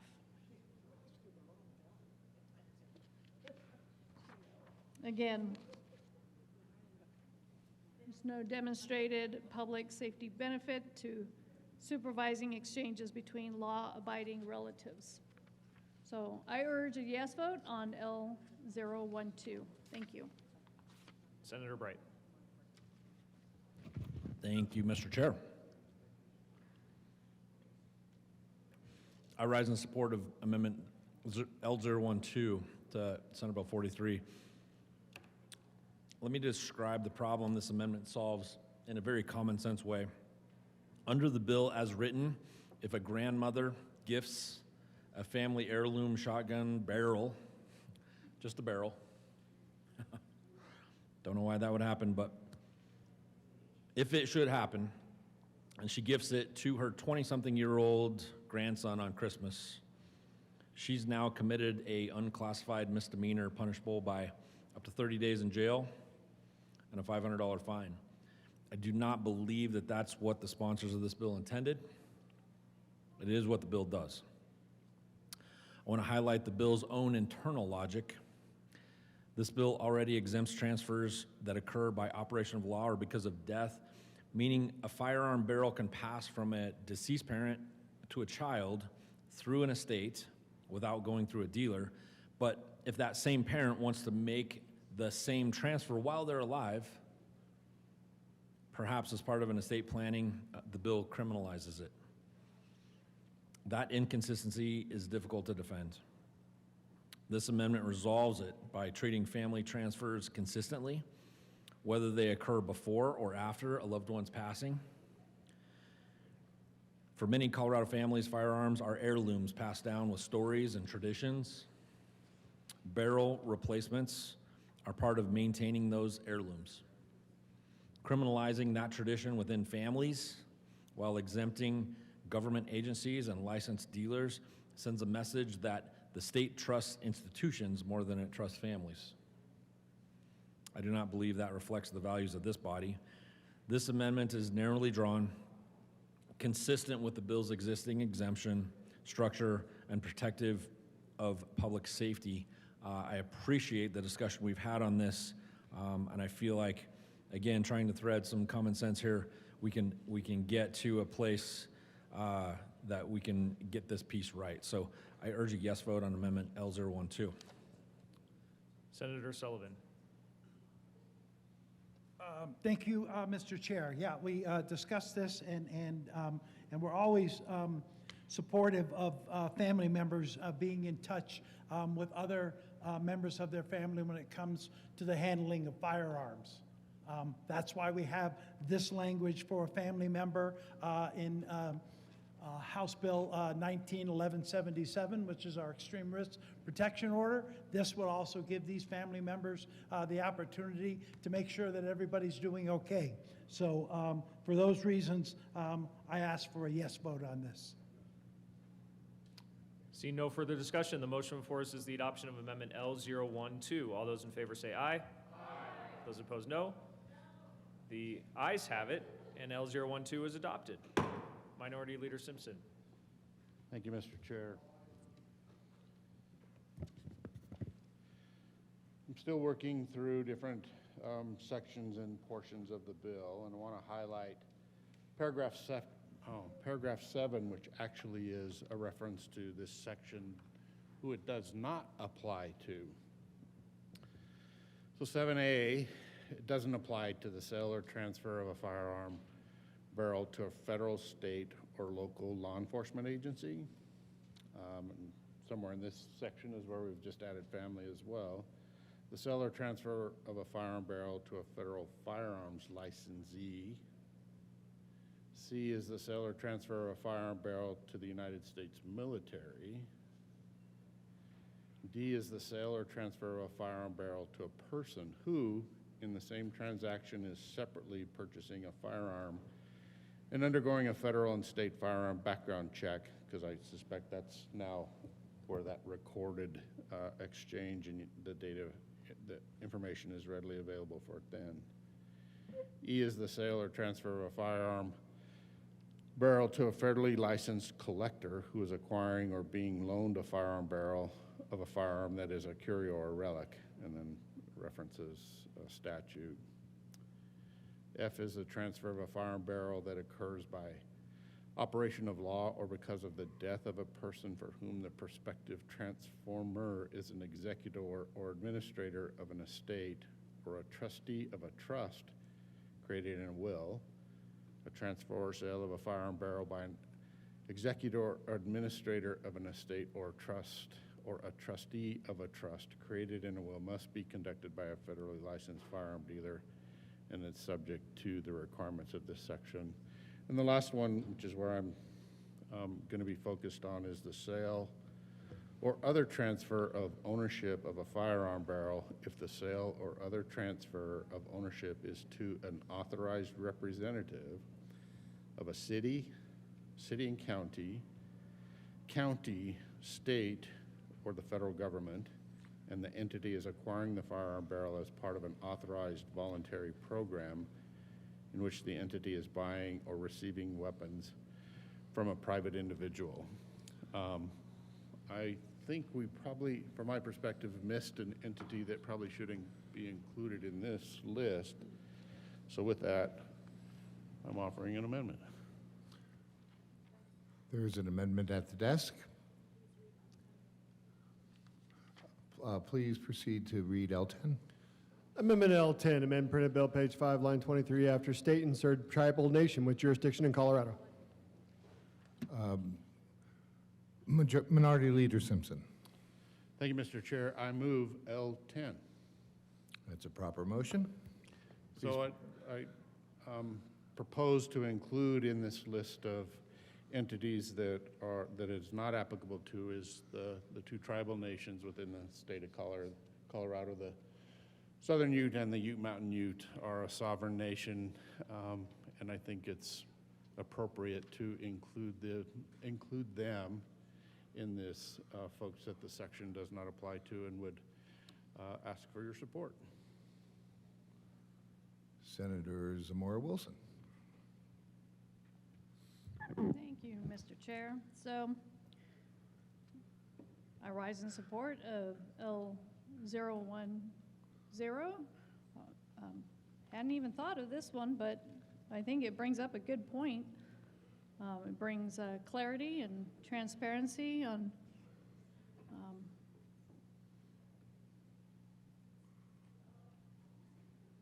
again, this bill is impacting people, and we've talked about extending time so we can make sure that we have good legislation. We've thought about things clearly. We don't have any blind spots, especially when we're talking about the Second Amendment.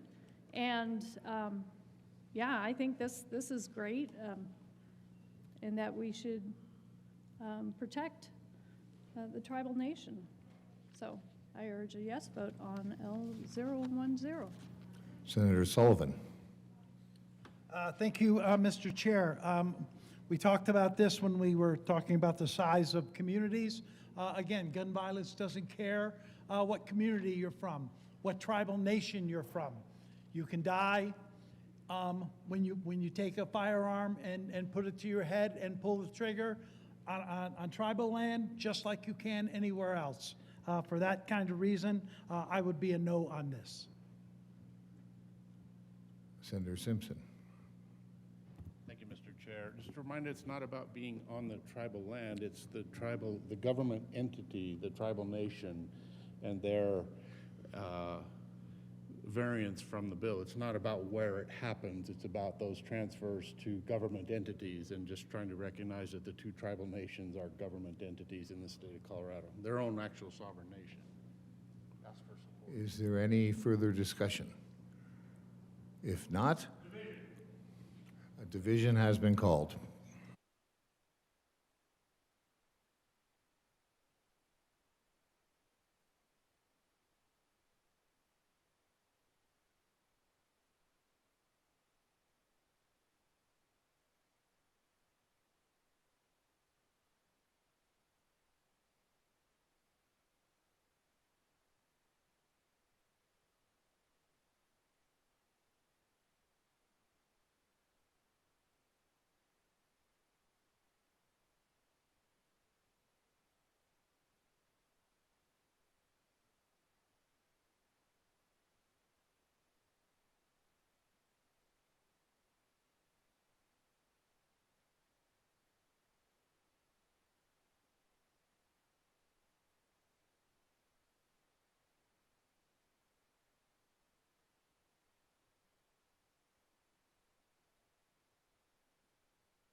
A division has been requested. All those in the chamber not entitled to vote, please be seated.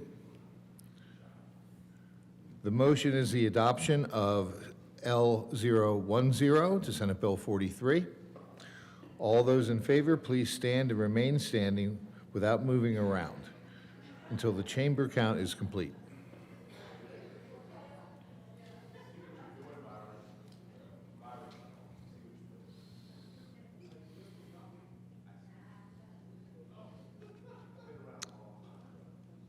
Thank you. Please be seated. All those opposed, please stand and remain standing without moving around the chamber until the count is complete.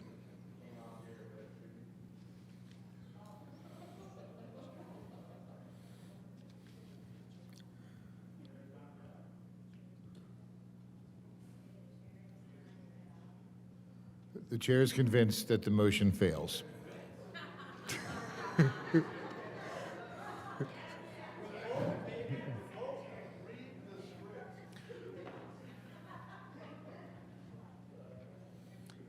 Is there any further discussion? Senator Zamora Wilson. Thank you, Mr. Chair. So good discussions. Again, Senate Bill 26043. In looking at the definitions, it is intentionally expansive. I mean, in section 1812, 118(1)(a), it defines a firearm barrel to include any forging, any casting, any printing, any extrusion, any machine body, any similar article. Similar article at any stage where it may maybe readily be completed, or anything marketed to become a barrel, a tube. And this is not limited to finished barrels. It regulates partially manufactured material based on potential use. And looking at the consequences, the mechanical consequence, we have raw industrial material that becomes regulated based on a subjective interpretation. Readily be completed. It's undefined.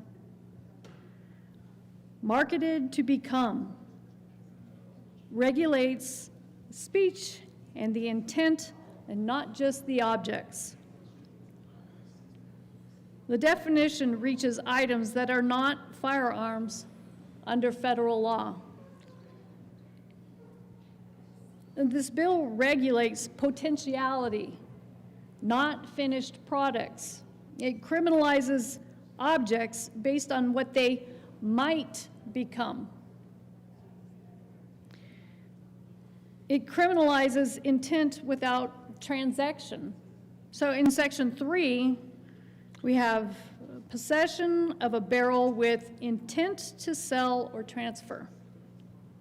That's a crime if the person is not an FFL. No sale required, no transfer required, no offer completed. Only intent. The mechanical consequence, you have a private individual that cannot list a barrel for sale. A hobbyist with spare parts could be prosecuted based on inferred intent. Intent to offer criminalizes advertising. And this creates prosecutable, thought-based liability. And then we see that the mandatory FFL requirement bottlenecks or becomes a bottleneck for all barrel transfers.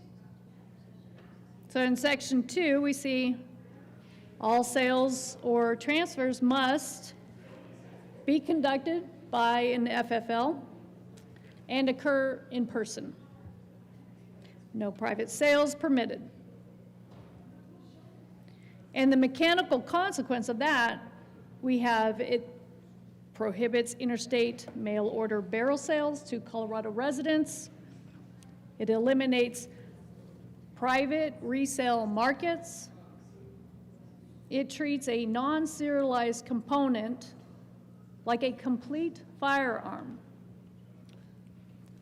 This is a functional expansion of background check infrastructure to components. We also look at the civil infraction for purchasing outside requirements, that's in Section 4. Purchasing in violation is a civil infraction. This creates a strict liability scheme for purchasers. Dual enforcement tracks for criminal, for seller,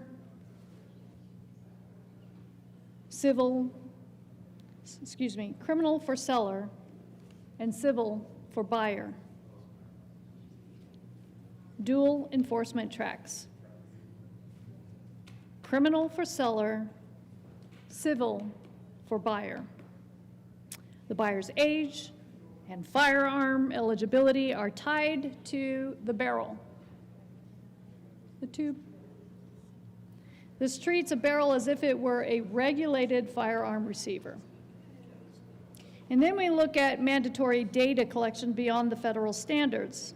That's in Section 5, and it requires FFLs to record a driver's license number, full residential address, telephone number, date of birth, make, model, caliber of firearm barrel that it's designed for, and employee identity. And this has to be retained for 5 years. Mechanical consequence, this creates a state-specific database, a layer for firearm components. It expands regulatory paperwork beyond federal receiver requirements.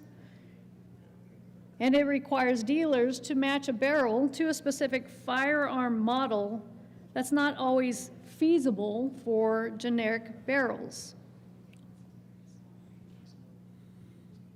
The bottom line, this builds infrastructure for component-level traceability. And then we have that it extends the dealer penalty framework. In Section 2, amends 18-12-405.5 to make record violations subject to dealer enforcement penalties. And this ties compliance failures to the dealer licensing regime. Mechanically, we're looking at paperwork errors, exposed dealers to transactions. We have compliance burden increases, operational risk for FFLs. And lastly, well, I shouldn't say lastly, because there's things I think we're going to have blind spots on this bill. There's things that we haven't even talked about that are going to be unintended consequences. But last on my notes, we have safety clause limits referendum challenge. So in Section 4, this invokes the safety clause. Mechanically speaking, this prevents citizens' referendum. This prevents the voice of we the people.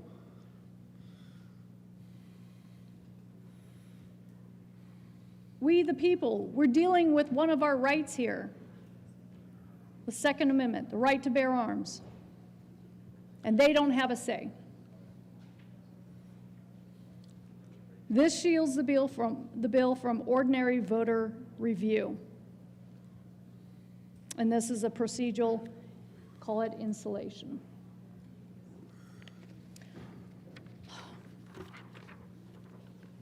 Again, this bill infringes on our Constitution. I urge a no vote on SB 26-043. Thank you. Is there any further discussion? Seeing none, the motion before the committee is the adoption of Senate Bill 43. All those in favor say aye. Aye. All those opposed, no. The ayes have it. Motion passes. Majority Leader Rodriguez. Thank you, Mr. Chair. I move the committee rise and report. Motion before the committee is to rise and report. Oh, I got to lay over the balance of the calendar. What's the date? What's the date? Sorry, Mr. Chair, I withdraw my rise and report and move the balance of the calendar lay over until Monday, March the 2nd. The remainder of the second reading calendar, Monday, March the 2nd. It's the remainder of the calendar.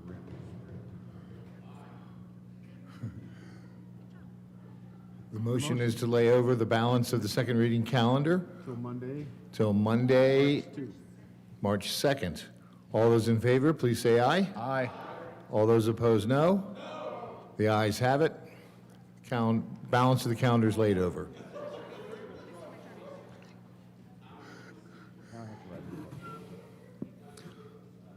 Now we go back to rise and report. Majority Leader Rodriguez. Thank you, Mr. Chair. I move the committee rise and report. Do it.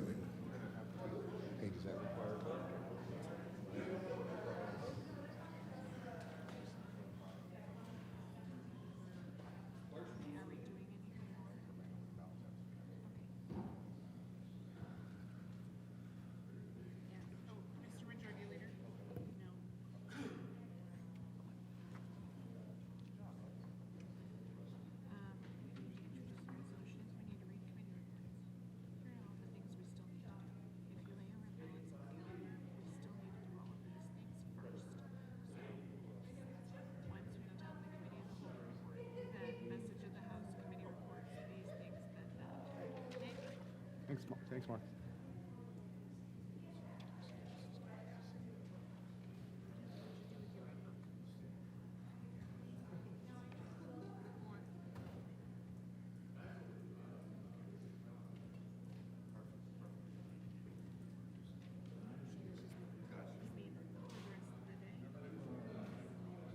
Yep, I got you. Just know we're going to have to take a pause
Senate will come to order.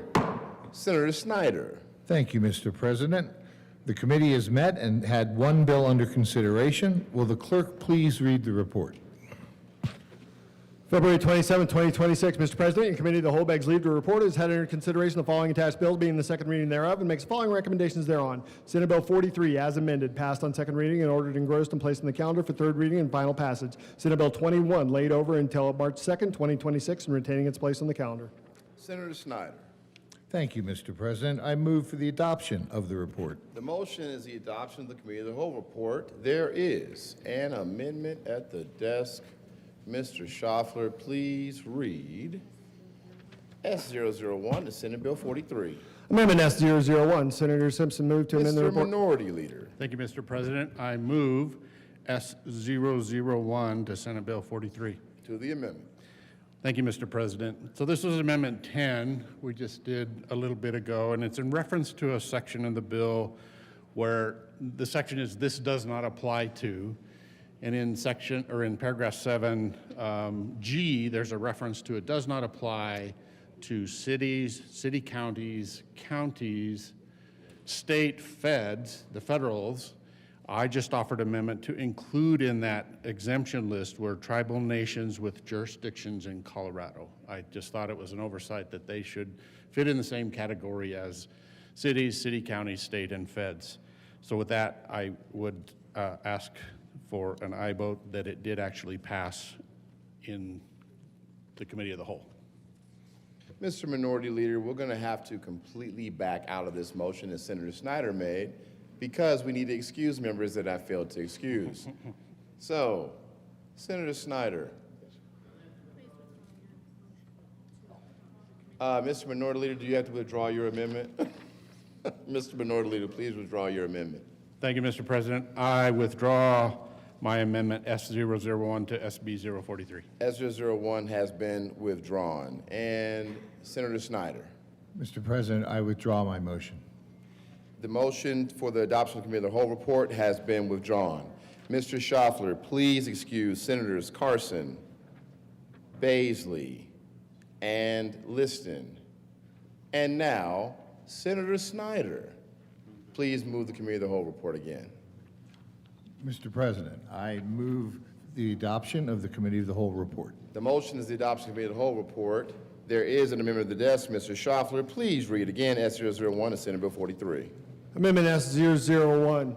Mr. Minority Leader. Thank you again, Mr. President. I move S001 to SB 043 and ask for an aye vote. Very good. Any discussion on S001 to Senate Bill 43? Senator Danielson. Thank you, Mr. President. Colleagues, while this might make some logical sense to keeping with the other exemptions, I would discourage this amendment because we can't be legislating on the tribes without the tribes' involvement. And also the way it's written, jurisdiction in Colorado, that can mean several different tribes, so or tribal nations as it's written. So I would urge a no vote on this amendment. Further discussion. Senator Sullivan. Thank you, Mr. President. I too would ask for a no vote on this. Further discussion on S001. Seeing no further discussion, the motion is adoption of S001 and Senate Bill 43. Are there any no votes?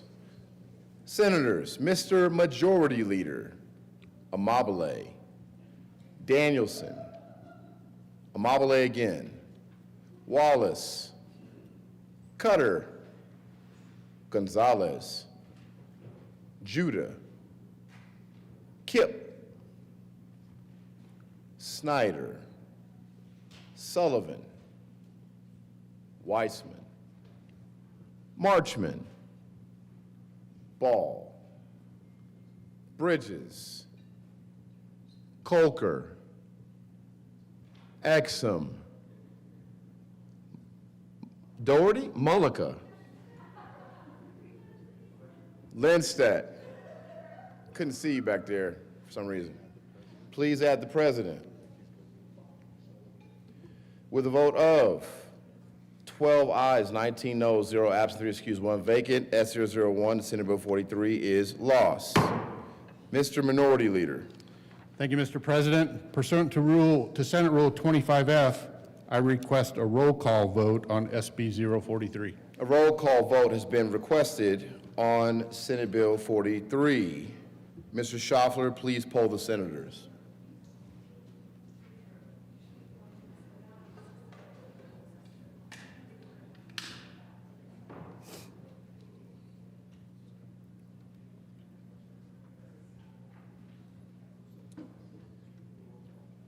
Senators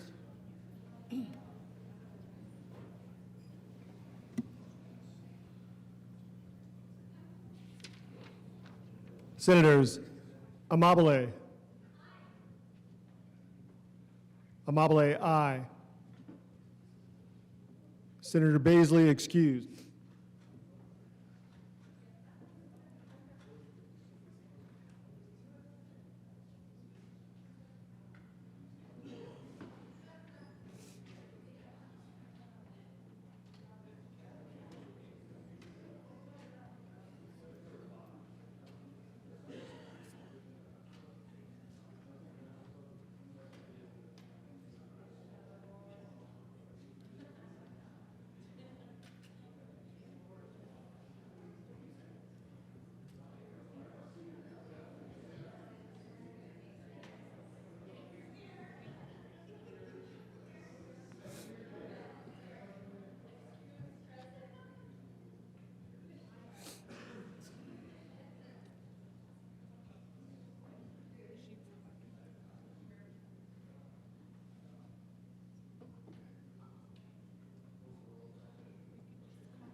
I've done Amabile, she's aye, and Baisley's excused.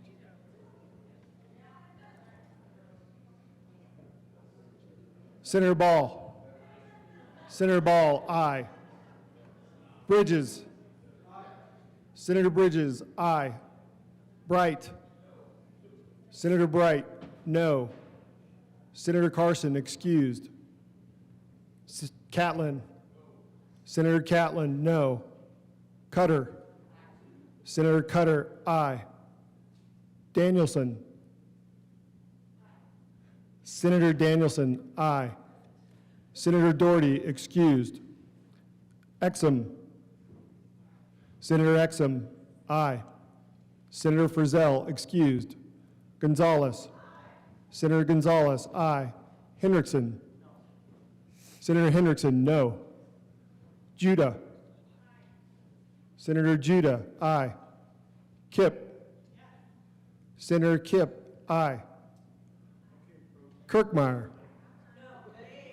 Senator Kirkmeyer, no.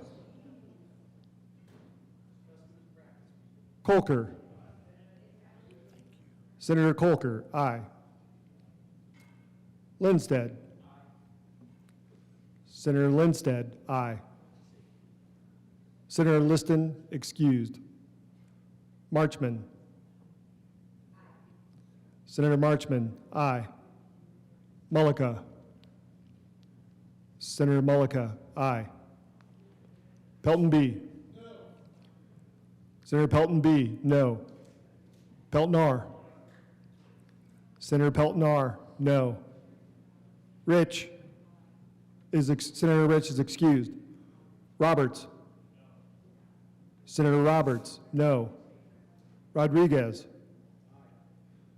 Senator Rodriguez, aye. Simpson. Senator Simpson, no. Snyder. Senator Snyder, no. Sullivan. Senator Sullivan, aye. Wallace. Senator Wallace, aye. Weissman.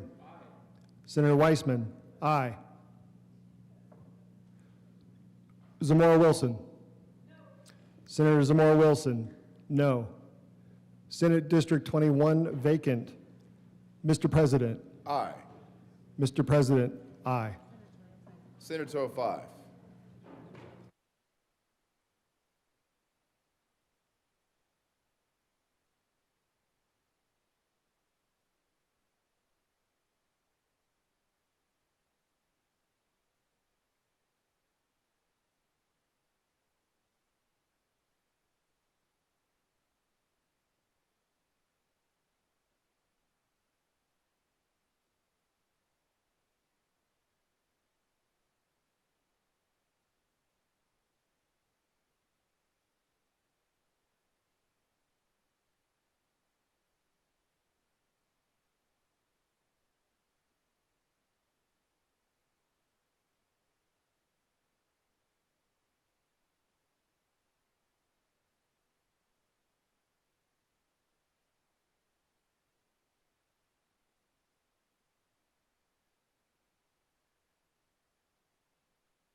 Members.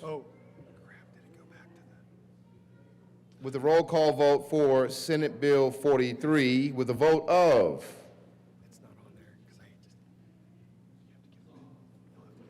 18 ayes, 10 no, 6 excused, 1 vacant. Senate Bill 43 is passed.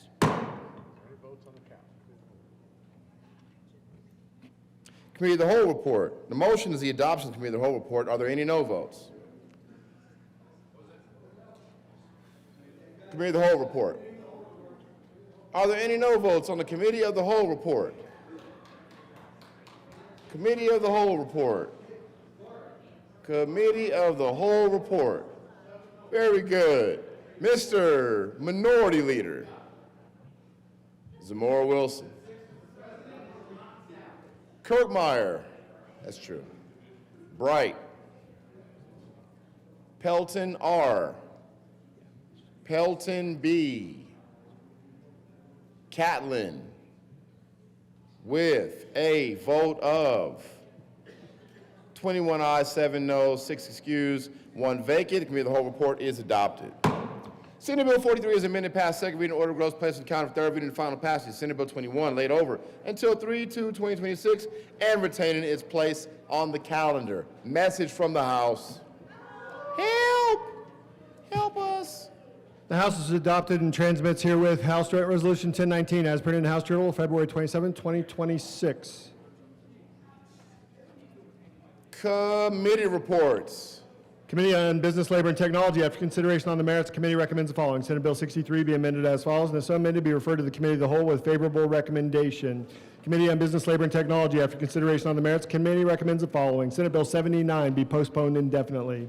Committee on Local Government and Housing, after consideration on the merits, the committee recommends the following. Senate Bill 38 be postponed indefinitely. Senate Bill 40 be amended as follows, and if so amended, be referred to the Committee of the Whole with favorable recommendation. Senate Bill 80 be amended as follows, and if so amended, be referred to the Committee on Appropriations with favorable recommendation. Introduction of resolutions. Mr. Schaffler, please read the title of HJR 1019. House Joint Resolution 1019 by Representative Ricks and Senator Judah concerning the recognition of Caregiving Youth Day. Mr. Majority Leader. Thank you, Mr. President. I move the House Joint Resolution 1019 lay over until Monday, March 2nd, 2026. The motion is lay over HJR 1019 to Monday, March 2nd, 2026. All those in favor say aye. Aye. Opposed, no. The ayes have it. HJR 1019 will lay over until Monday, March 2nd, 2026. Introduction of bills. Senate Bill 132 by Senators Roberts and Carson and Representative Joseph concerning a requirement that a law enforcement officer offer voluntary preliminary screening tests for alcohol to a driver. Judiciary. The Senate will come back to order. Majority Leader Rodriguez. Thank you, Madam President. I move the balance of the calendar lay over until Monday, March 2nd, 2026. The motion is to lay over the balance of the calendar to Monday, March 2nd, 2026. All those in favor say aye. Opposed, no. The ayes have it. The balance of the calendar will lay over until Monday, March 2nd, 2026. Announcements. President Pro Tem, oh, that was to be me, I'm sorry. Would the Senate choir please assemble to wish a happy birthday to members with interim birthdays during the month of July. Senator Rodriguez on July 2nd. Senator Judah on July 8th. Senator Roberts on July 17th. Senator Coleman on July 20th. Senator Catlin on July 24th, and Senator Mullica on July 31st. Okay, Capitol Choir. Happy birthday to you. Happy birthday to you. Happy birthday, dear Senator.